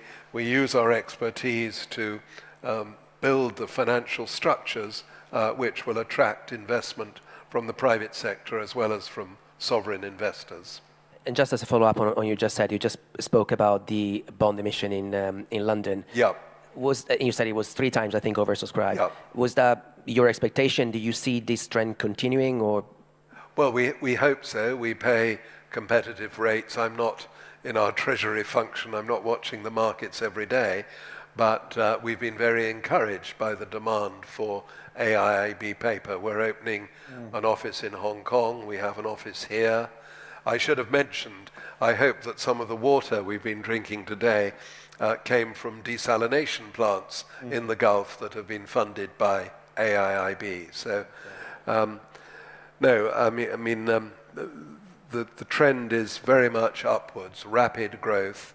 But as Dr. Obaid said, the infrastructure funding gap globally stretches into trillions of dollars, and it affects people across the global south. Let's then go back to Dr. Obaid. Indeed, Sir Sher spoke about this gap.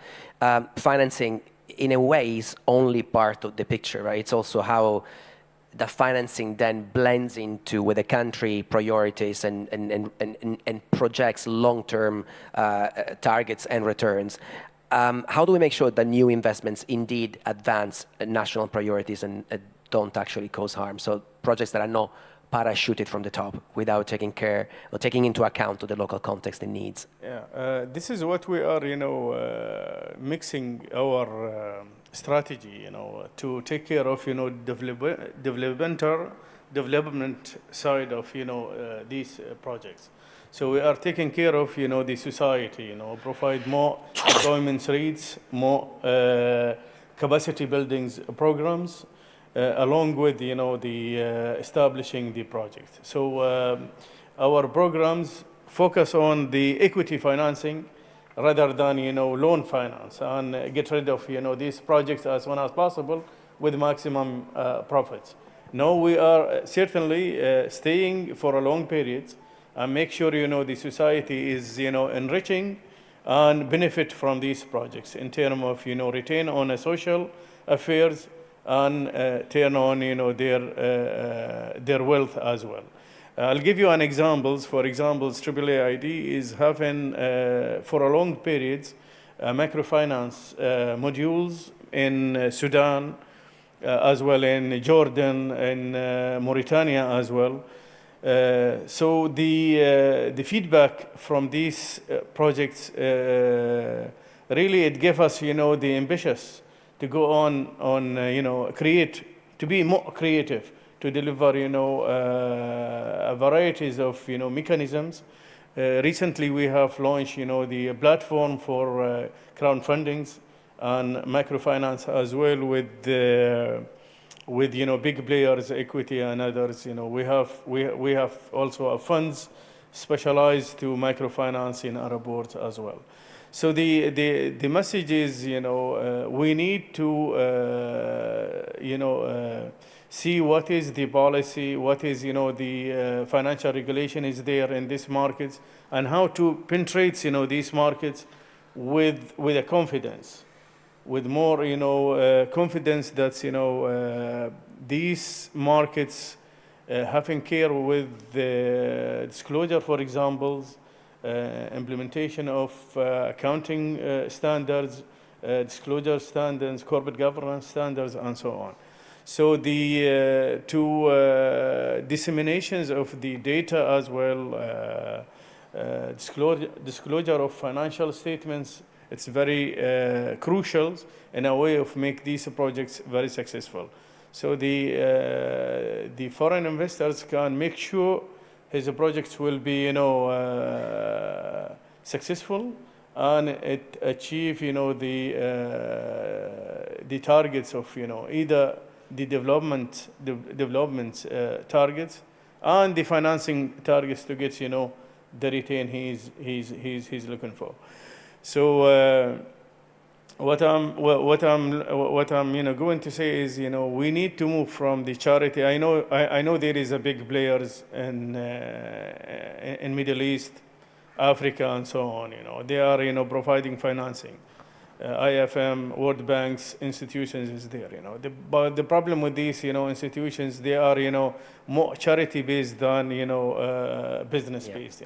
So we need to move, from the charity-based to fundings, on a private sector basis. That is, the focal points here.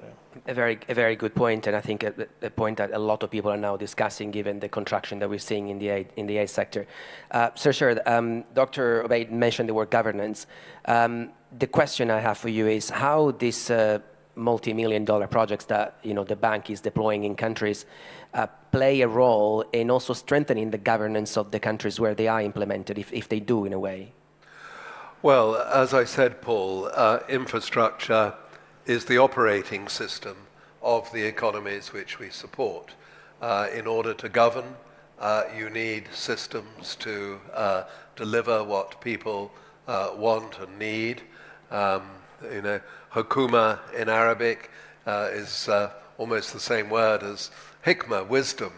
And it's wisdom that you need to have these sort of operating systems. So, as I said, we are funding the building of roads and bridges, railways, airports, ports, desalination plants. But we're also doing more and more for non-visible infrastructure, digital infrastructure, I mentioned, for example, in Indonesia, education infrastructure, and health infrastructure, because we know that in the end, this is about the health and wealth and welfare of ordinary people. And that's what we're doing. And what is so encouraging is that the demand from investors for our paper, for our projects, is so high. And part of that is because the 3 global rating agencies have each, year in, year out, given us AAA ratings. So they regard us as a safe bet, but also as a rewarding bet. As a trusted partner. Yeah, which is not to be taken for granted at this moment in time. Sir, Dr. Obeid, thank you so much for your time. It's been lovely talking to you. And I'll introduce you to the next session, which is called Emerging Economies. Tell the story of the future with Mark Eramo from S&P Global. Thank you. Great, thank you.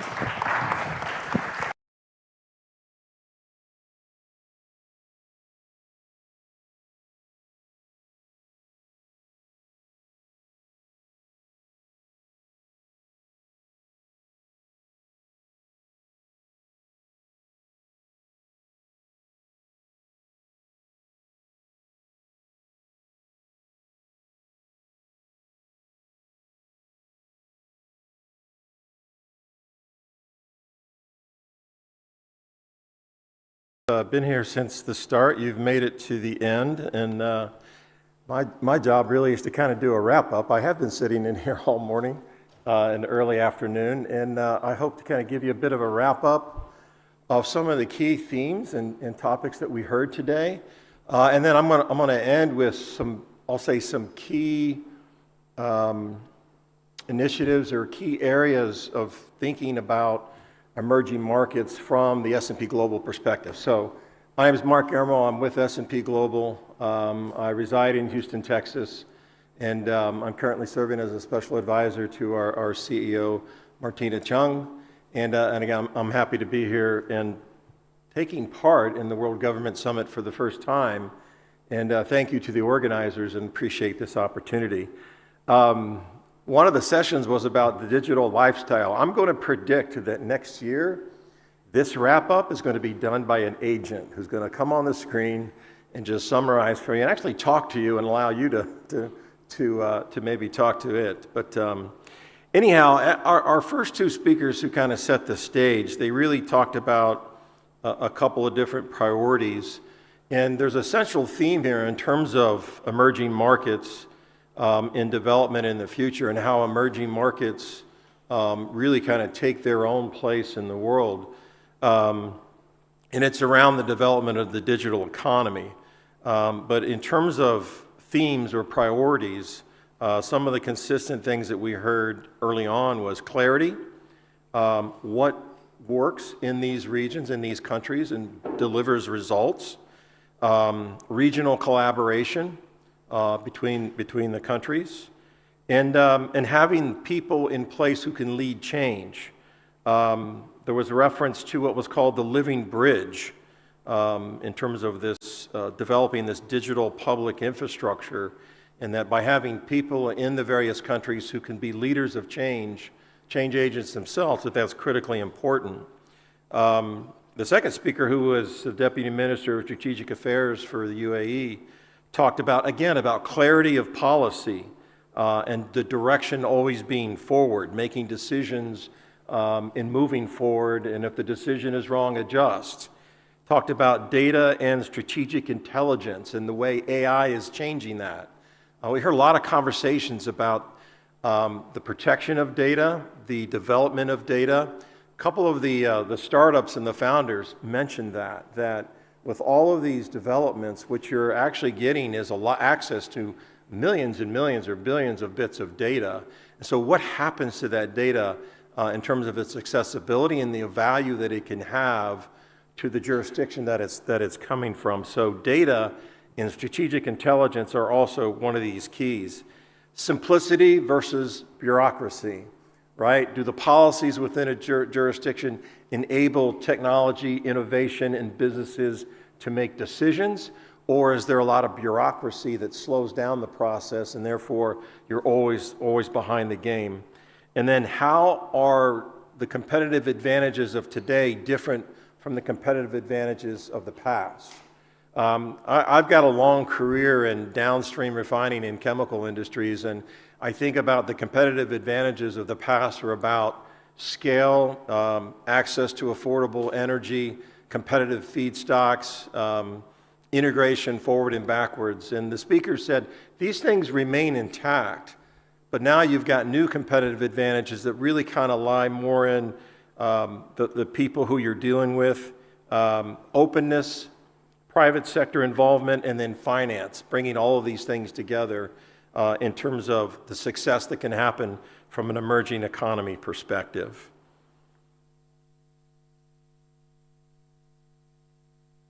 Bear with me as I'm using my digital notebook here as I was taking notes.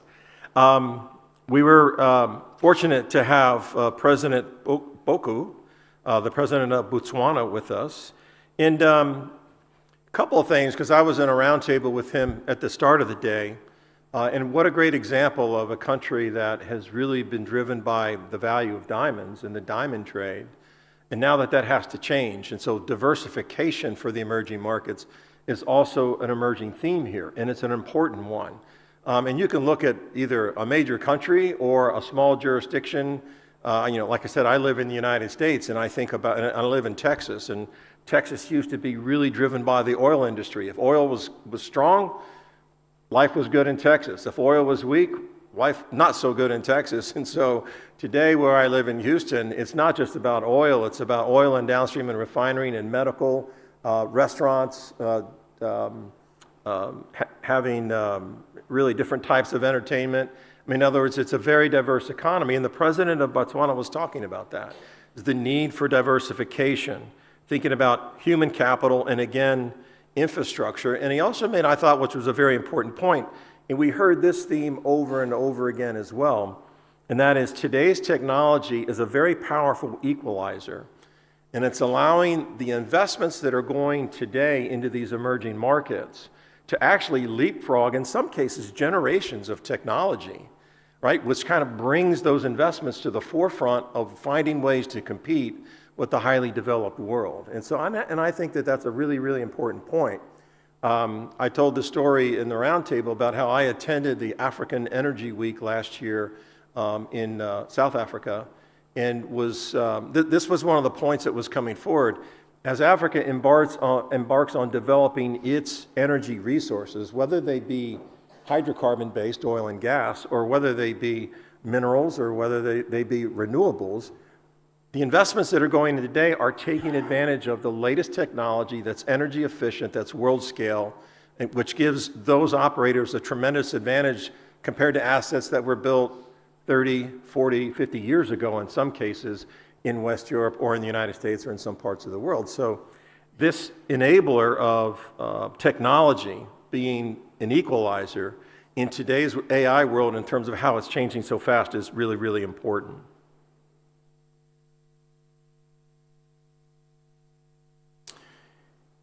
We got into some discussions with, again, startups, which are certainly part of the foundation here.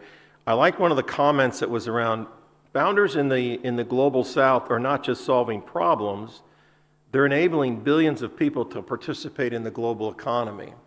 And some of the last presenters actually had some great examples of how they're selling apps or solutions that are enabling millions of people, billions of people to actually be participants in the global economy. I also found one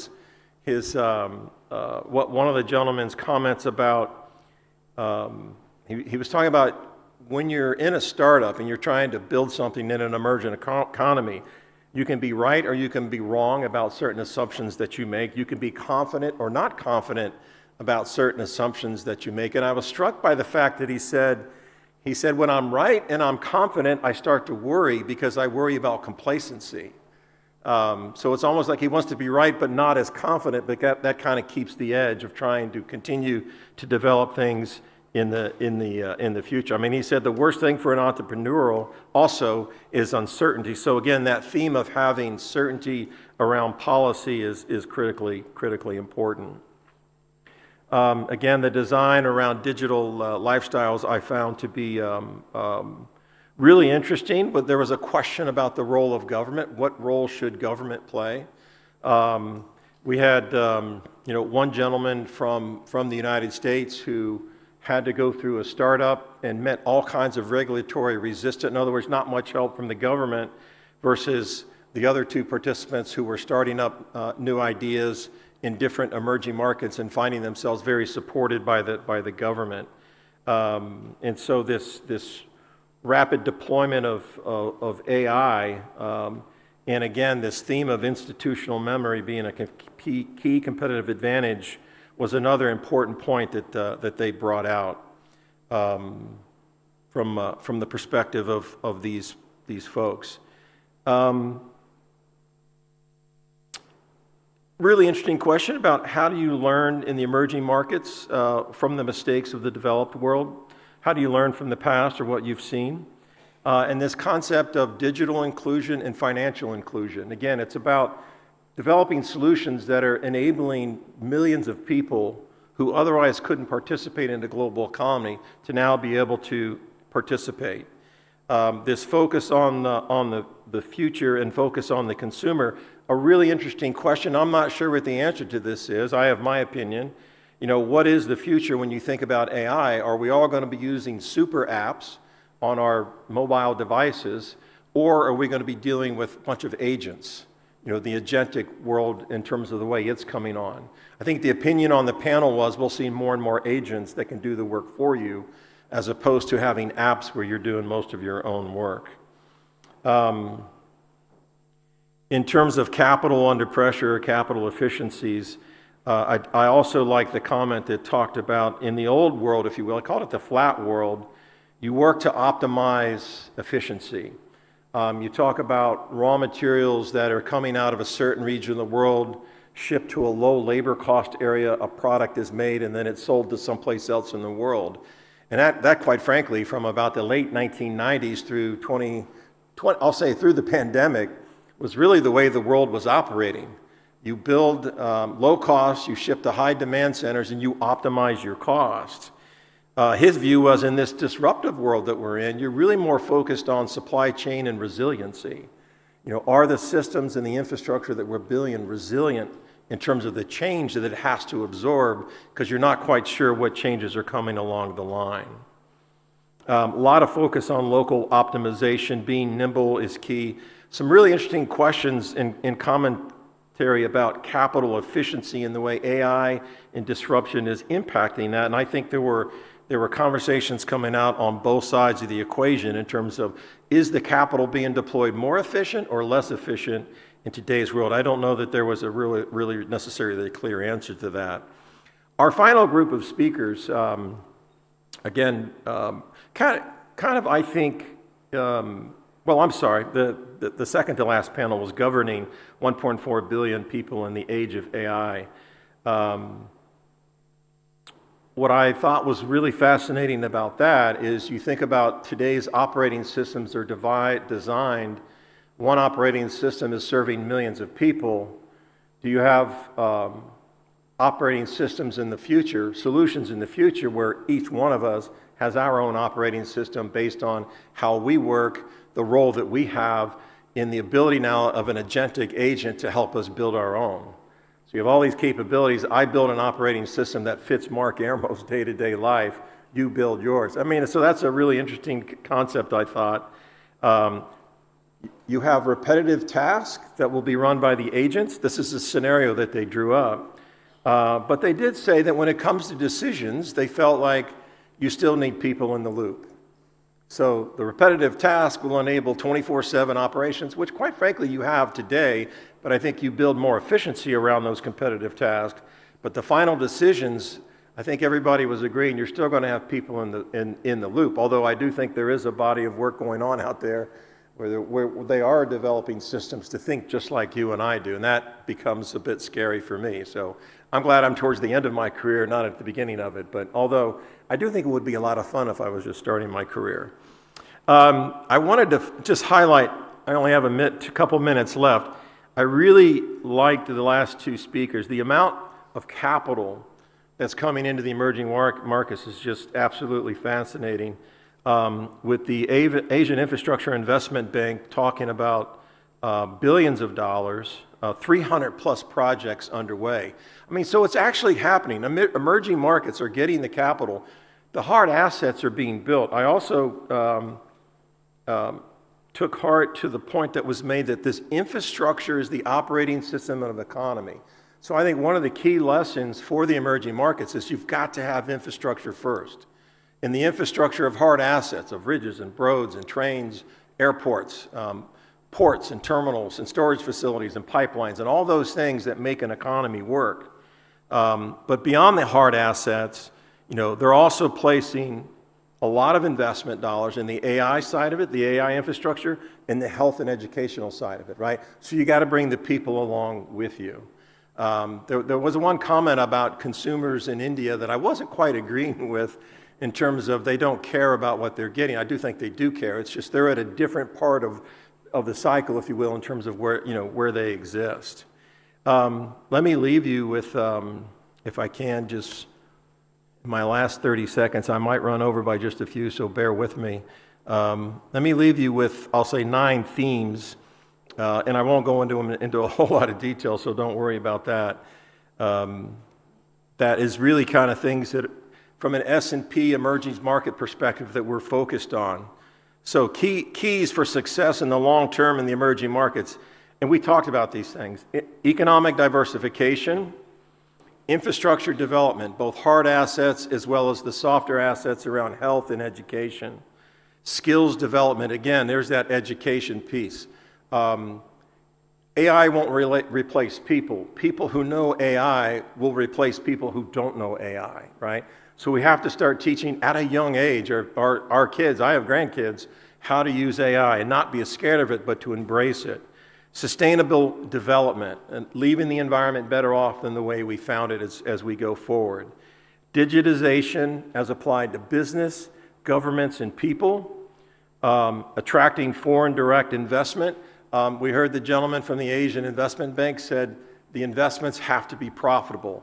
And if there's one pivot we saw in the sustainability world in 2025 was a pragmatic approach that says if I'm going to make an investment to reduce carbon footprint of these assets, it has to stand on its own 2 feet. It has to be profitable. It cannot be propped up. It has to stand alone. And I think that's a really important point.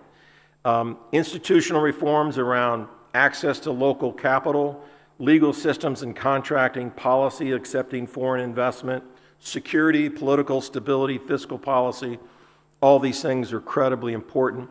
Public-private partnership. If there was another common theme I think we heard across the board from all of our speakers, it's those small and medium-sized entrepreneurial businesses that really win the day. Those are the heartbeat of an economy, and I would tell you, even in the United States, with some of the largest corporations in the world, it is small and medium-sized businesses that are the heart of the U.S. economy in terms of how things operate. So I'd say that's a really, really important point. And then finally, in a world of disruption, I think emerging markets really are the next frontier. There's a really good article I was reading early this morning, came out on the Wall Street Journal, and the title reads something like, the U.S. and China are going through a divorce right now in terms of the economic dependency on each other. That represents opportunity for the emerging markets. It says in the U.S. and in China, they're focused on the emerging markets to be partners with them, which is just opportunity. So with that, thank you very much for listening to my summary, and I hope you have a rest of the day that's very, very good, and enjoy the conference.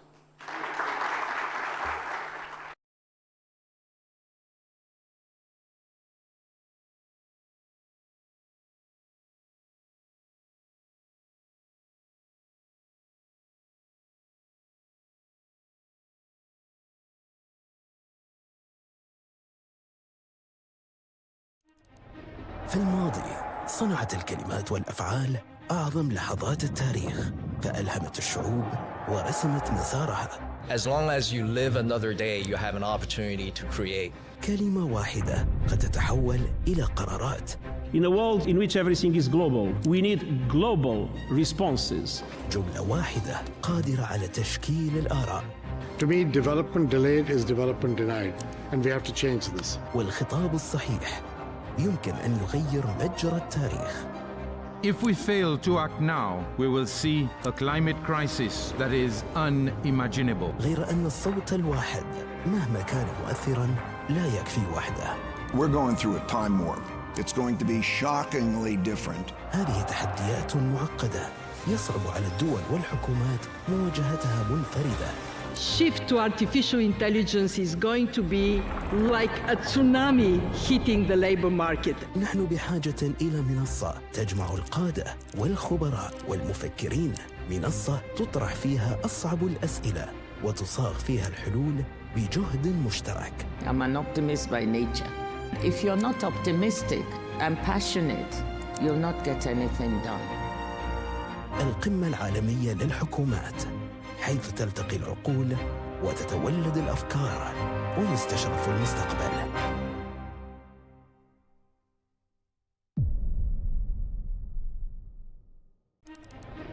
Throughout history, our greatest turning points began not with action, but with powerful words. As long as you live another day, you have an opportunity to create. A single line can be a command. In a world in which everything is global, we need global responses. A sentence can form an opinion. To me, development delayed is development denied, and we have to change this. And the right speech can shift the course of history. If we fail to act now, we will see a climate crisis that is unimaginable. But one voice on its own can only go so far. We're going through a time warp. It's going to be shockingly different. These are challenges too complex for any nation to face alone. Shift to artificial intelligence is going to be like a tsunami hitting the labor market. They demand a platform where leaders, experts, and thinkers can confront the world's toughest questions together. I'm an optimist by nature. And if you're not optimistic and passionate, you'll not get anything done.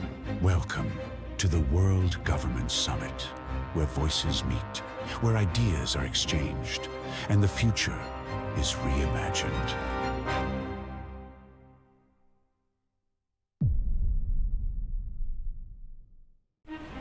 We're going through a time warp. It's going to be shockingly different. If we get into a new Cold War, do countries have to choose which side they are? In a world in which everything is global, we need global responses. I'm an optimist by nature. And if you're not optimistic and passionate, you'll not get anything done.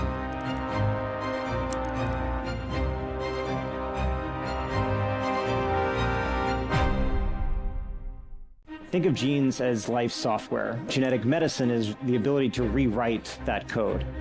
If you are diagnosed early with lung cancer, your probability of being alive at 5 years is going to be 95%. What COVID did is it really stretched our systems to their core. History teaches us the pandemic agreement is mission critical for humanity.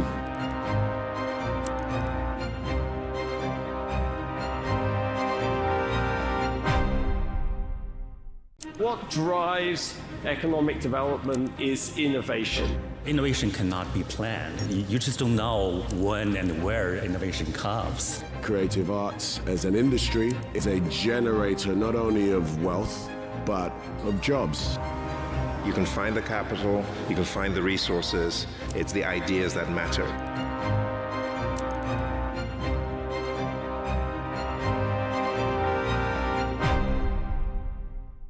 To me, development delayed is development denied, and we have to change this. We know the energy demand is going to double by 2050. We don't know how we're going to supply that demand. Those countries that will continue to innovate will have a competitive advantage. They want the data input and the models that they can manage and they can trust.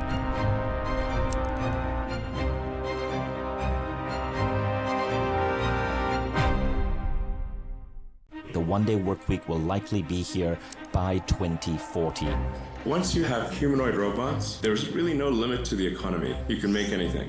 Shift to artificial intelligence is going to be like a tsunami hitting the labor market.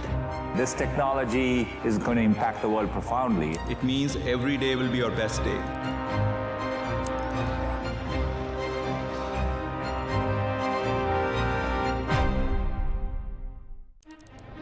في الماضي صنعت الكلمات والأفعال أعظم لحظات التاريخ، فألهمت الشعوب ورسمت مسارها. As long as you live another day, you have an opportunity to create. كلمة واحدة قد تتحول إلى قرارات. In a world in which everything is global, we need global responses. جملة واحدة قادرة على تشكيل الآراء. To me, development delayed is development denied, and we have to change this. والخطاب الصحيح يمكن أن يغير مجرى التاريخ. If we fail to act now, we will see a climate crisis that is unimaginable. غير أن الصوت الواحد مهما كان مؤثراً لا يكفي وحده. We're going through a time warp. It's going to be shockingly different. هذه تحديات معقدة يصعب على الدول والحكومات مواجهتها منفردة. Shift to artificial intelligence is going to be like a tsunami hitting the labor market. نحن بحاجة إلى منصة تجمع القادة والخبراء والمفكرين، منصة تطرح فيها أصعب الأسئلة وتصاغ فيها الحلول بجهد مشترك. I'm an optimist by nature. If you're not optimistic and passionate, you'll not get anything done. القمة العالمية للحكومات، حيث تلتقي العقول وتتولد الأفكار ويستشرف المستقبل.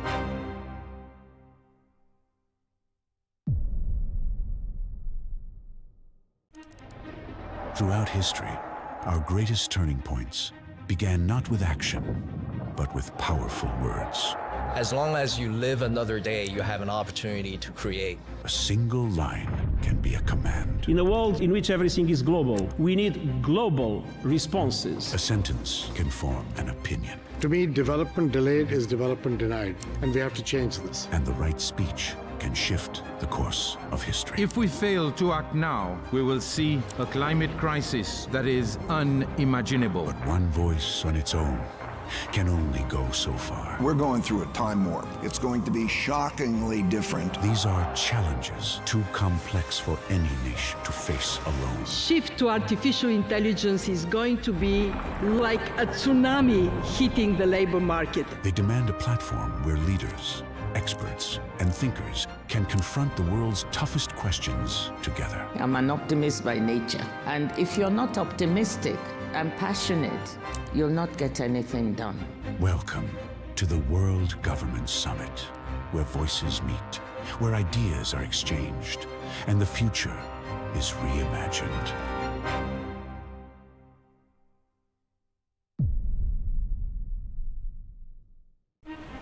We're going through a time warp. It's going to be shockingly different. If we get into a new Cold War, do countries have to choose which side they are?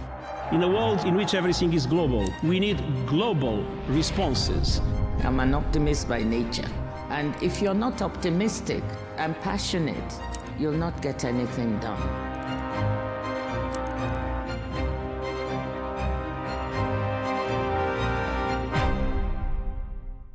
Think of genes as life software. Genetic medicine is the ability to rewrite that code. If you are diagnosed early with lung cancer, your probability of being alive at 5 years is going to be 95%. What COVID did is it really stretched our systems to their core. History teaches us the pandemic agreement is mission critical for humanity.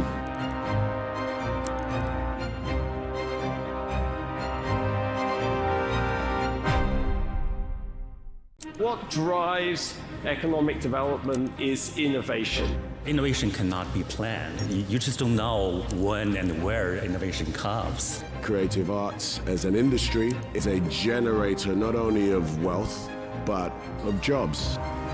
You can find the capital, you can find the resources. It's the ideas that matter.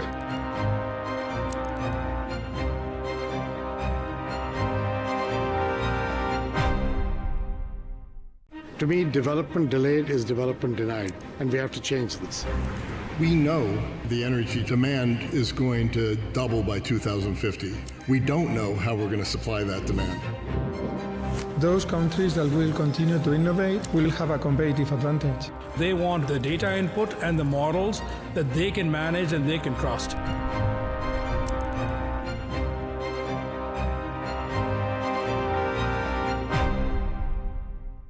The one-day work week will likely be here by 2040. Once you have humanoid robots, there's really no limit to the economy. You can make anything.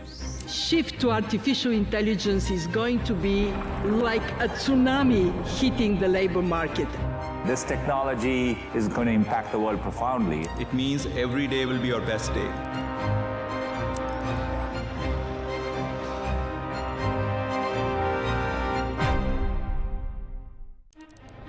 في الماضي صنعت الكلمات والأفعال أعظم لحظات التاريخ، فألهمت الشعوب ورسمت مسارها. As long as you live another day, you have an opportunity to create. كلمة واحدة قد تتحول إلى قرارات. In a world in which everything is global, we need global responses. جملة واحدة قادرة على تشكيل الآراء. To me, development delayed is development denied, and we have to change this. والخطاب الصحيح يمكن أن يغير مجرى التاريخ. If we fail to act now, we will see a climate crisis that is unimaginable. غير أن الصوت الواحد مهما كان مؤثراً لا يكفي وحده. We're going through a time warp. It's going to be shockingly different. هذه تحديات معقدة يصعب على الدول والحكومات مواجهتها منفردة. Shift to artificial intelligence is going to be like a tsunami hitting the labor market. نحن بحاجة إلى منصة تجمع القادة والخبراء والمفكرين، منصة تطرح فيها أصعب الأسئلة وتصاغ فيها الحلول بجهد مشترك. I'm an optimist by nature. If you're not optimistic and passionate, you'll not get anything done. القمة العالمية للحكومات، حيث تلتقي العقول وتتولد الأفكار ويستشرف المستقبل.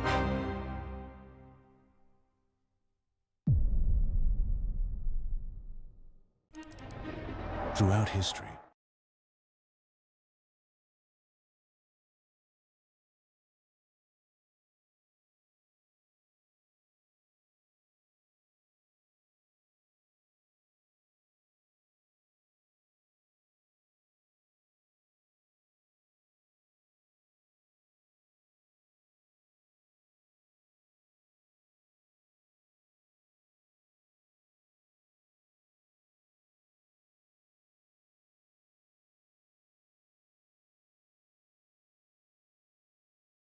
Excellencies, distinguished ministers, heads of delegation, esteemed partners, colleagues, ladies and gentlemen, friends, welcome to this special edition of the 10th International Cooperation Conference of the Association of Caribbean States, here on day 3 of the World Government Summit 2026.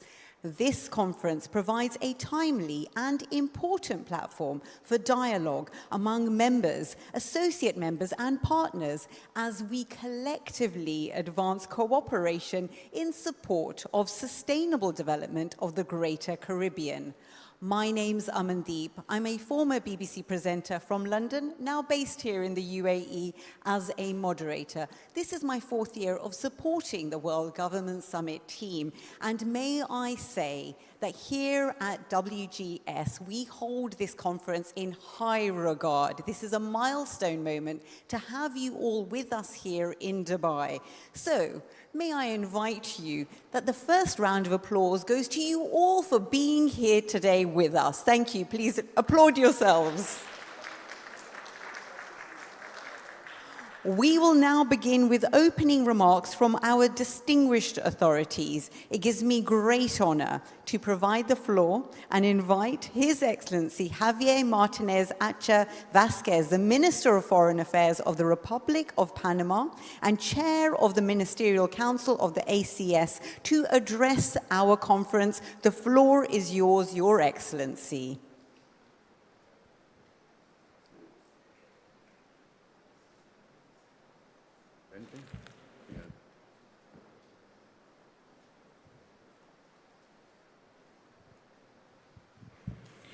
Muy buenos días. Su Excelencia Natalie Campbell Rodríguez, alta comisionada de Jamaica en Trinidad y Tobago. El honorable doctor Natalio Whitley, jefe de gobierno de las Islas Vírgenes. El honorable doctor Denzil Douglas, ministro de Relaciones Exteriores, Comercio Internacional, Industrias, Comercio y Asuntos del Consumidor. El honorable doctor Vince Henderson, ministro de Relaciones Exteriores de la Mancomunidad de Dominica. Su Excelencia Nura bin Mohammed Al-Kabi, ministro de Estados de los Emiratos Árabes Unidos. Su Excelencia Carlos Ramiro Martínez Alvarado, ministro de Relaciones Exteriores de la República de Guatemala. El honorable Sean S.M. Sobers, MP, ministro de Relaciones Exteriores y de CARICOM de Trinidad y Tobago. Senador, el honorable Dominic Smith, ministro de Administración Pública e Inteligencia Artificial de la República de Trinidad y Tobago. El honorable Melvin Buba, ministro de Relaciones Exteriores, Cooperación y Negocios Internacionales de la República de Surinam. La honorable Lisa Yawajiga, ministra de Agricultura, Pesca y Seguridad Alimentaria y Desarrollo Sostenible de Santa Lucía. Su Excelencia, Dr. Abdulrahman Bik Ibrahim Al-Razi, viceministro de Asuntos Multilaterales Internacionales del Reino de Arabia Saudí. Su Excelencia, Carlos Paz Ide, viceministro de Asuntos Exteriores del Estado Plurinacional de Bolivia. Señor Alain Richardson, primer vicepresidente de la colectividad de San Martín. Sus Excelencias, embajadores, otros oficiales de alto nivel de los Estados miembros, miembros asociados y observadores de la Asociación de Estados del Caribe. Invitados especiales, señores periodistas, buenos días.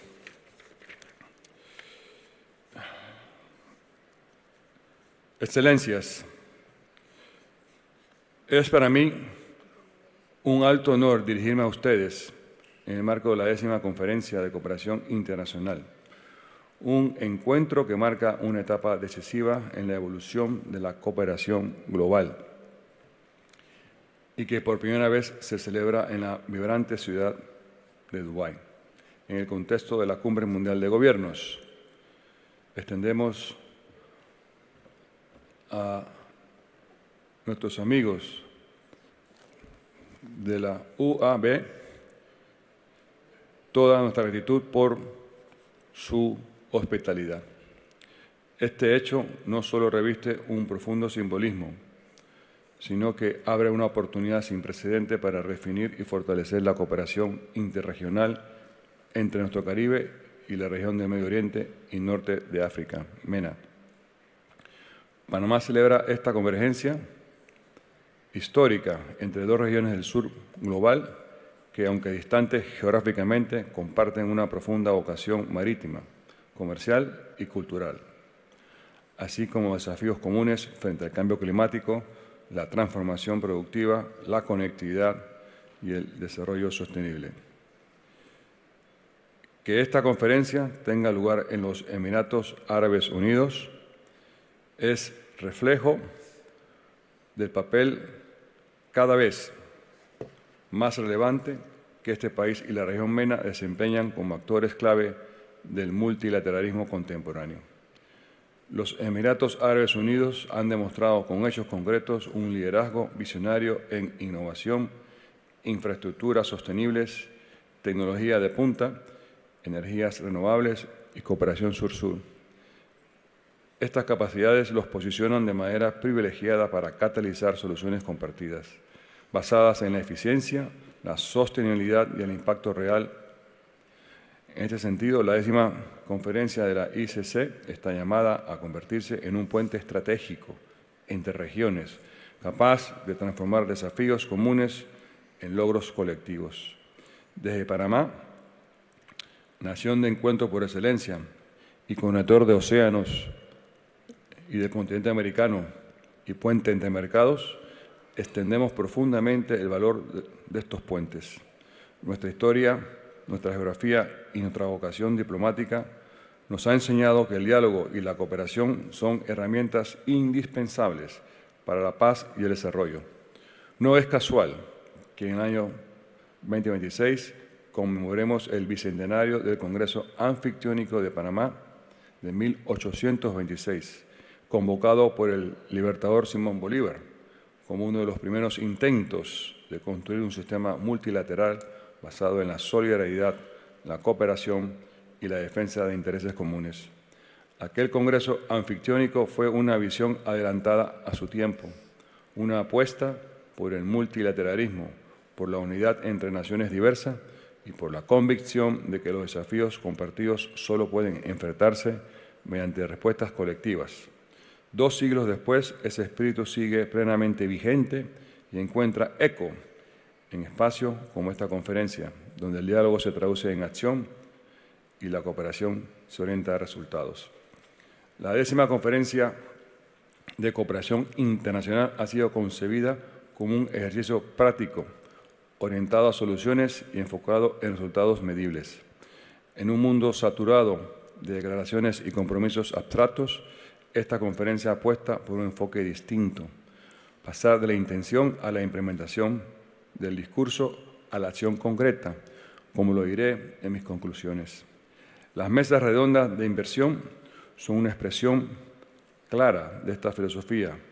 Reunirán a donantes, inversionistas y responsables de proyectos en entornos reducidos y de alto impacto, donde la colaboración práctica prevalecerá sobre las discusiones teóricas. Cada sesión estará orientada a generar compromisos financieros concretos, a asociaciones técnicas estratégicas y hojas de rutas claras para la implementación. El objetivo es ambicioso pero necesario: transformar un diálogo de buena voluntad en un cambio duradero y efectivo, y medible entre 2 regiones con un enorme potencial humano, natural y económico. En este esfuerzo, el Caribe no se presenta como un receptor pasivo de cooperación, sino como un socio estratégico capaz de aportar innovación, conocimiento y experiencias replicables. Los donantes de los Emiratos Árabes Unidos y de la región MENA, al acoger y participar activamente en esta 10ª ICC, tienen la oportunidad de impulsar cambios concretos y de alto impacto en áreas fundamentales como la resiliencia climática, el comercio sostenible y la protección marina. Al mismo tiempo, fortalecerán las alianzas sur-sur e interregionales, consolidando a los Emiratos Árabes Unidos como un socio estratégico, clave en una cooperación internacional moderna, pragmática y orientada a soluciones.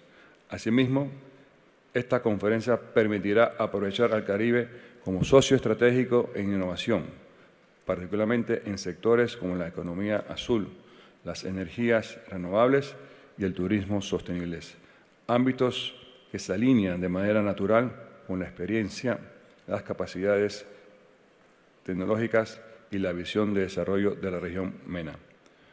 A continuación me referiré a los proyectos prioritarios e iniciativas emblemáticas que serán expuestas en esta conferencia y que están listas para obtener apoyo inmediato, con requisitos técnicos precisos, impactos previstos y rutas de implementación claramente trazadas.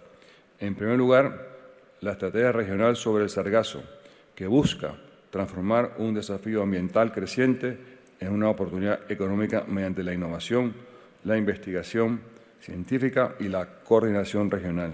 El sargazo, que hoy afecta a comunidades costeras, puede convertirse en fuente de bioenergía, fertilizantes, nuevos materiales, generar empleo y valor agregado de manera sostenible. En segundo lugar, la reducción del riesgo de desastre basada en ecosistemas centradas en la restauración de arrecifes de coral y manglares. Estas soluciones basadas en la naturaleza representan una de las formas más rentables y eficaces de adaptación al cambio climático, al tiempo que protegen la biodiversidad, fortalecen los medios de vida locales y reducen la vulnerabilidad de nuestras comunidades costeras. Un tercer eje prioritario son los sistemas de alerta temprana multiamenaza, desarrollados en colaboración con Caribbean Disaster and Emergency Management Agency, CDEMA, agencias de las Naciones Unidas para la Prevención de Desastres, UNDRR y la Agencia Mexicana para la Cooperación para el Desarrollo. Estos sistemas permitirán una preparación regional coordinada frente a desastres naturales, integrando tecnologías, datos y capacidades institucionales para salvar vidas, reducir pérdidas económicas y fortalecer la resiliencia regional. Finalmente, antes de mis conclusiones personales, destaca el proyecto de transporte marítimo de corta distancia, orientado a desarrollar una estrategia regional para modernizar y hacer más sostenible el transporte en el Caribe, a través de políticas portuarias armonizadas, servicios de cabotaje eficientes y mejoras en la facilitación del comercio. Se busca reducir costos logísticos, disminuir emisiones y fortalecer la integración económica regional. En este ámbito, la experiencia de la región MENA y de los Emiratos Árabes Unidos en logística, puertos inteligentes y comercio marítimo resulta particularmente valioso.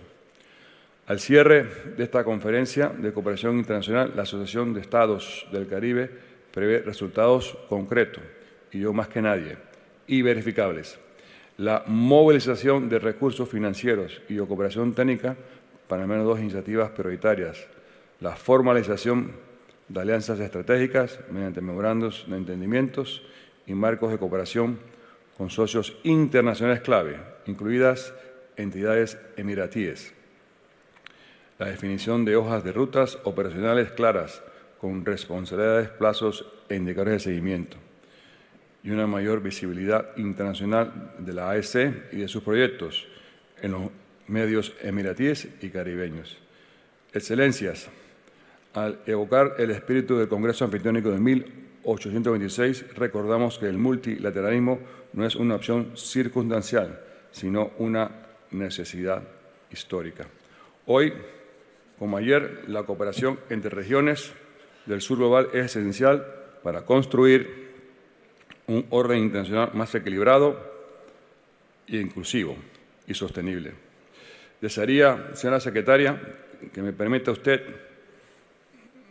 como país con la presidencia pro tempore de la AEC, subrayar que la cooperación interregional es una necesidad estratégica del sur global.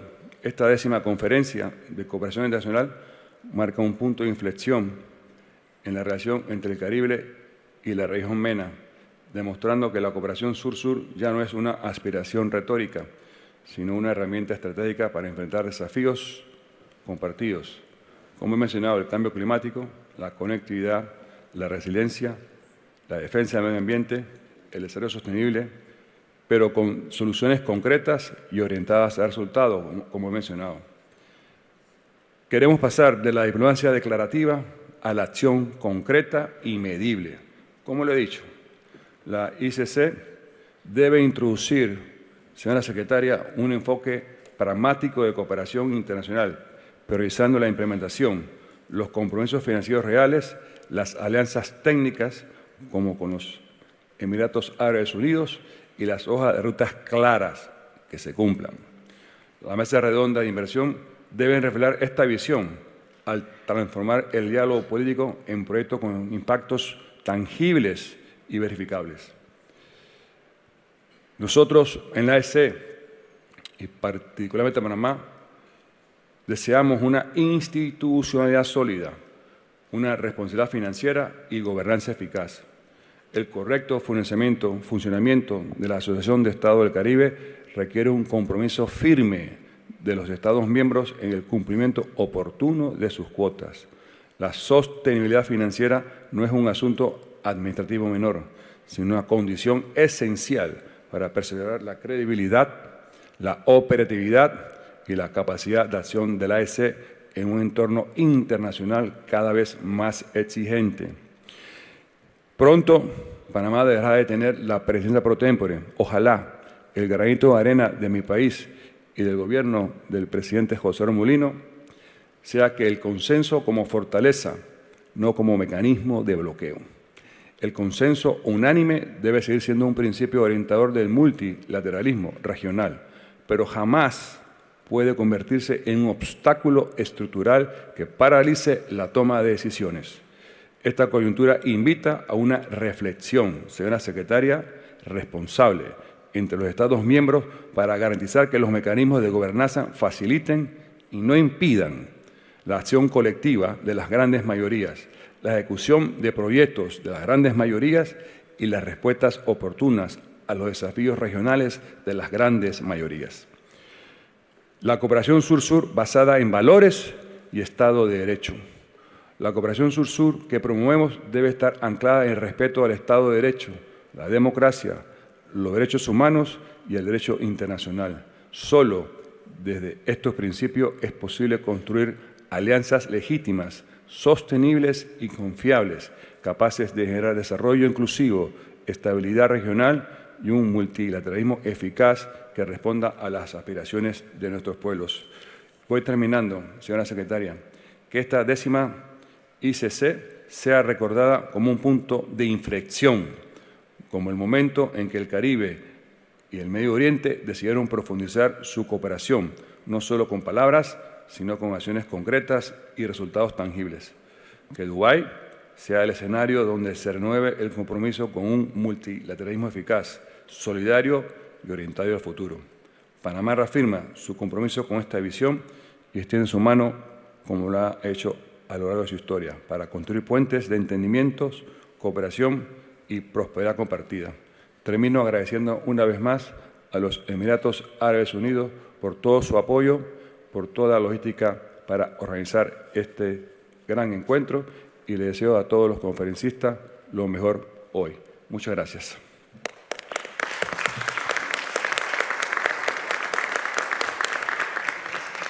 Thank you, Your Excellency Javier Martinez Acha Vasquez, for your powerful opening remarks as we continue here at the special edition of the 10th International Cooperation Conference. It gives me great honor to now welcome Her Excellency Natalie Campbell-Rodriguez, the High Commissioner for Jamaica to Trinidad and Tobago, and the permanent representative of Jamaica to the ACS, chair of the Special Committee on Cooperation and Resource Mobilization, to deliver her opening remarks. Please give the floor to Her Excellency. Thank you so much. His Excellency Javier Martinez Acha Vasquez, Minister of Foreign Affairs of the Republic of Panama and Chair of the ACS Ministerial Council, Her Excellency Naomi Espinosa Madrid, Secretary General of the Association of Caribbean States, Ministers, Excellencies, representatives of the Government of the UAE, distinguished delegates, staff of the ACS, partners and friends of the Greater Caribbean, good afternoon. I wish to commence by conveying the sincere regrets of Senator the Honorable Kamina Johnson-Smith, Minister of Foreign Affairs and Foreign Trade of Jamaica, who is unavoidably absent today despite looking forward to being a part of this auspicious gathering. The distinct honor therefore falls to me to convey greetings and to address you on behalf of the government and people of Jamaica as chair of the Special Committee on Cooperation and Resource Mobilization of the Association of Caribbean States for the period 2025 to 2026. Many of us had the pleasure of meeting in Panama last week for the 16th extraordinary meeting of the ACS Ministerial Council, the ACS Regional Conference on Humanitarian Assistance and Development of the Republic of Haiti, and the Second International Economic Forum for Latin America and the Caribbean.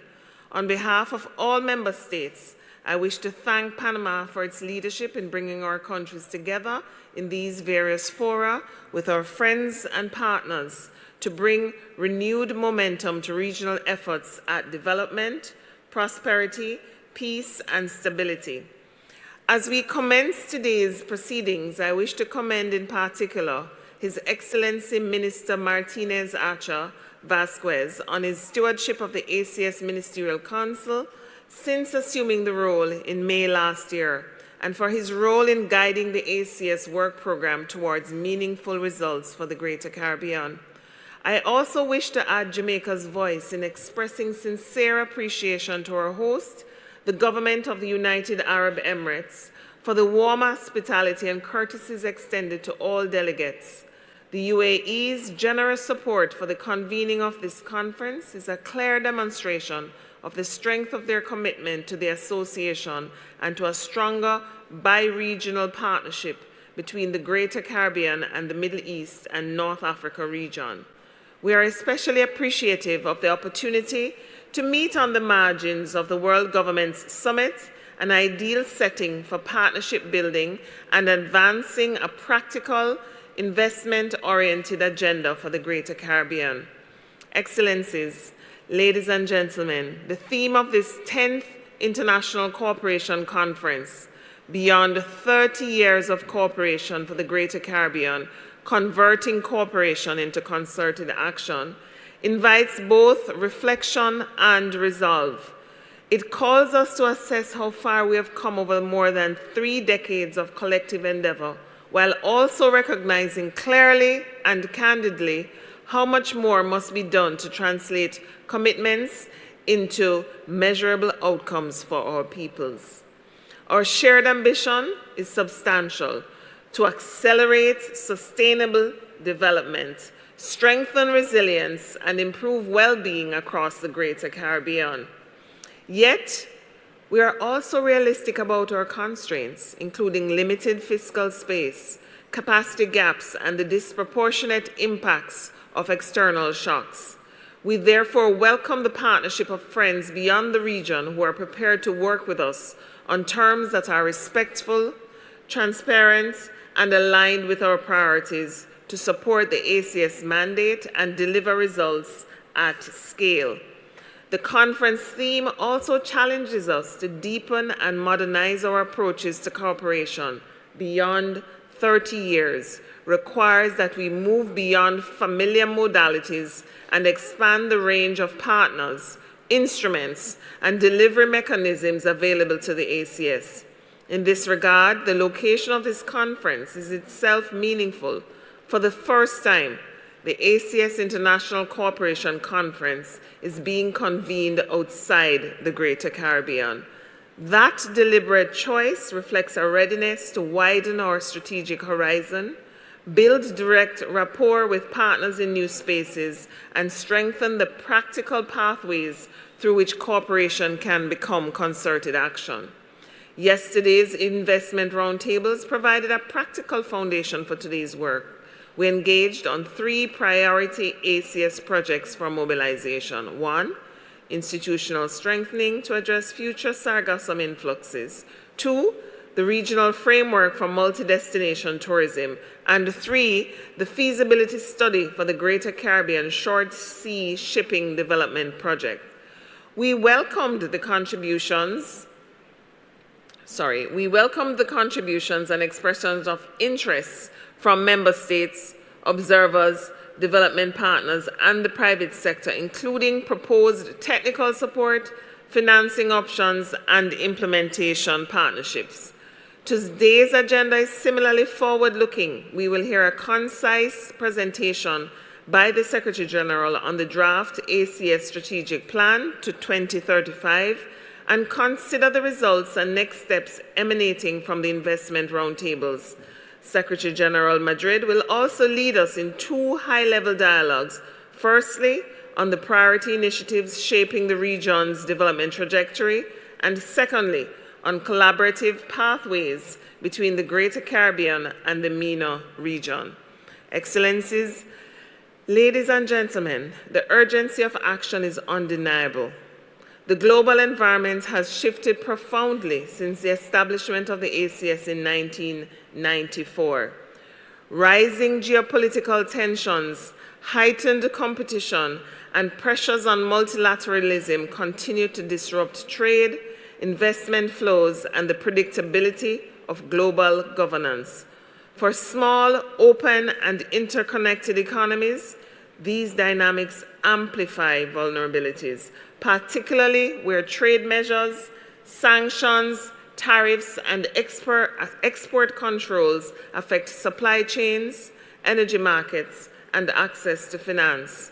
At the same time, the climate crisis continues to impose severe and recurring costs on our region, especially for small island developing states. Jamaica's recent devastating experience with Hurricane Melissa is a testament of this. Food insecurity, heavy dependence on imports, and continued reliance on fossil fuels further constrain economic stability, despite our significant potential for renewable energy from solar, wind, geothermal, and ocean resources. In this context, our responsibility is clear: to craft policies and programs that are responsive to the needs of our peoples and resilient to emerging global realities. The ACS remains an essential platform for advancing that objective through cooperation that strengthens regional integration, enables the freer flow of knowledge and expertise, expands opportunities for trade and investment, and mobilizes capital for projects with measurable region-wide impact. Our collective aim should be to leave Dubai with renewed momentum, a clearer pipeline for project mobilization, strengthened cooperation mechanisms, and new partnerships across governments, institutions, and the private sector, anchored in mutual benefit and shared responsibility. In closing, Jamaica remains deeply honored to be entrusted with the chairmanship of the Special Committee on Cooperation and Mobilization for 2 consecutive terms. We will continue to work with all member states to unlock the resources needed to transform ambition into action. To our member states, associate members and observers, many represented here today at the highest level, I thank you for your presence and for your shared resolve to expand the cooperation, mobilize resources, and unlock innovative financing for priority regional initiatives. Last but not least, I wish to express our deep appreciation to Secretary General Madrid and the Directorate for Cooperation and Resource Mobilization for their coordination and continued commitment to strengthen the association's operational effectiveness and its development impact. Together, we can deliver an ACS that is results-driven, outward-looking, and firmly centered on improving the lives and livelihoods of the people of the Greater Caribbean. I thank you.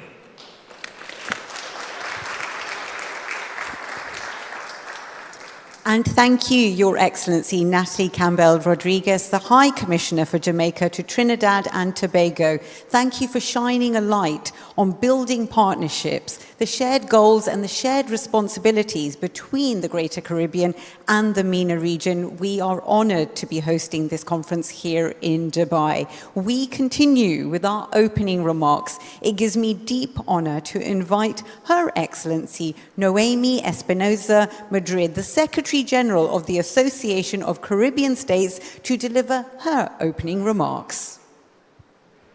Su Excelencia Javier Martínez Acha Vázquez, Ministro de Relaciones Exteriores de la República de Panamá y Presidente del Consejo de Ministros de la Asociación de Estados del Caribe, Su Excelencia Natalia Campbell Rodríguez, Alta Comisionada de Jamaica en Trinidad y Tobago y Representante Permanente de Jamaica ante la AEC y Presidenta del Comité Especial de Cooperación y Movilización de Recursos, el Honorable Dr. Denzel Douglas, Ministro de Relaciones Exteriores, Comercio Internacional, Industria, Comercio y Asuntos del Consumidor, Desarrollo Económico e Inversión de la Federación de San Cristóbal y Nieves, el Honorable Dr. Natalio Whitley, Jefe de Gobierno de las Islas Vírgenes Británicas, el Honorable Dr. Vince Henderson, Ministro de Relaciones Exteriores de la Mancomunidad de Dominica, Su Excelencia Nura bint Mohammed Al-Kabi, Ministra de Estado de los Estados Árabes Unidos, Su Excelencia Carlos Ramiro Martínez Alvarado,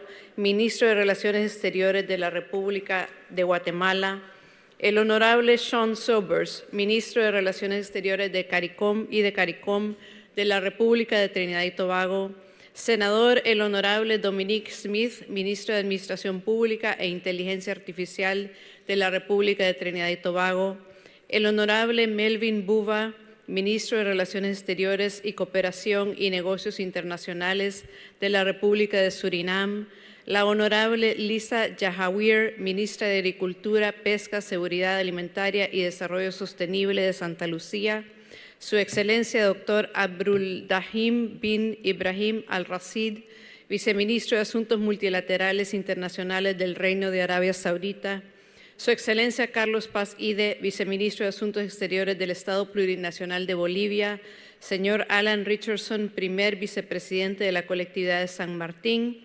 Excelencias, embajadores y otros oficiales de alto nivel de los Estados miembros, miembros asociados y observadores de la Asociación de Estados del Caribe, invitados especiales, muy buenas tardes. It is a great pleasure to welcome you to the second day of the special edition of the 10th International Cooperation Conference of the Association of Caribbean States, convened within the framework of the World Government Summit. I would like to begin by expressing my sincere appreciation to those whose leadership and support have made it possible for this conference to take place in such a strategic global space. I thank Her Excellency Noura bint Mohammed Al-Kabi, Minister of State of the United Arab Emirates, and Mr. Mohammed Al-Sharan, Managing Director of the World Government Summit, and the Government of the United Arab Emirates for their openness and partnership in welcoming the Association of Caribbean States within this important platform for global dialogue. I would also like to express my gratitude to the Government of Panama, and particularly to His Excellency Javier Martinez Acha Vázquez, Minister of Foreign Affairs of Panama and Chair of the Ministerial Council, for his leadership and support extended to the association. Panama's commitment has been instrumental in enabling this conference to be convened within the framework of the WGS, reflecting a clear understanding of the importance of positioning the Greater Caribbean in global spaces of dialogue and decision-making. My sincere appreciation also goes to Natalie Campbell Rodriguez, High Commissioner of Jamaica to the Republic of Trinidad and Tobago and Chair of the Special Committee on Cooperation and Resource Mobilization, for her leadership. The work and support of the committee has been central to advancing this conference and to strengthening cooperation as a core pillar of the association's agenda. Being part of the World Government Summit is both intentional and meaningful. It is one of the global spaces where ideas, leadership, and innovation are actively shaping how governments respond to today's challenges, and where the contours of multilateralism are being redefined at a time of profound transformation. As Secretary General, I have been entrusted with the responsibility of revitalizing the Association of Caribbean States, of strengthening its relevance, its voice, and its capacity to act. Bringing the association to strategic spaces such as the World Government Summit is part of that effort. It reflects a clear conviction that the Greater Caribbean must be present where global conversations are taking place, contributing perspectives, solutions, and partnerships grounded in our realities. It is precisely with this objective that we promoted this 10th edition of the International Cooperation Conference to be held in such a relevant global space and with such an important partner as the United Arab Emirates. Interregional cooperation is fundamental in today's context, and convening this conference here expands our horizons, strengthens mutual understanding, and opens new opportunities for the Greater Caribbean. Yesterday's discussions confirmed the value of this choice. Through the investment roundtables, we explored concrete initiatives and practical pathways to advance cooperation in areas that are critical for the sustainability of our region and, by extension, for global resilience. Today, we move further towards strategic dialogue, strategic alignment, and a shared vision for the future. We are meeting at a time marked by deep uncertainty. This uncertainty is evident in the global economy, in climate and environmental systems, in geopolitics, and in social cohesion. Yet, uncertainty should not be approached with fear. It must be approached as an opportunity to rethink, to innovate, and to do things differently. It is increasingly clear that many of the ways in which we have approached development, cooperation, and governance in the past are no longer delivering the results our people need. Transforming multilateralism is therefore not optional. Governments must be willing to adapt, to lead with vision, and to be fully responsive to the scale and speed of the change that is shaping the world today. This transformation requires us to make better use of the tools and opportunities at our disposal, whether through new forms of cooperation, innovation, financing mechanisms, or the responsible and strategic use of technologies, including artificial intelligence. If we fail to seize these opportunities, we risk not only falling behind, but deepening inequalities and frustrations that ultimately affect our people the most. The Greater Caribbean has a vital role to play in this context.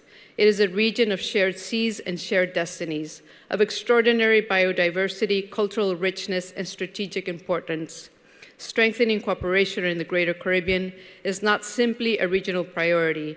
It is a contribution to the sustainability and resilience of the global system itself.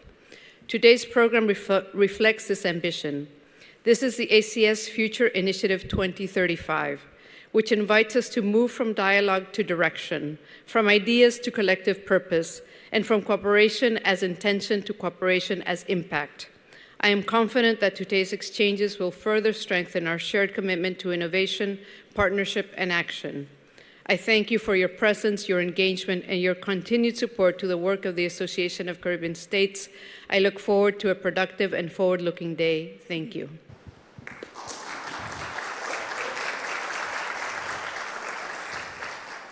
Thank you, Your Excellency Naomi Espinosa Madrid, the Secretary General of the Association of Caribbean States, and thank you to all of our excellencies for your insightful statements, your leadership, and your profound opening remarks, which set a very strong foundation for the discussions ahead. We now proceed to the presentation entitled Greater Caribbean 2035, a Shared Horizon from Our Common Sea. This presentation will outline the strategic plan of the ACS for the period 2025 to 2035 and articulates a shared vision for deeper cooperation with partners from within and beyond the region and highlights opportunities for enhanced engagement across priority areas. It gives me great pleasure to invite back onto our floor here at the conference Her Excellency Naomi Espinosa Madrid to please deliver this special presentation. Thank you very much. I will present our Futures Initiative 2035, a shared horizon from our common sea. The Greater Caribbean stands at a pivotal moment. Intensifying climate risk, persistent inequalities, shifting global dynamics, and rapid technological innovation are reshaping the region's path towards sustainable development. High debt burdens and economic dependencies heighten this fragility, underscoring the need to move beyond short-term responses towards coordinated, forward-looking action that strengthens regional resilience and collective purpose. The Greater Caribbean holds vast potential for sustainable and inclusive growth. Rich in marine resources, biodiversity, and human capital, our region sits at the crossroads of global trade and climate action, where innovation and resilience can shape the future. This is our moment to build a new model of regional cooperation. By harnessing collaboration across key priorities, the Greater Caribbean can turn its diversity into a driver of sustainable growth. Through public-private partnerships, innovative financing, and cross-sector support, coordinated by the ACS, the Greater Caribbean can mobilize the resources and expertise needed to deliver social, environmental, and economic progress. Our strategy benefits have been reinforced by the Global Cooperation Barometer presented at the World Economic Forum just recently, which shows that as global cooperation declines, trust-based regional cooperation becomes increasingly important. It's been 30 years since the ACS was formed to advance sustainable and inclusive development across the Greater Caribbean. The ACS is the only intergovernmental organization that unites Latin American countries and the English, Dutch, and French-speaking islands into one collaborative system to foster consultation, cooperation, and concerted action around our shared regional priorities. As a true collaborator, we can harness our richly diverse and unique capabilities to create a forum that will leverage our collective capacity, build resilience and systems, innovate and accelerate solutions, drive impact actions and results, and ultimately translate our cooperation into unmatched value for our members. Across our economies, societies, and ecosystems, change is accelerating.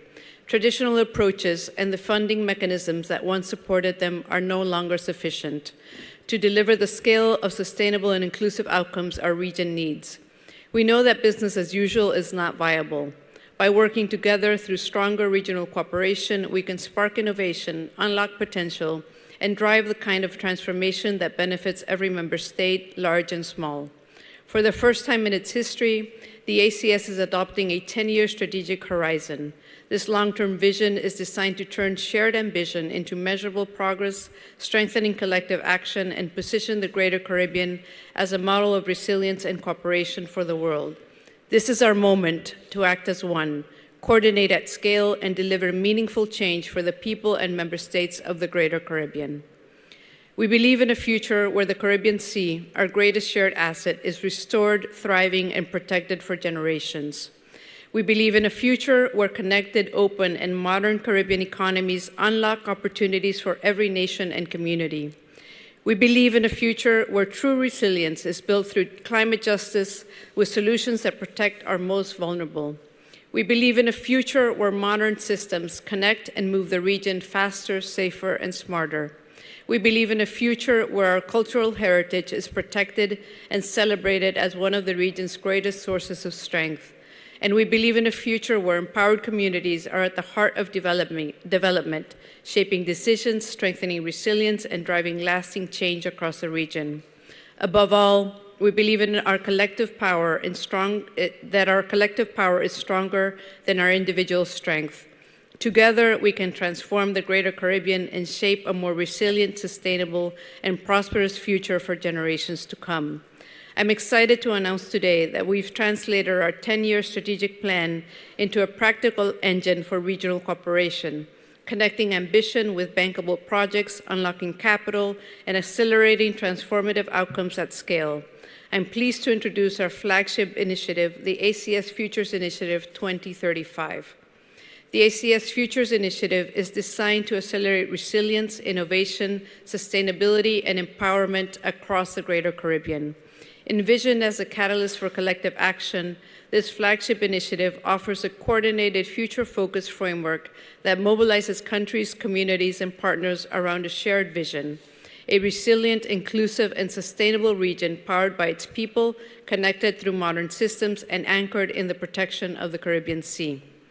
The ACS FI 35 initiative enables member states and partners to align investment policies and innovation across the cohesive ecosystem of priority projects, anchored in 5 mutually reinforcing priorities: preservation and conservation of the Caribbean Sea, trade and external economic relations, risk reduction with a climate justice approach, transport and connectivity, sustainable tourism, culture, and heritage.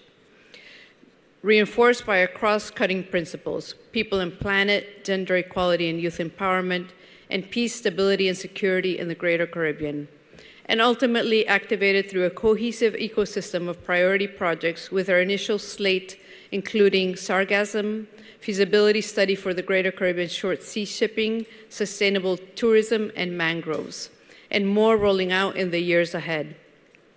The ACS Futures Initiative is grounded in a simple but powerful insight.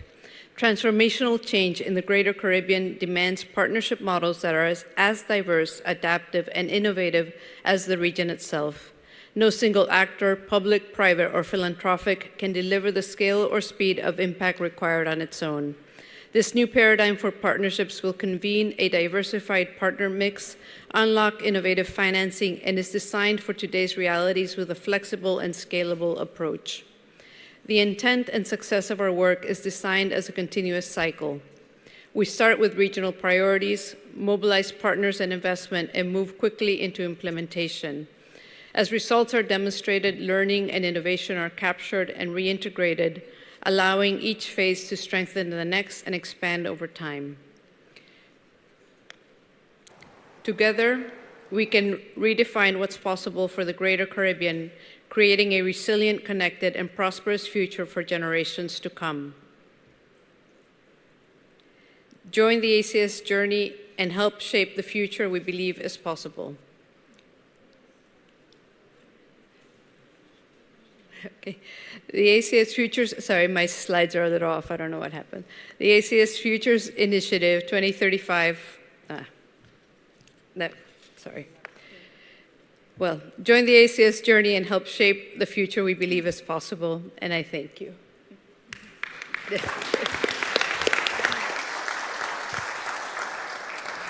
Thank you so much, Secretary General, for that very comprehensive and forward-looking presentation and for clearly outlining the strategic direction and ambitions of the ACS for the coming decade. And again, we hear the powerful words of partnership being repeated throughout our opening remarks and throughout that presentation. We now proceed to the next agenda item, from dialogue to delivery, investment roundtable highlights and next steps. As the title suggests, we are recapping on that wonderful day yesterday of the investment roundtable, which brought together members and associate members of the Association of Caribbean States and looked into the development of these key partnerships with stakeholders. This presentation will highlight the outcome of the discussion surrounding those priority projects. So it gives me great pleasure to give the floor now to Lisa Douglas-Paul, the Director of Cooperation and Resource Mobilization, to present those key highlights and the proposed next steps arising from those discussions. Miss Lisa Douglas-Paul, the floor is yours. Thank you. All protocols observed. Excellencies, distinguished delegates, colleagues, allow me to begin by expressing sincere appreciation to all delegations for their active participation and constructive engagement during the investment roundtable discussions. The rich exchange of perspectives reflects a strong collective commitment to advancing the practical cooperation across our shared priorities. The dialogue was grounded in an introductory presentation by the Secretary General on the ACS Futures Initiative AFI 35, which provided the framework for a corollary of initiatives that were explored during the roundtable discussions.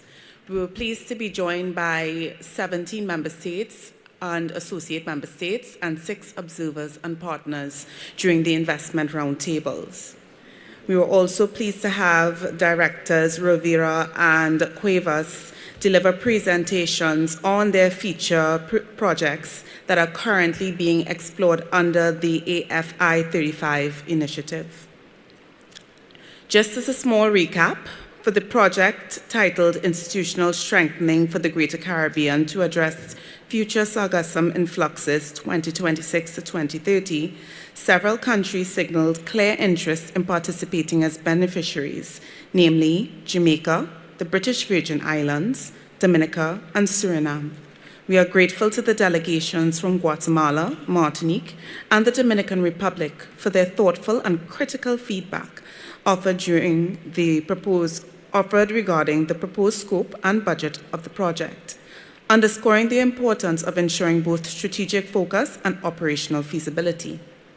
Mexico also expressed its readiness to contribute to technical expertise through national institutions that are already engaged actively in addressing the regional sargassum influx. Expressions of support were further noted from the Dominican Republic and Panama, reflecting a shared recognition of the urgency of coordinated regional action. Our discussions on the project, titled Regional Framework for Multi-Destination Tourism for Cultural Heritage in the Greater Caribbean, emphasized the importance of avoiding duplication of efforts and ensuring complementarity with ongoing regional and bilateral initiatives. Delegations highlighted existing collaborations, including bilateral work between Dominica and Barbados, and referenced project experiences from Martinique that could inform future programming.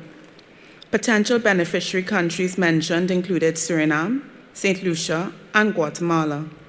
Participants such as the British Virgin Islands endorsed the exploration of opportunities for cluster-based approaches, and the roundtable discussion initiatives connected to cultural events such as Carnival, as well as the development of practical tools to facilitate travel transactions, including innovative payment solutions. The Dominican Republic and Panama expressed the strategic importance of strengthening airlift and enhancing regional air connectivity as a cornerstone for tourism, resilience, and growth. Guatemala further encouraged a multidimensional view of tourism development, noting value of integrating festivals, cultural traditions, and broader heritage assets into regional initiatives. Finally, for the feasibility study for the Greater Caribbean Short Sea Shipping Project, Jamaica was identified as the member state that would champion this project, while St. Lucia indicated their interest as a possible beneficiary. Delegations reiterated a shared objective, ensuring that new initiatives build upon rather than duplicate existing efforts. Panama's role as a strategic connectivity hub was highlighted as a valuable model, and the Dominican Republic shared its practical experience in a short-distance travel and transport systems, offering lessons that could inform future program design. The Roundtable finally benefited from a presentation on the up-and-coming project in development titled Greater Caribbean Leadership for Climate Smart Coastlines, Restoration, Resilience, and Policy Integration. Taken together, the discussions demonstrated a strong spirit of collaboration and a clear desire among member states to pursue practical, coordinated solutions that strengthen resilience, enhance connectivity, and deliver tangible results for our peoples. So, importantly, what are our next steps? Right now, after the investment dialogue, we engaged in a lot of conversation around what would be the practical approach to ensure that we don't do things as usual. And the directors have agreed to engage with the member states that agree to be beneficiaries, as well as the member states who have indicated their desire to provide technical support, with a view to reformulating the projects and strengthening them for further mobilization. We will also engage with our extra-regional partners, such as the Gulf Cooperation Council, who have indicated the desire to re-engage in technical discussions around the projects to see how we can better explore synergies and even explore new projects together. Once the reformulated projects are finalized and approved by membership, we will proceed to resource mobilization. However, it is important to note that these also, although it is presented in a sequential manner, a lot of the times these tracks are being pursued simultaneously, and the directorates are working hand in hand to ensure, led by the Secretary General, of course, that these projects are executed and implemented to the benefit of the Greater Caribbean. So I thank you and look forward to your continued cooperation and collaboration, and hopefully we can report on the implementation of these projects at the next International Cooperation Conference. I thank you.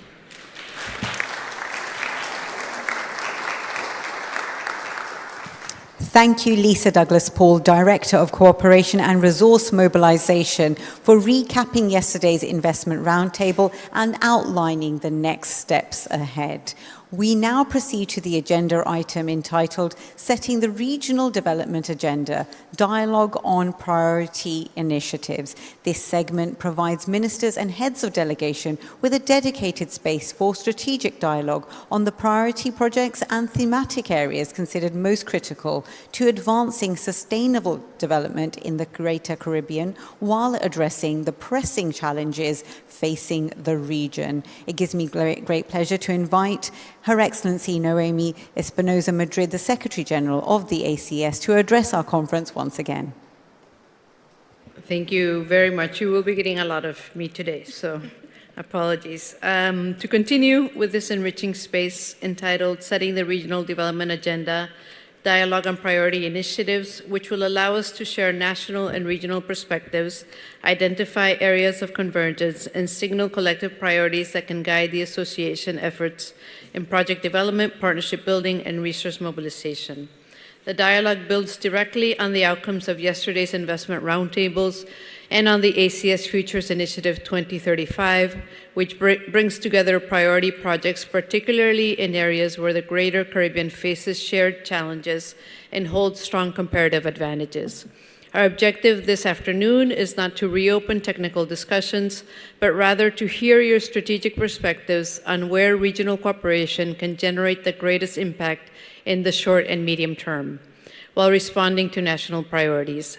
The dialogue will focus on 4 priority areas: sargassum management, mangrove restoration, tourism as cultural heritage, and short sea shipping. Together, these initiatives reflect the multidimensional nature of our regional development agenda, environmental, economic, cultural, and logistical, and the need to coordinate regional action. Allow me briefly to outline the format. Each delegation will have 2 to 3 minutes to intervene. I kindly ask speakers to focus on the guiding questions circulated in advance, which are: what are the Greater Caribbean's key comparative advantages in these priority areas, and which initiatives can generate tangible regional impact in the short and medium term while being aligned with national needs? To ensure that all voices are heard, I will be strictly managing time, and I thank you in advance for your cooperation. With this framework in mind, I will now give the floor to delegations who inscribed in the list of speakers ahead of time, and then after that we will take anybody else who wants to take the floor. So first of all, I have the Gulf Cooperation Conference, then the Bahamas, then the British Virgin Islands, then Costa Rica, Cuba, Dominica, Dominican Republic, Martinique, Mexico, St. Martin, Suriname, Trinidad and Tobago. So I would first give the floor to the Gulf Cooperation Conference.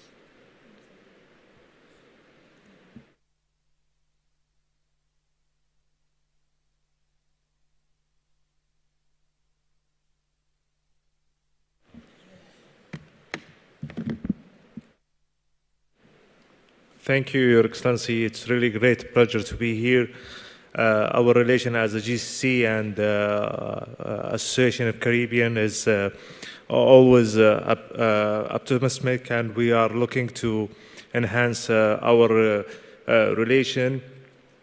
After our Memorandum of Understanding signed in 2023, we assigned an action plan targeting many areas of cooperation on political areas, trade and investments, and tourism.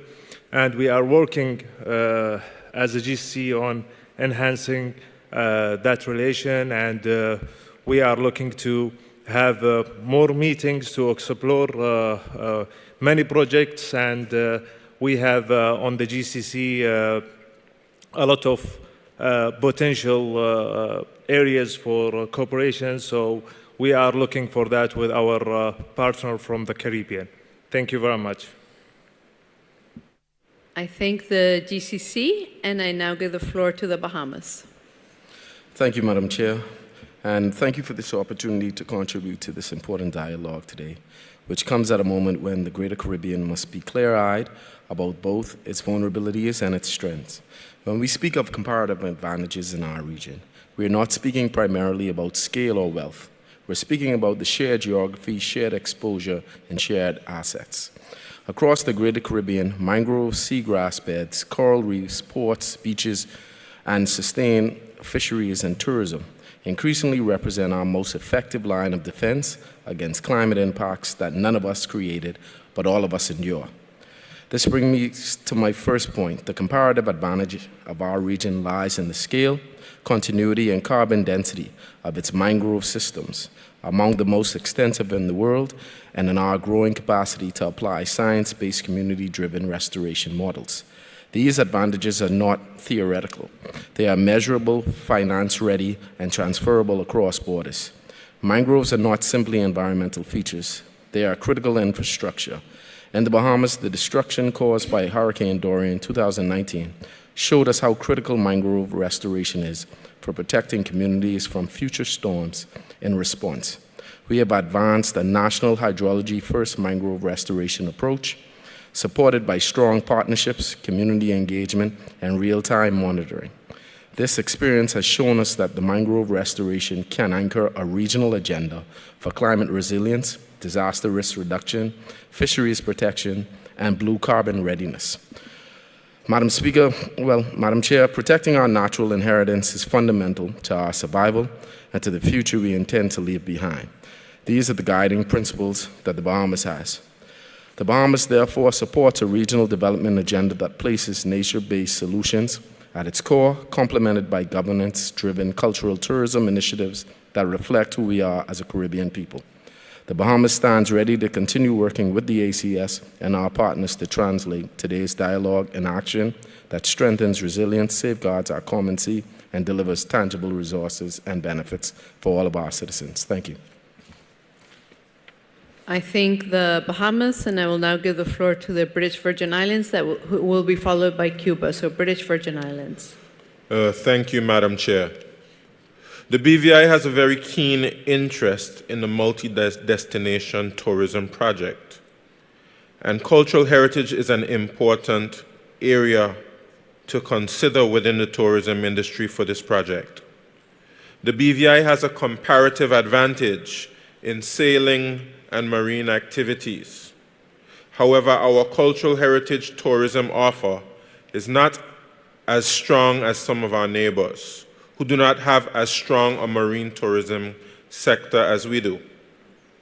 These respective comparative advantages between the BVI and its close neighbors presents a golden opportunity for a multi-destination tourism approach.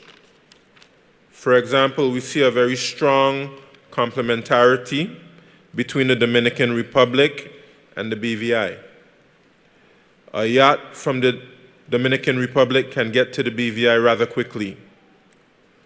We will soon sign an MOU that will provide for cooperation on tourism for the mutual benefit of both the BVI and the Dominican Republic.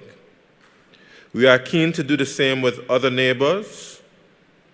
Madam Chair, we fully support the multi-destination project and register our interest in participating fully, but request that we do not only look at cultural heritage, but also marine tourism and perhaps other areas of comparative advantage. Madam Chair, I thank you. I thank the Premier of the British Virgin Islands y le doy la palabra a Cuba. Excelentísimo Canciller de la República de Panamá y Presidente del Consejo de Ministros de la Asociación de Estados del Caribe. Excelentísima Secretaria General de la Asociación.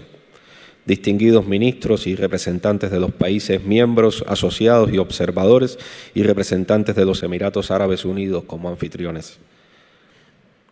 Invitados especiales que nos acompañan. Cuba reafirma su compromiso inquebrantable con la unidad, la solidaridad y la cooperación como pilares fundamentales para enfrentar los desafíos comunes y avanzar hacia un desarrollo sostenible e inclusivo en consonancia con los principios de justicia social, soberanía y respeto a la autodeterminación de los pueblos. Al reflexionar sobre las ventajas comparativas del Gran Caribe para abordar ámbitos prioritarios como la gestión del sargazo, la restauración de manglares, el turismo de patrimonio cultural y el transporte marítimo de corta distancia, destacamos que somos una región archipiélaga y costera por excelencia, unida por el Mar Caribe, por lo que su preservación es fundamental para nuestra propia existencia y desarrollo. Es esta voluntad la que puede transformar desafíos comunes como los efectos del cambio climático o las asimetrías económicas en oportunidades para una colaboración genuina que priorice el desarrollo humano y la resiliencia.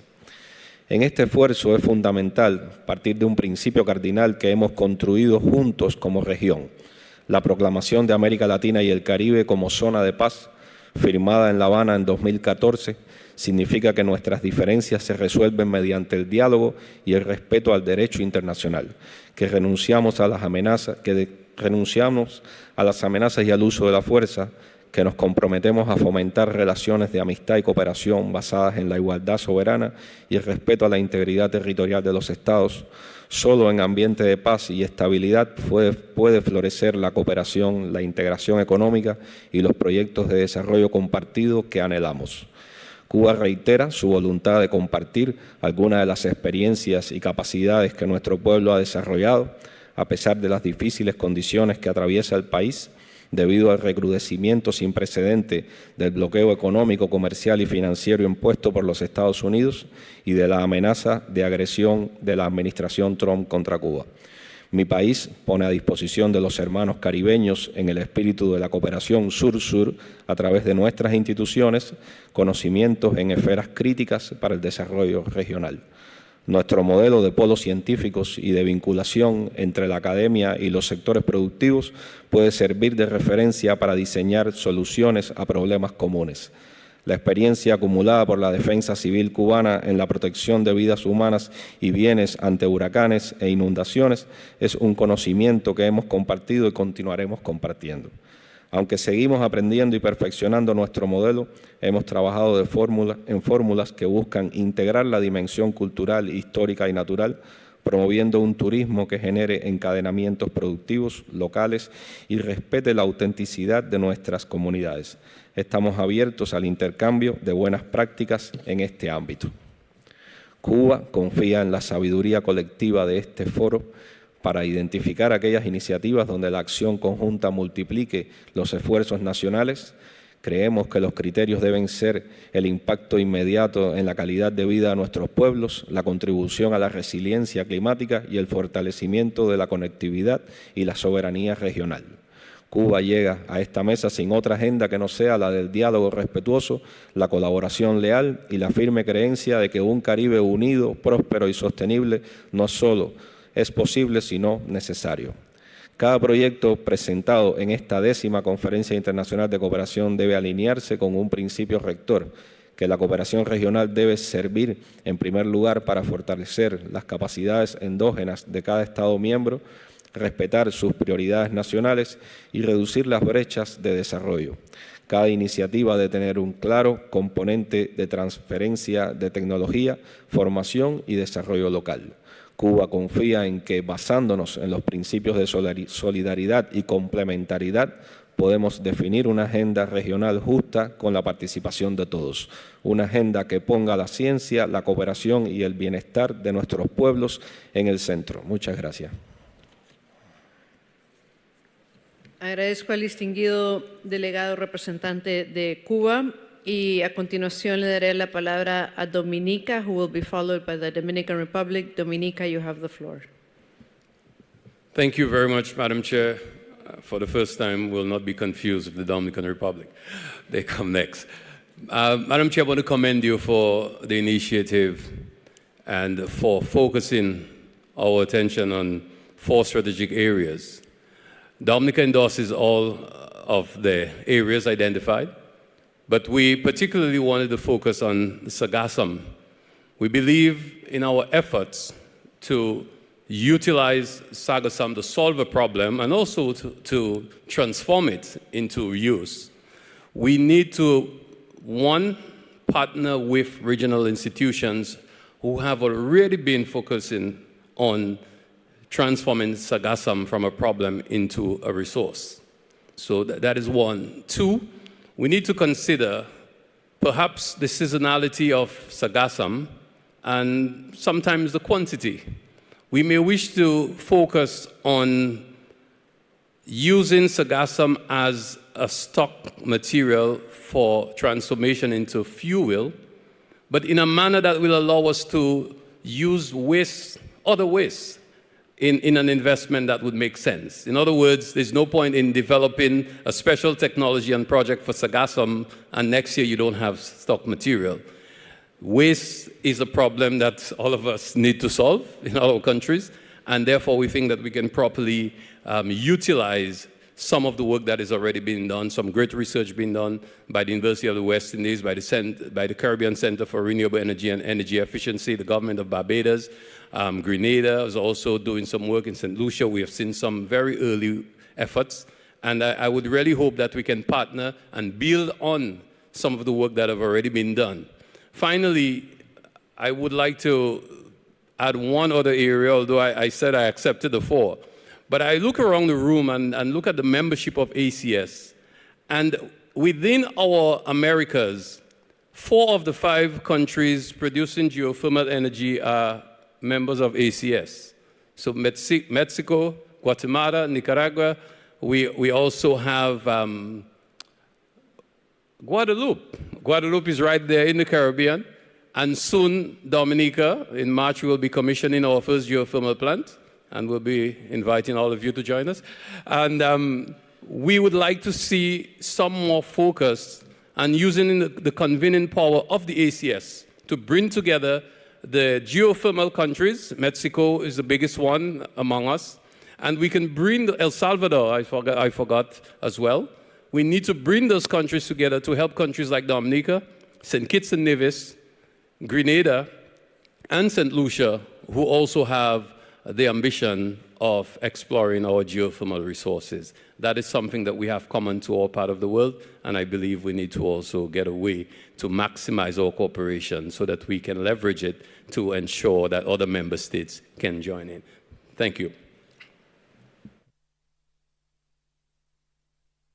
Thank you, Excellency. Ahora doy la palabra a la República Dominicana.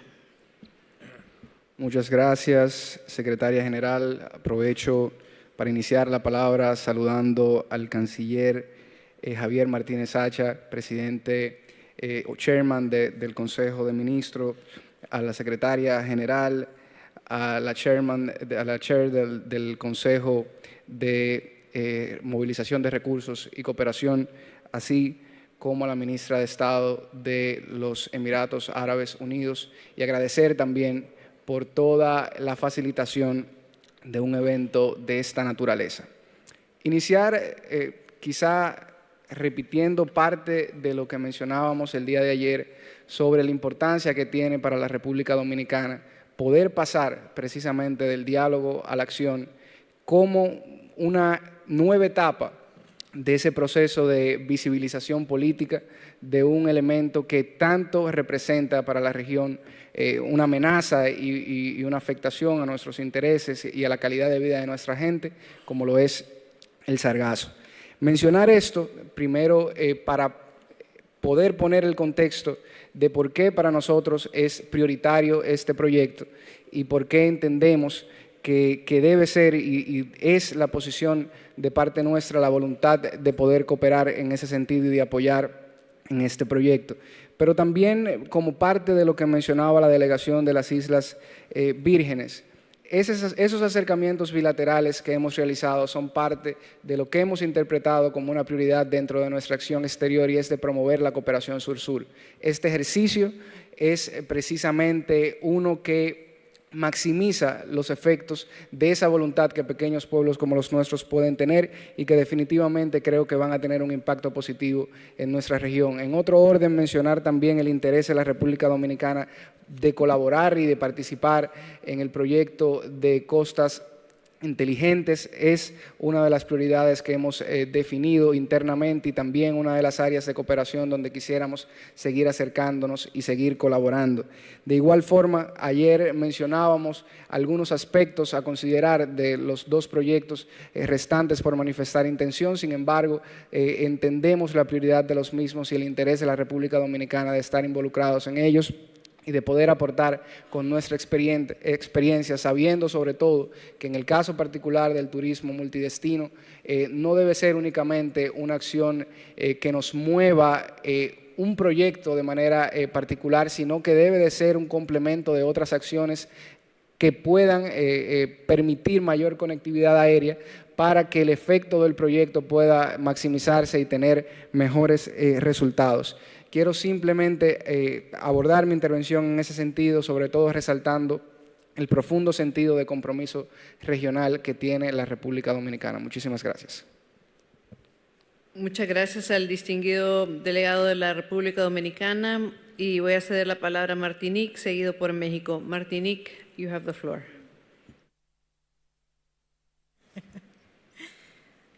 Bonsoir. Sorry. Bonsoir, Excellences, Mesdames et Messieurs, en vos grades et qualités. Comme vous le savez, la Martinique est un territoire français, également européen, au sein de la Grande Caraïbe, et entend assumer pleinement son rôle d'interface entre l'Amérique latine, la Caraïbe et l'Union européenne. Elle a misé sur la connectivité, la logistique, l'innovation, parce que nous croyons que la puissance d'un territoire ne se mesure pas à sa taille, mais bien à sa capacité d'innover et de se connecter aux chaînes d'approvisionnement régionales et mondiales.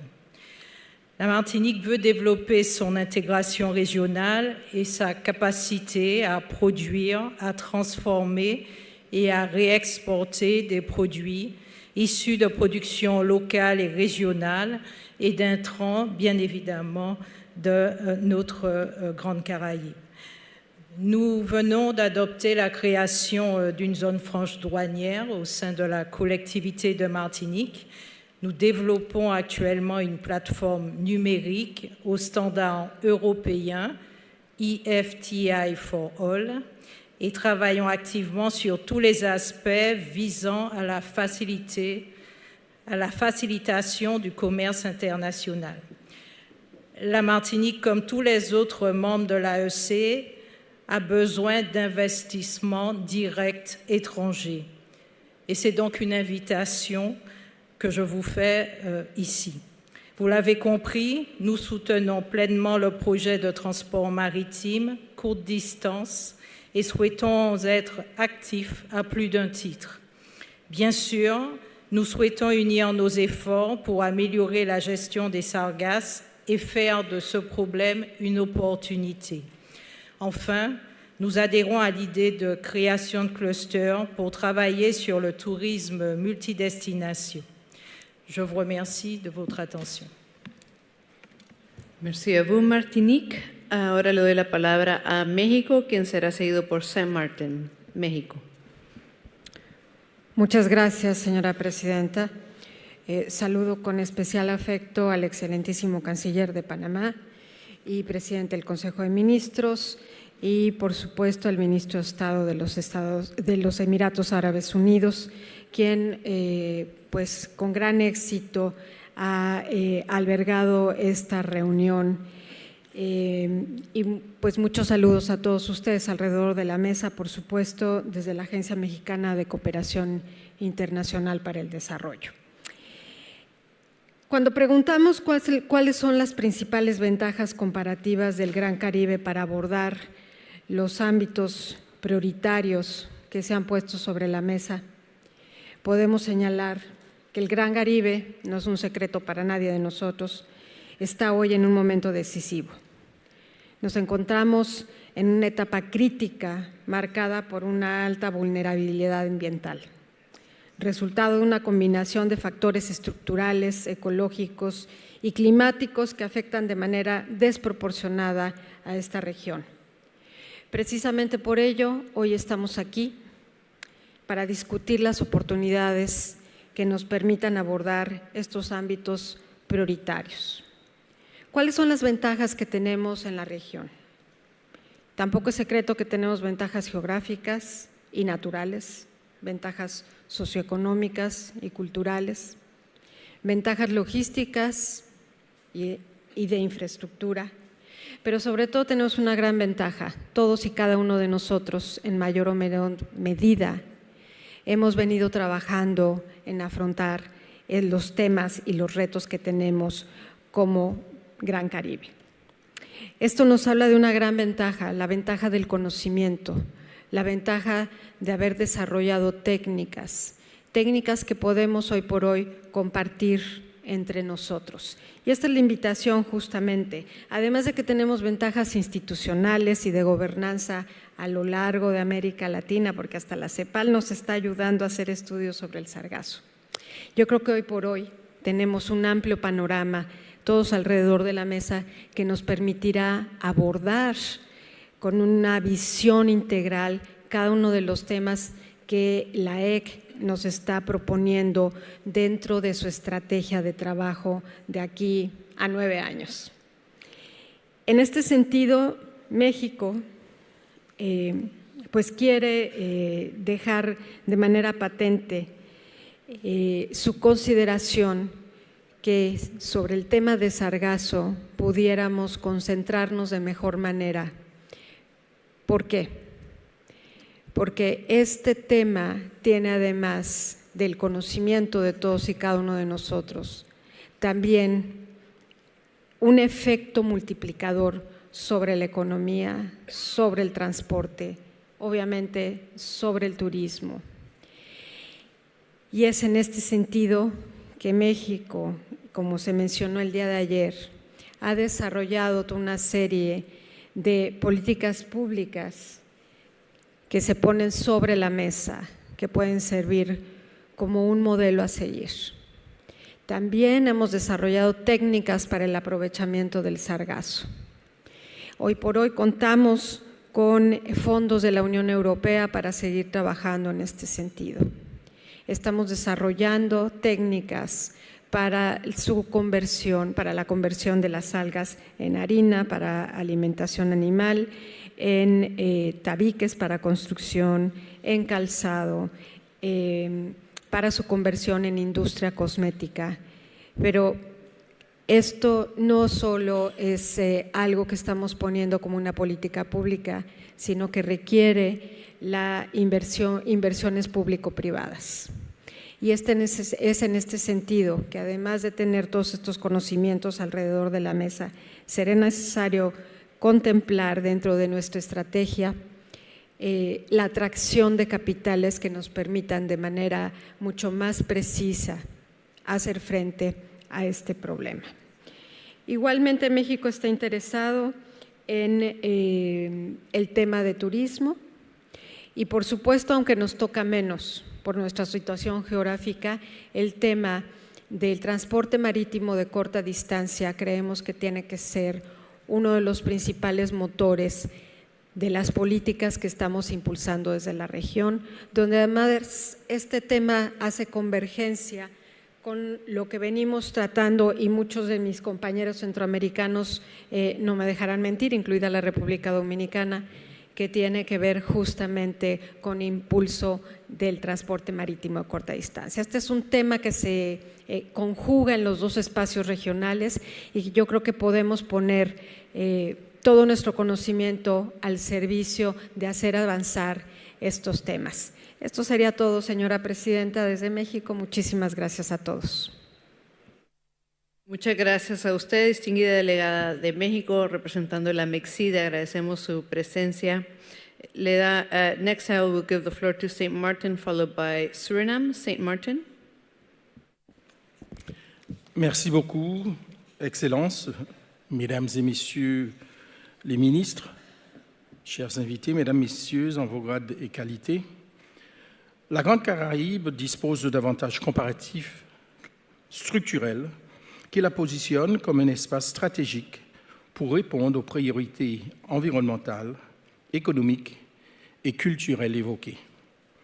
Premièrement, notre région se caractérise par une proximité géographique exceptionnelle entre îles et façades continentales qui favorise naturellement les coopérations opérationnelles, les échanges logistiques et le développement de transports maritimes à courte distance.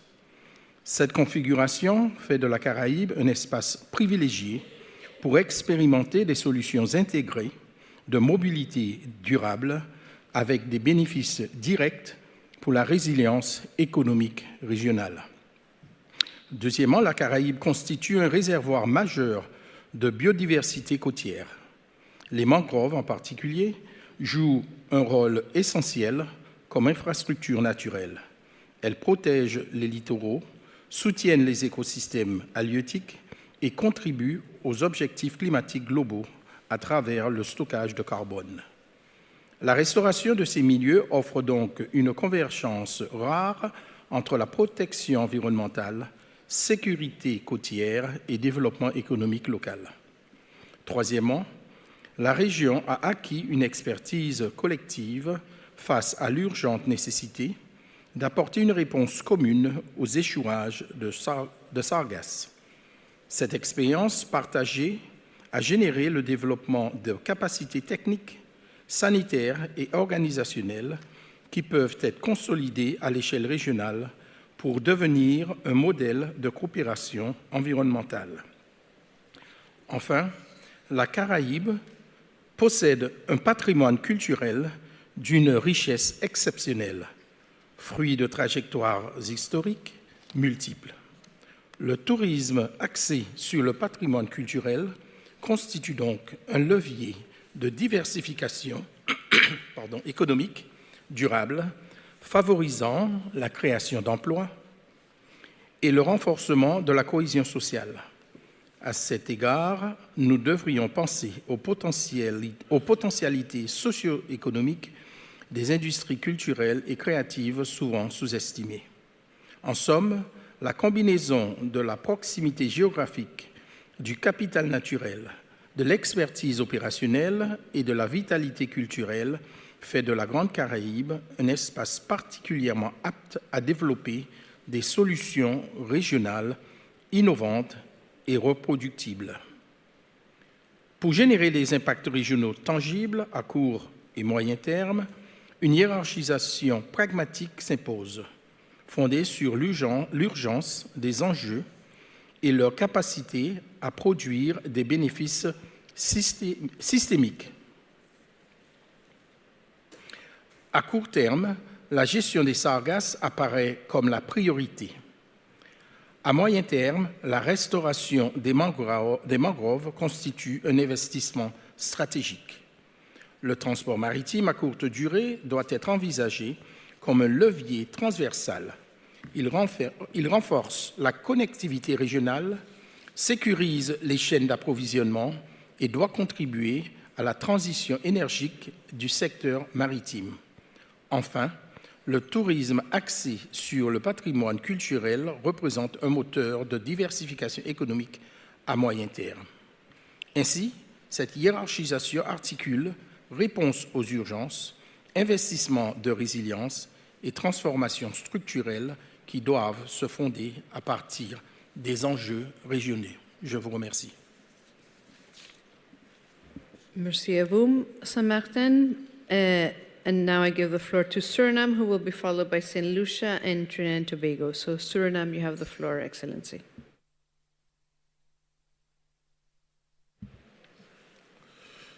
Thank you, Chair.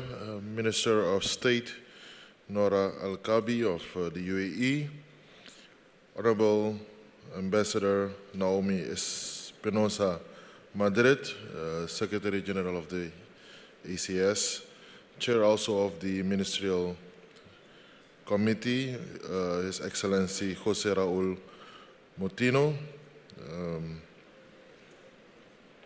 all other distinguished guests, colleagues and delegates.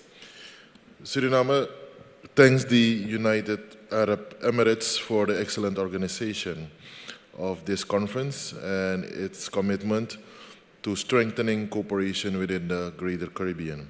We also thank the ACS Secretariat for facilitating this very important dialogue. Today, we have the opportunity to move beyond general discussion and identify clear collective priorities to guide project development, partnerships, and resource mobilization across our region, strengthening the role of the Association of Caribbean States. The investment roundtables and the ACS Strategic Plan 2035 provide a strong foundation for this work. In May 2024, Suriname had the honor of hosting the ACS conference in Paramaribo, alongside the Greater Caribbean Business Forum and the International Cooperation Conference, reaffirming our commitment to the Greater Caribbean as a zone of peace and a zone for sustainable growth. As a carbon-negative country and the most forested country on Earth, we advance concrete action on mangrove protection, digital transformation, and transport connectivity, key drivers of regional integration, trade, and resilience, while underscoring sustainable tourism as a pillar for economic diversification and community empowerment. Madam Chair, distinguished colleagues, ladies and gentlemen, the Greater Caribbean stands at a crossroads. We must move beyond exporting raw material and instead convert our natural resources, geography, and cultural heritage into strategic assets for sustainable development. The challenge is not our lack of comparative advantage, but our willingness to act collectively. Sargassum, once seen only as an environmental threat, is now recognized as a regional resource. By transforming this abundant biomass into bioplastics and fertilizers and biofuels, we can create green jobs, reduce import dependency, and build a circular economy. Therefore, my country, Suriname, views regional sargassum cooperation as an expression of Caribbean solidarity and a means to strengthen scientific capacity, bioeconomy frameworks, and regional preparedness. The Greater Caribbean's vast mangrove ecosystems must function as natural infrastructure, protecting coastlines, reducing disaster risk, and generating economic value through blue carbon.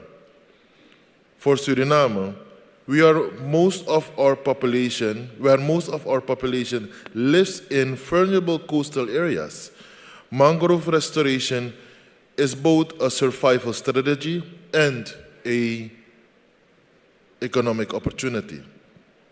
Finally, our geography makes short sea shipping a natural yet undeveloped advantage. Strengthening maritime connectivity will lower transport costs and emissions, enhance food security, and deepen intra-regional trade, contributing directly to the economic sovereignty of our region. In closing, Suriname believes that the region's future lies in value created, rooted in our ecological and geographic strengths. Through collective action on sargassum, mangroves, tourism, and maritime connectivity, the Greater Caribbean can position itself not as victim of global challenges, rather, but as a leader in sustainable innovation and resilience. I thank you. I thank you, Excellency. I now give the floor to St. Lucia. Thank you, Chair. Excellencies, distinguished colleagues. St. Lucia extends sincere appreciation to our gracious hosts for the invitation to participate in this 10th International Cooperation Conference and to the Secretariat for convening a space that moves us beyond dialogue toward practical and collaborative solutions to shared regional challenges. We note and approve of your ambition to move to revitalize the organization. The Greater Caribbean possesses several natural and structural comparative advantages in addressing these priority areas that we have been discussing over the last 2 days. From St. Lucia's perspective, we note that very few regions in the world can offer such a concentration of biodiversity, coastal beauty, music, traditions, and shared yet distinct historical narratives within such close geographic proximity. And that density of experience is a unique regional asset. St. Lucia's own development journey illustrates this. Tourism has been central to our economic survival, but we have learned that competitiveness lies not in volume alone, but in distinctiveness, authenticity, and connection to place. Our cultural heritage, natural landscapes, and community traditions are not side products of tourism. They are the product. And that includes achieving our first Olympic gold and silver medals by the fastest woman in the world, Julian Alfred, and the remarkable achievement of being the world's leading honeymoon destination. There is so much we can offer as a country, but we see tremendous opportunity through regional collaboration. And this is where a multi-destination approach across the Greater Caribbean becomes transformative. We may wish to note that most of the Eastern Caribbean carnivals occur within the same period, and this presents an extremely viable opportunity. Rather than competing within a narrow space, we can present the region as an integrated experience, allowing visitors to move through different cultural expressions, ecosystems, and histories within a single journey. This increases visitor value, extends stays, and spreads benefits more equitably across communities. For St. Lucia, therefore, tourism for cultural heritage is not a standalone sector. It is a platform through which we express identity, create livelihoods, empower communities, and connect regionally. But we also take this opportunity to note that the threat that sargassum poses to our economic viability. Given the significance of tourism, which represents almost 70% of our GDP, any threat to our core sector must be treated seriously. As such, we also believe that this shared issue gives opportunity for the formulation of a shared long-term solution which addresses our concerns and captures the opportunity for transformation of the sargassum to something which benefits our people where possible. When we collaborate in this area, we are not just strengthening tourism, we are protecting it. And that allows us to further strengthen the social and economic fabric of the Greater Caribbean.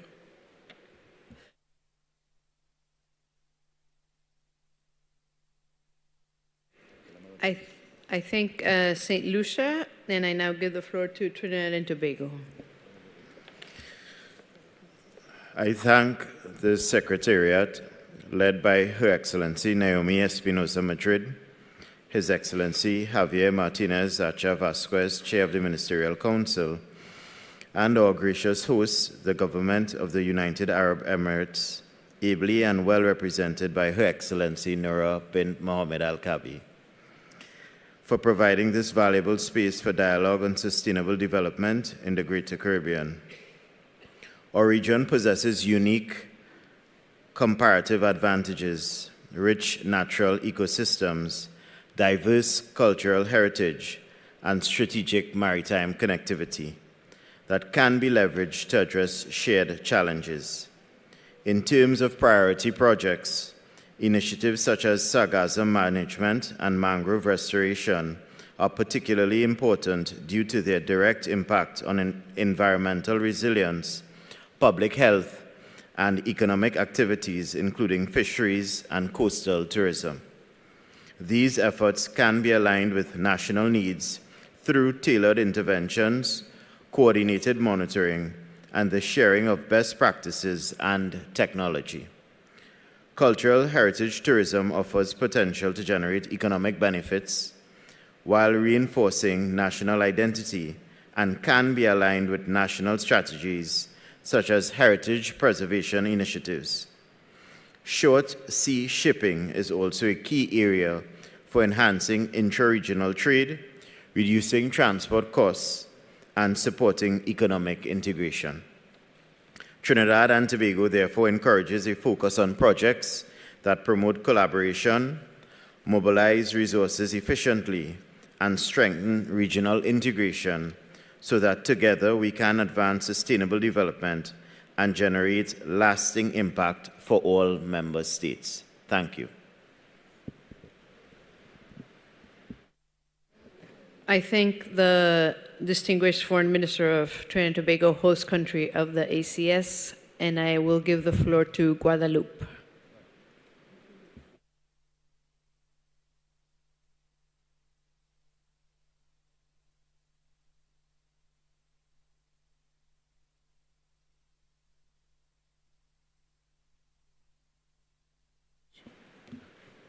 Merci.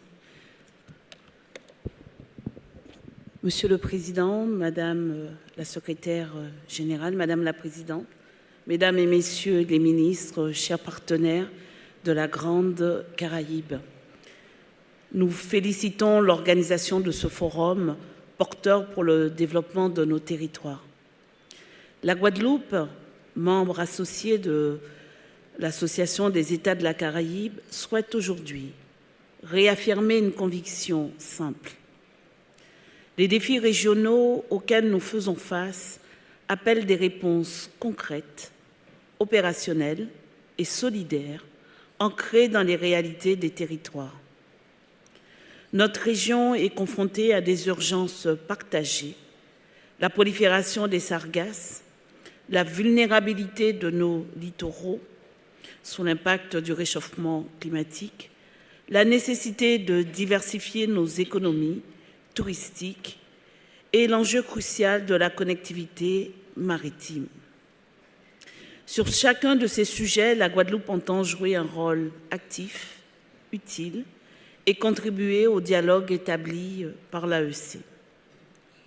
S'agissant d'abord de la gestion des sargasses, la Guadeloupe s'inscrit dans la dynamique établie par l'AEC et propose de partager ses retours d'expérience sur les sujets liés à l'harmonisation des protocoles de surveillance, de collecte et de protection sanitaire, ainsi qu'au partage de données et de bonnes pratiques. L'objectif est clair, transformer une crise environnementale en un levier de coopération régionale efficace. Nous avons urgence à aller dans cette direction d'une plus grande coopération. 2025 a été une année de référence en termes d'échouement des algues sargasses. 2026 est annoncé par les prévisionnistes encore comme une nouvelle année de référence. Se posera évidemment la question de l'impact sur notre biodiversité et sur nos économies, et notamment nos économies touristiques d'ici 2050 ou 2080. Gouverner, c'est anticiper. Et face à cette menace que nous voulons transformer en levier économique, il nous faut absolument gérer les algues sargasses pour qu'elles ne s'échouent pas sur nos côtes. En matière de tourisme, la Guadeloupe porte une vision résolument tournée vers le patrimoine culturel et naturel. Nous souhaitons contribuer à l'émergence d'une offre caribéenne plus durable, plus authentique et mieux répartie dans les territoires. En soutenant les petites entreprises locales, en structurant des itinéraires culturels et en développant des produits multidestinations, nous participons directement à la création d'emplois et à la résilience économique régionale. Concernant la restauration des mangroves, la Guadeloupe a la plus grande surface de mangroves des petites Antilles de la Caraïbe. Et en ce sens, elle a une lourde responsabilité à la protéger, à la préserver. La Guadeloupe se propose donc comme un territoire démonstrateur de solutions fondées sur la nature. Ces écosystèmes sont à la fois des remparts contre le changement climatique, contre l'érosion des côtes littorales. C'est aussi des réservoirs de biodiversité et des outils de protection de nos populations côtières. En développant des projets pilotes, mesurables et reproductibles, nous contribuons à une stratégie régionale d'adaptation et de prévention des risques.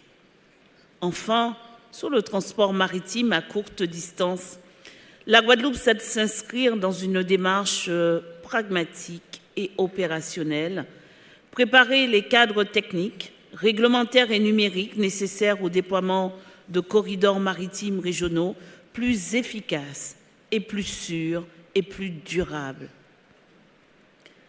Le transport maritime ou le transport aérien dans notre zone ne pourra se développer que si l'offre existant déjà est sécurisée et fiable.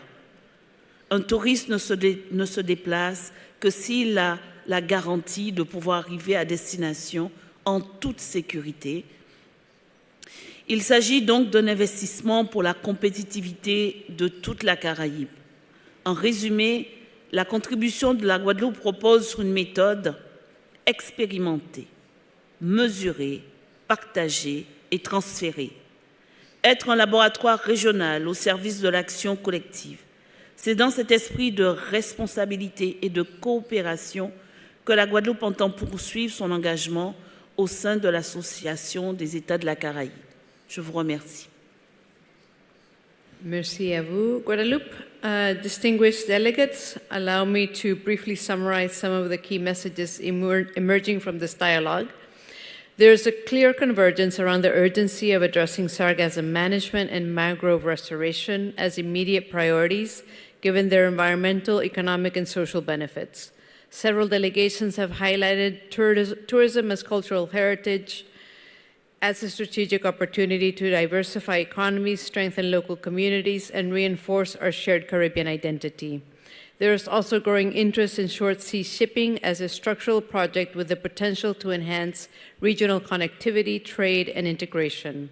Across interventions, a common message has been the importance of aligning regional initiatives with national priorities, while strengthening partnerships with development partners, financial institutions, and strategic allies. These reflections provide valuable guidance for the association as we continue to translate cooperation into concerted action, informing our future efforts in project development, partnership building, and resource mobilization. I thank all delegations for their constructive contributions and strategic vision. This concludes this segment, and I thank you very much.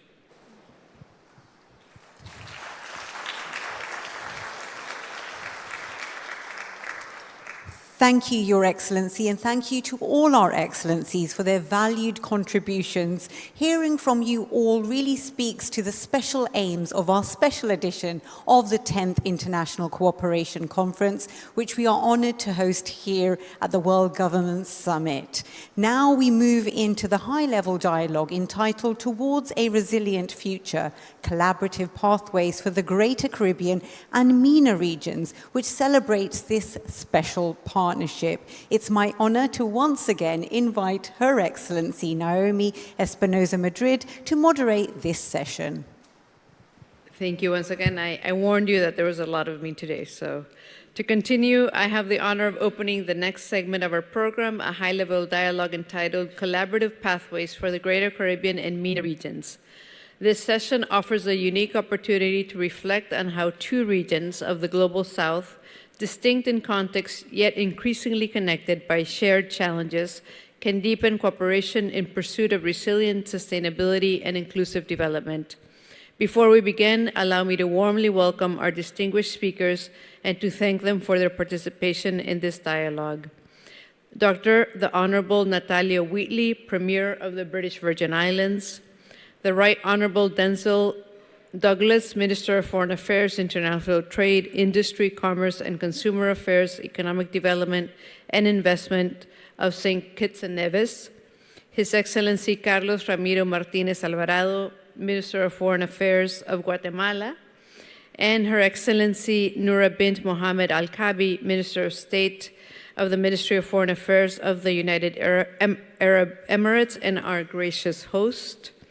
We are honored by your presence and grateful for your willingness to share your perspectives at this important moment.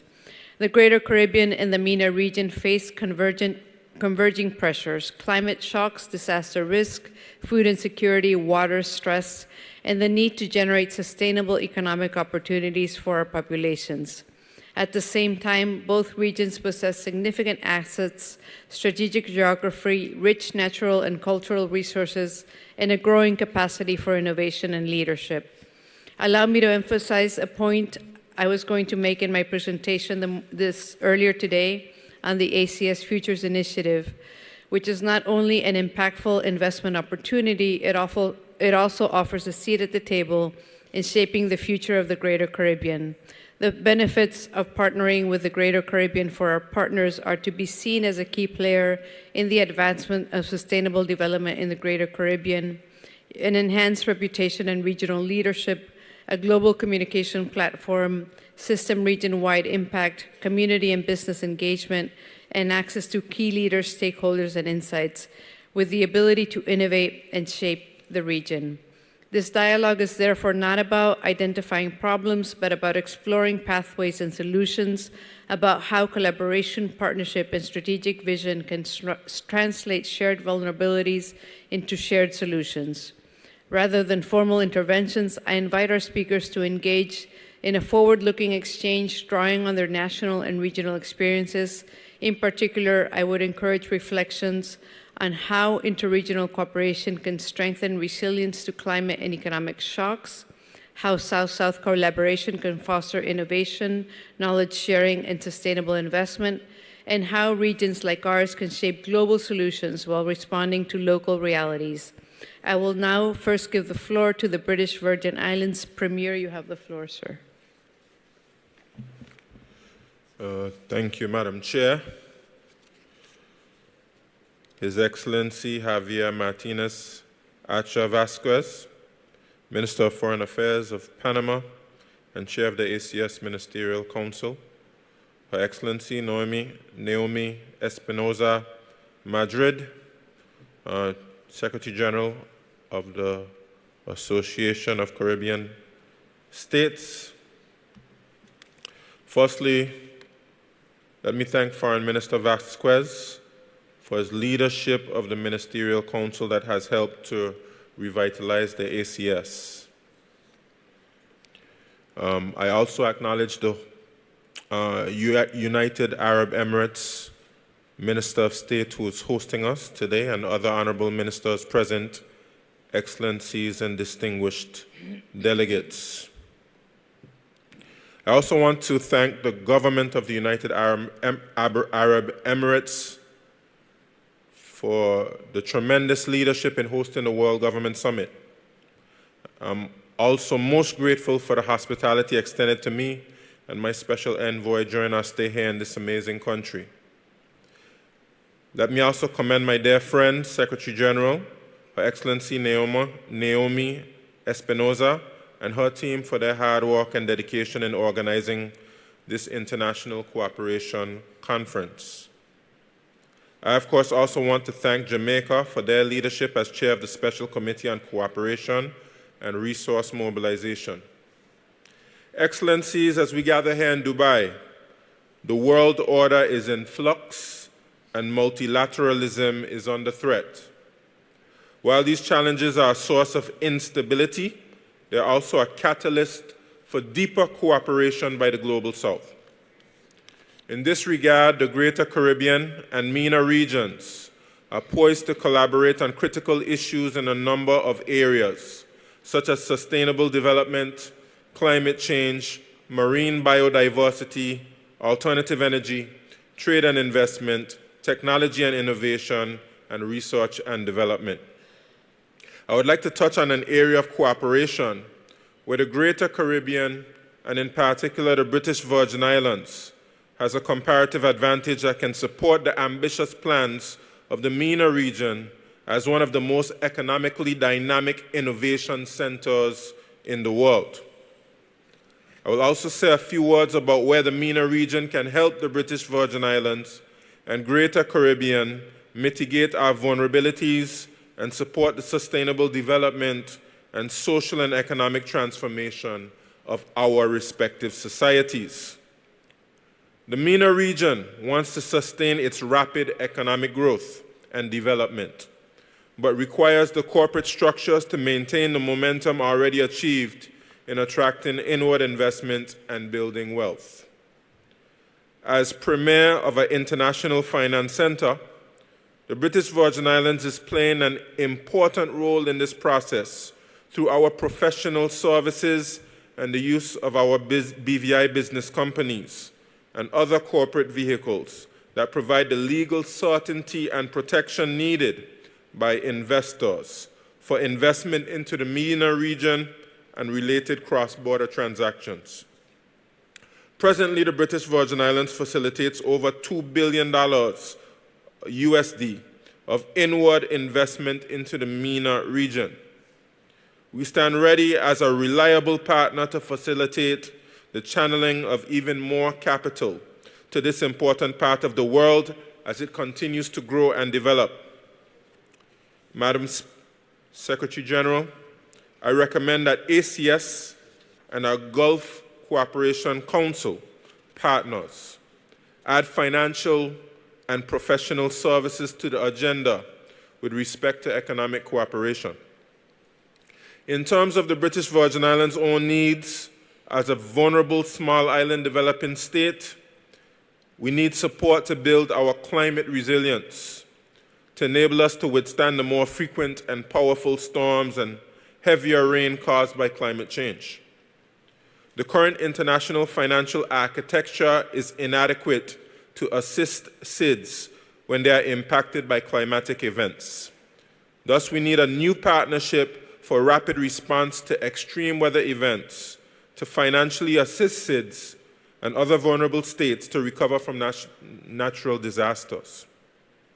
This problem, of course, also affects the greater Caribbean, but the small societies of our region are at greatest risk of being potentially wiped out by a hurricane. The British Virgin Islands experienced this in 2017. Our MENA partners can play an important role in a partnership for recovery from natural disasters that I have described.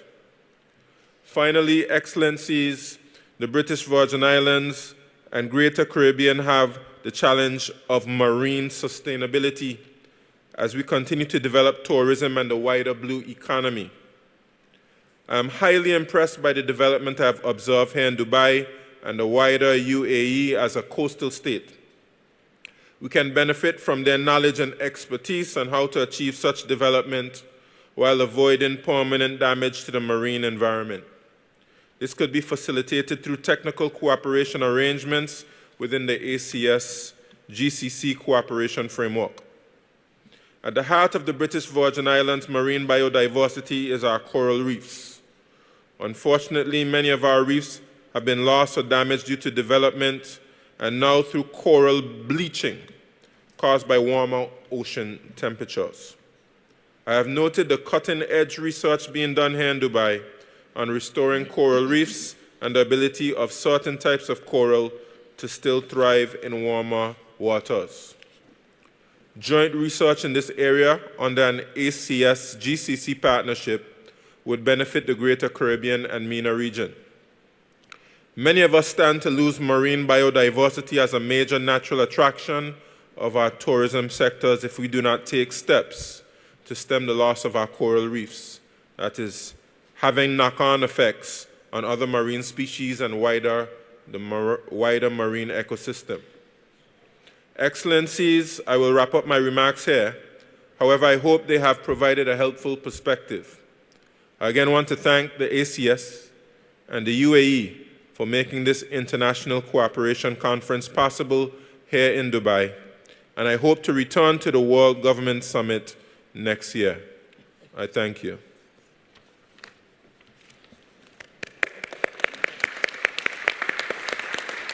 I thank you, Excellency Premier, for your very concrete contributions to this dialogue.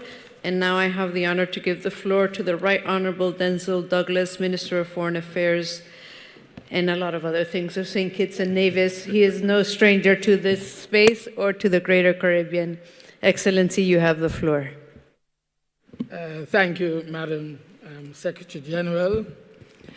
And let me express how pleased we are, that is St. Kitts and Nevis, to be participating in this very, very important exercise when we are able to come together from two sub-regions, ensuring that we are not left behind at all, especially based on the challenges that we continue to face.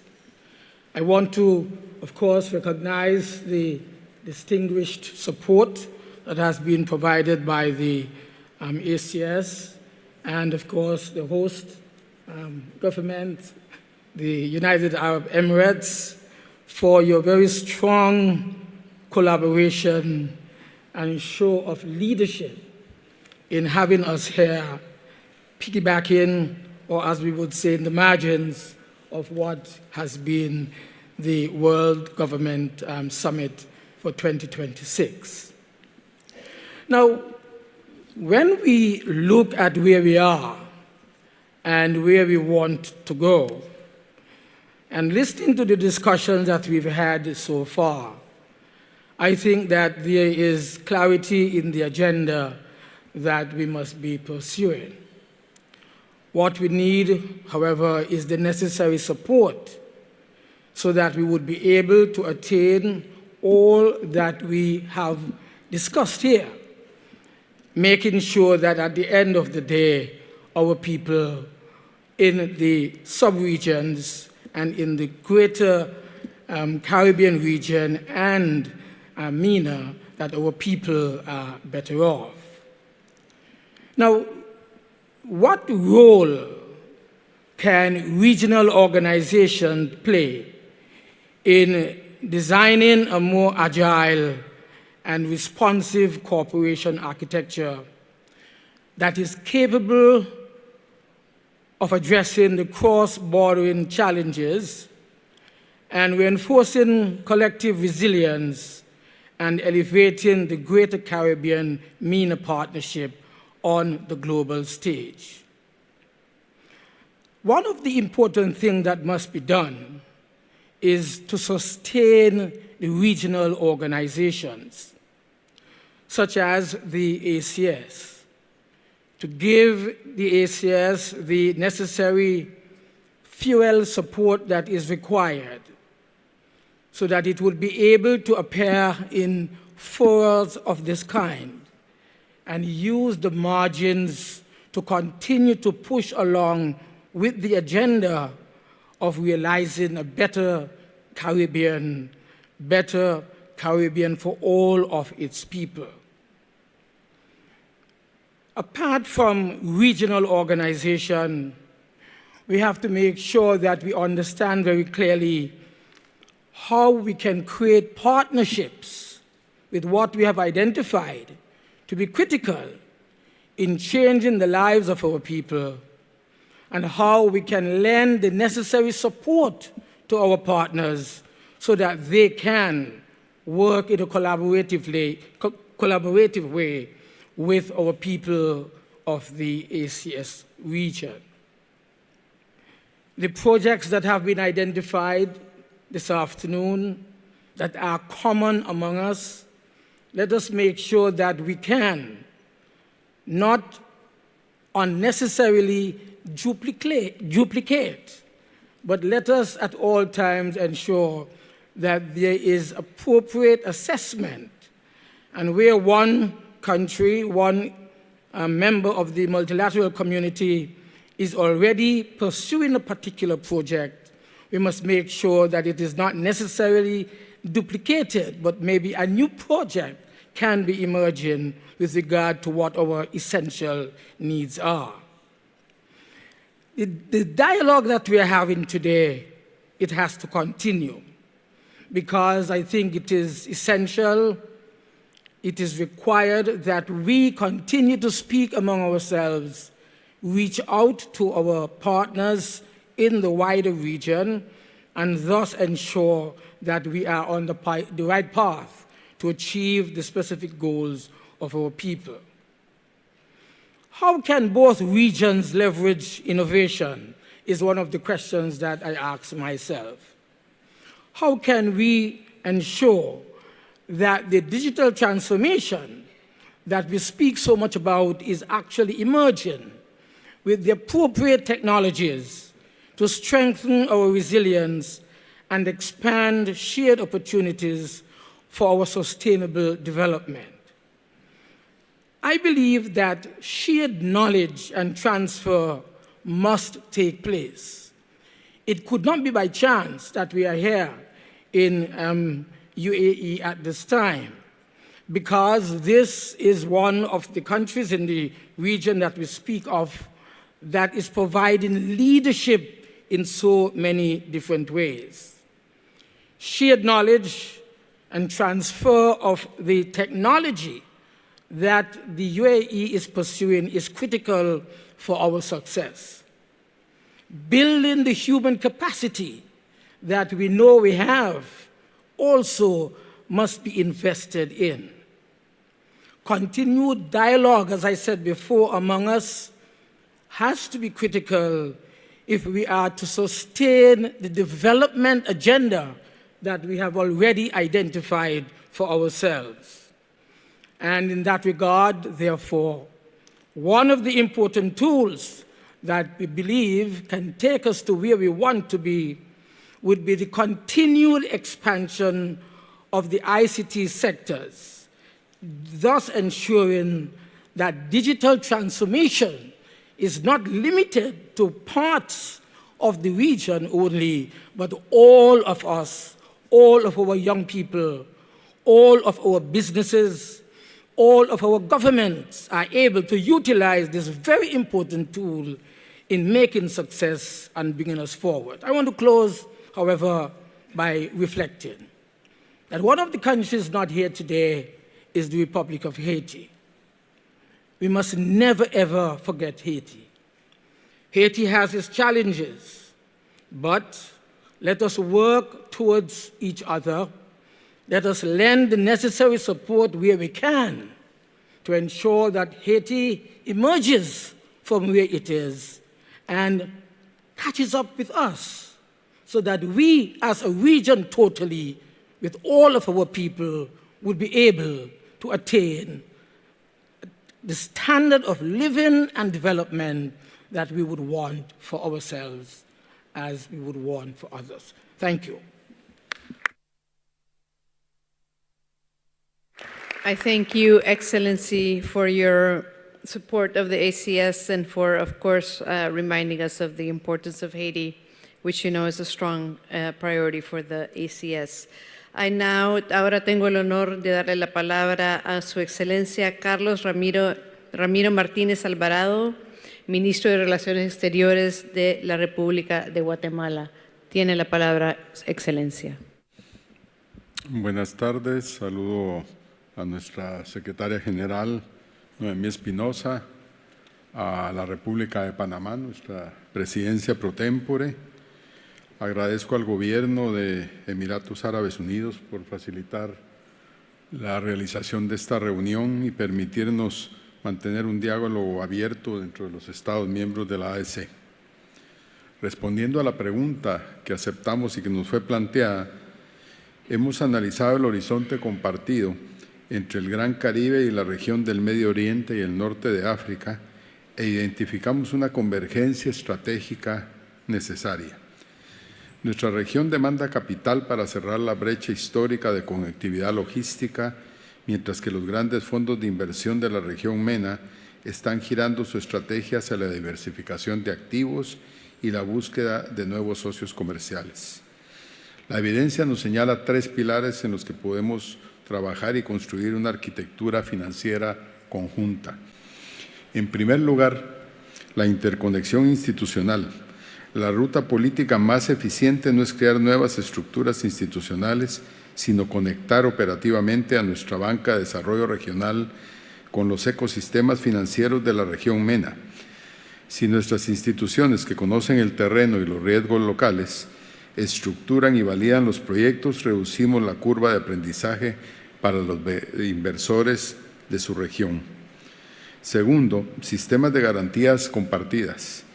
Debemos ser pragmáticos. La inversión privada a gran escala requiere mitigación de riesgos. Una de las apuestas de la región puede ser la implementación de mecanismos de financiamiento mixto, donde los recursos multilaterales no solo financien obras, sino que sirvan como una garantía de protección ante el riesgo de pérdidas para los inversores privados. Tercero, una sincronización regulatoria. Para ser socios efectivos, debemos armonizar los estándares normativos. Sabemos que la prioridad para los inversores de la región MENA es la seguridad jurídica y la claridad regulatoria. El compromiso debe ser elevar nuestros marcos de regulación. Las asociaciones público-privadas, llevarlas también a estándares internacionales que faciliten el ingreso de flujos de inversión modernos. Guatemala cuenta con un marco de financiamiento sostenible, activo y alineado a estándares globales, listo para canalizar inversiones hacia proyectos verdes y sociales con toda la transparencia. Con relación a la segunda pregunta que nos fue planteada, podemos señalar que el sistema de la ayuda oficial al desarrollo actualmente opera bajo esquemas que muestran señales claras de agotamiento. Por ejemplo, las estadísticas de la OCDE demuestran que desde el año 2015 al 22, las necesidades de financiación para el desarrollo aumentaron un 36%, mientras que los recursos disponibles solo crecieron a un 22%. Hay una brecha que la misma Naciones Unidas ha destacado de $4 billones anuales que se registra para financiar los objetivos de desarrollo sostenible. En este escenario, las organizaciones regionales, además de constituirse en foros de diálogo, deben convertirse en plataformas de coordinación estratégica con capacidad operativa. No podemos permitir que los compromisos internacionales se limiten a aspectos declarativos. Por el contrario, debemos lograr que esto se traduzca en iniciativas concretas de cooperación como el motor que potencia la atención a las necesidades reales de nuestros estados, particularmente en el nivel territorial. La experiencia de Guatemala en procesos como el compromiso de Sevilla nos ha demostrado que la fuerza de esta región, el Gran Caribe, reside en una acción concertada. Hoy más que nunca necesitamos transitar a una cooperación efectiva que requiere de organizaciones que simplifiquen los procesos y multipliquen los resultados. Muchas gracias. Muchas gracias a usted, señor canciller de Guatemala. And now the moment we've all been waiting for, to hear from our gracious host, Her Excellency Noura bint Mohammed Al-Kabi, Minister of State of the Ministry of Foreign Affairs of the United Arab Emirates. You have the floor, madam.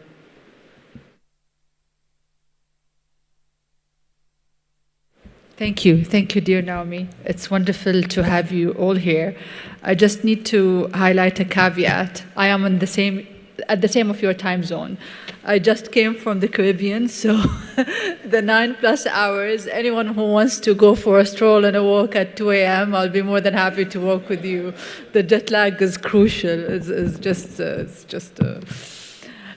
Yet, you know, the energy here is just great energy. First of all, welcome to your home. Welcome to the United Arab Emirates. You've truly enriched this government conference, World Government Summit, and we would want to see you every year. And I think you will see us in your part of the world as well. So we will meet twice because what I'm hearing right now is how can we take our dreams into actions. We have priorities that are similar.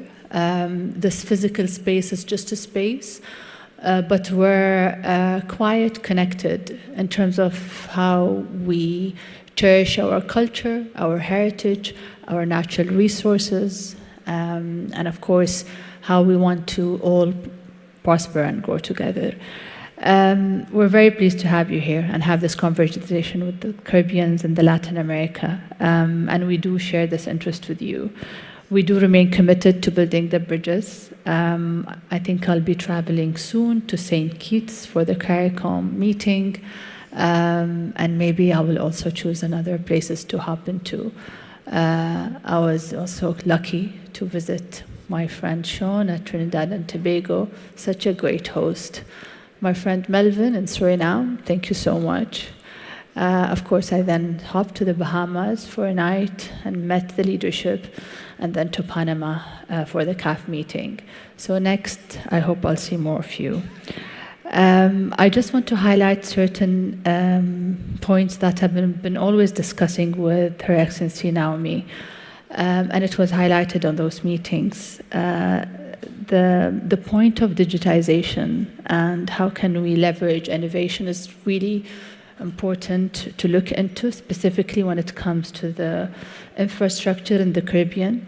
Here in the UAE, we've been working in terms of what digital transformation means, and there is always the question, will it diminish jobs? No, it will create new jobs. What I saw at the Caribbean is highly skilled individuals that can really adapt and reform the situation. And this is something that we really want to look into and work together through the ACS and through your esteemed governments. So the support of digitization in government service, in customs and logistics is something that we're looking into and we're discussing with our partners. This transformation have to remain inclusive. We are strengthening also the digital literacy and also ensuring that there's a capacity building program when we're doing that. When we look at the standards, there has to be standards of promoting the safety as well. And not only that, when we talk about digital transformation, it's important that you know that this digital transformation will be owned, sovereign by each government. It shouldn't be shared. And that is really important for us to highlight. Secondly, how can we look at the knowledge sharing, which is highlighted by some of the members? The WGS platform and the WGS platform that will also be happening in your region is something that we want to work on. We would like to work on timelines. We would like to work on projects together. So whenever we meet, we can discuss them and talk about them. The other point, Your Excellencies and our distinguished guests, is how can we work on a cooperation framework?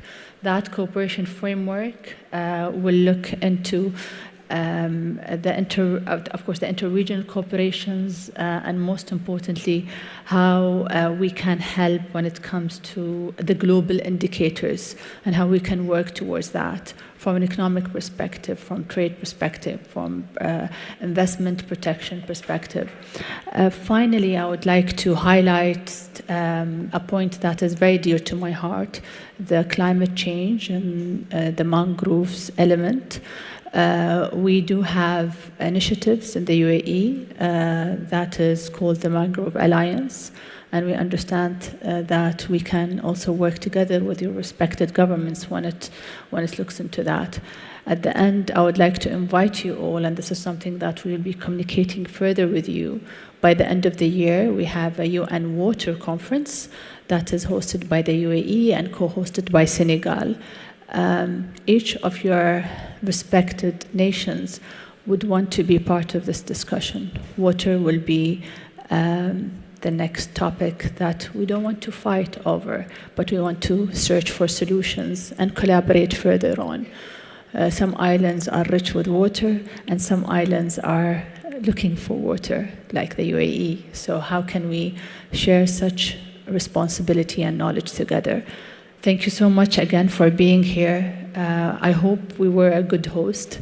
And I have here the bag of complaints. You can just write them and put them in. And I look forward to seeing each one of you soon. Thank you so much, my dear Naomi. Thank you.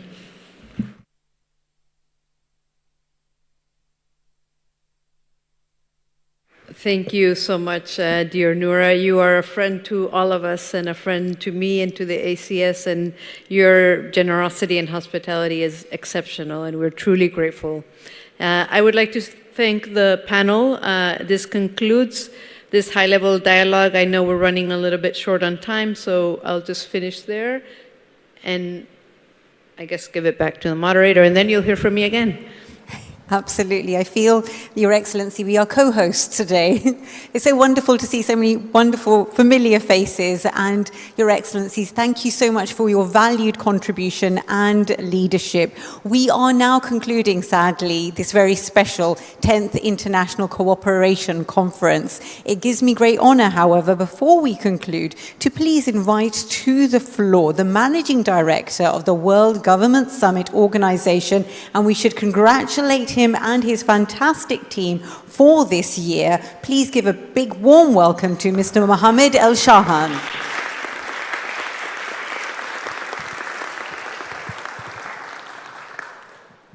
Your Excellencies, distinguished guests, ministers, Secretary General Naomi, dear colleagues and friends, it's a true honor to address you today on behalf of the World Government Summit and to thank you for your participation at the 10th International Cooperation Summit of the ACS. Let me begin by thanking all the ministers who have made the commitment to come here and join us at the World Government Summit and participate in the different conversations and the different discussions. Your presence here have added a lot of value to the conversation. This is the first time where we have the largest presence of your region at the World Government Summit. And please, as Minister Noura said, consider this your platform. We look forward to seeing you next year. And before that, we have just announced today that we'll be hosting the WGS Dialogue at the Dominican Republic by the end of this year. And this is another invitation to convene in your region to have a discussion on the future of governance, international cooperation between our both regions, which might look disconnected by geography, but very well interconnected by different areas of collaboration. I thank you again for joining us. I wish you a good and pleasant rest of your stay here in the UAE.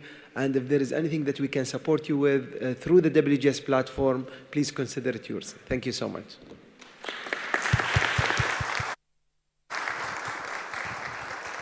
And thank you, Mr. Mohammed El Shahan, for your closing remarks there and your leadership here at the World Government Summit. May I please invite my co-host for her closing remarks and to take the floor finally for today. Thank you. Thank you very much, Excellencies, distinguished delegates, partners, and colleagues. As we conclude this special edition of the 10th International Cooperation Conference, I would like to most sincerely thank you for your openness, your seriousness, and your strategic vision that have characterized our exchanges over these last 2 days. The decision to convene this 10th edition of the International Cooperation Conference within the framework of the World Government Summit was a deliberate one. It required determination, sustained effort, and significant coordination. It was guided by a shared understanding that in the current global context, new ways of working and engaging are essential. In this regard, I would like to express my sincere appreciation to Ms. Lisa Douglas-Paul, Director of Cooperation and Resource Mobilization, and to the entire ACS Secretariat, whose professionalism, dedication, and hard work made this conference possible. Their commitment and capacity to deliver under demanding circumstances, that's me, the demanding, reflect the strength and potential of the association. The conversations we have held here have reaffirmed the centrality of the Greater Caribbean in the global development landscape. The Caribbean Sea connects ecosystems, economies, cultures, and peoples. Its protection and sustainable management are inseparable from the health of the planet itself. Investing in the Greater Caribbean means investing in the conditions that sustain life, development, and well-being far beyond our region. Throughout these discussions, one reality has been clear. We understand the challenges we face. We have identified our differences, our vulnerabilities, and our constraints. We are operating in a context marked by uncertainty, growing polarization, and increasing pressure on the multilateral system. The task before us is to move forward with greater determination, to mobilize resources, to align will, financing, and partnerships, to translate commitments into action and action into results that make a tangible difference in the people's lives.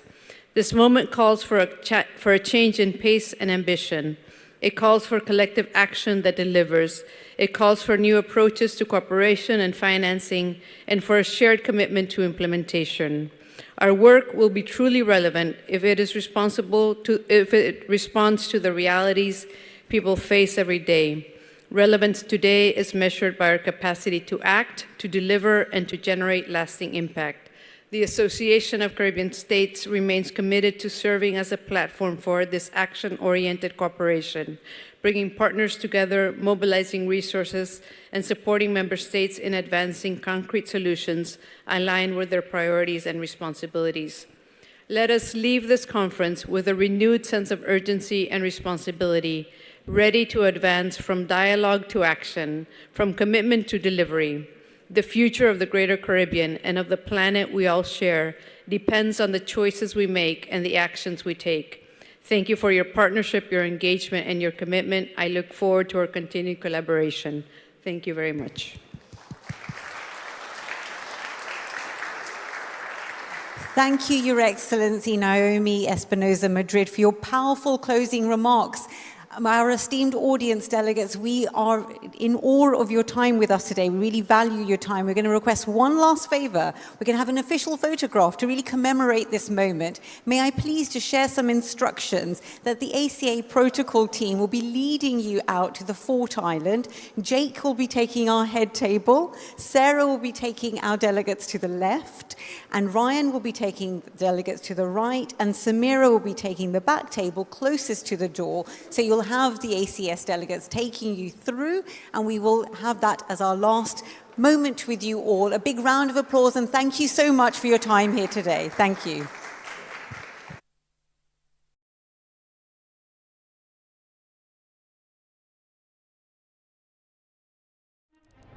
في الماضي صنعت الكلمات والأفعال أعظم لحظات التاريخ.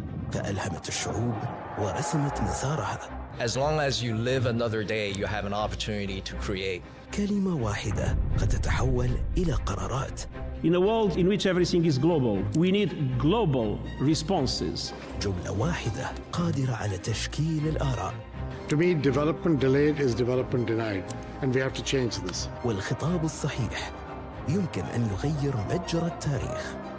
If we fail to act now, we will see a climate crisis that is unimaginable. غير أن الصوت الواحد مهما كان مؤثراً لا يكفي وحده.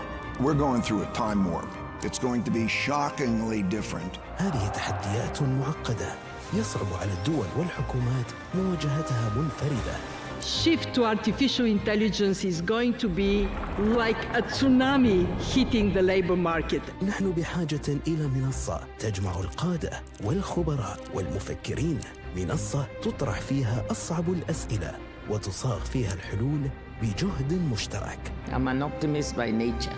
If you're not optimistic and passionate, you'll not get anything done. القمة العالمية للحكومات، حيث تلتقي العقول وتتولد الأفكار ويستشرف المستقبل.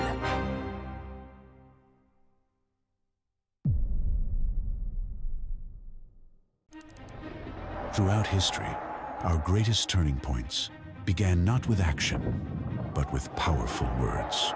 As long as you live another day, you have an opportunity to create. A single line can be a command. In a world in which everything is global, we need global responses. A sentence can form an opinion. To me, development delayed is development denied, and we have to change this. And the right speech can shift the course of history. If we fail to act now, we will see a climate crisis that is unimaginable. But one voice on its own can only go so far. We're going through a time warp. It's going to be shockingly different. These are challenges too complex for any nation to face alone. Shift to artificial intelligence is going to be like a tsunami hitting the labor market. They demand a platform where leaders, experts, and thinkers can confront the world's toughest questions together. I'm an optimist by nature. And if you're not optimistic and passionate, you'll not get anything done.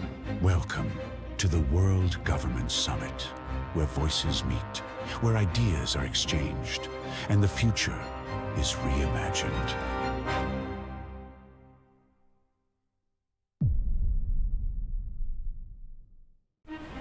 We're going through a time warp. It's going to be shockingly different.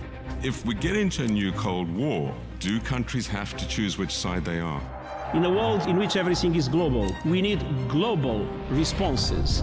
I'm an optimist by nature. And if you're not optimistic and passionate, you'll not get anything done.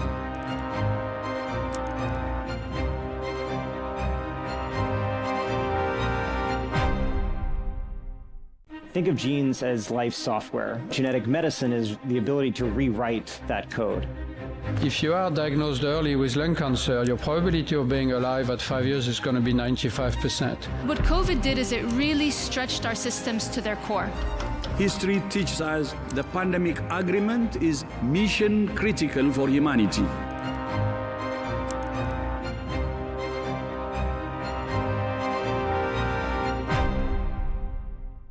What drives economic development is innovation. Innovation cannot be planned. You just don't know when and where innovation comes. Creative arts as an industry is a generator not only of wealth, but of jobs.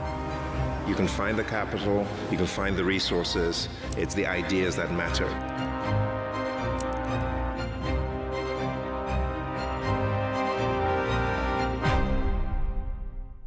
To me, development delayed is development denied, and we have to change this. We know the energy demand is going to double by 2050. We don't know how we're going to supply that demand. Those countries that will continue to innovate will have a competitive advantage. They want the data input and the models that they can manage and they can trust.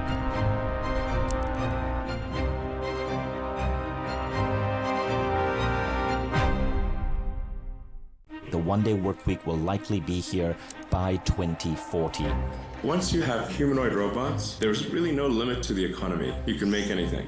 Shift to artificial intelligence is going to be like a tsunami hitting the labor market. This technology is going to impact the world profoundly. It means every day will be your best day.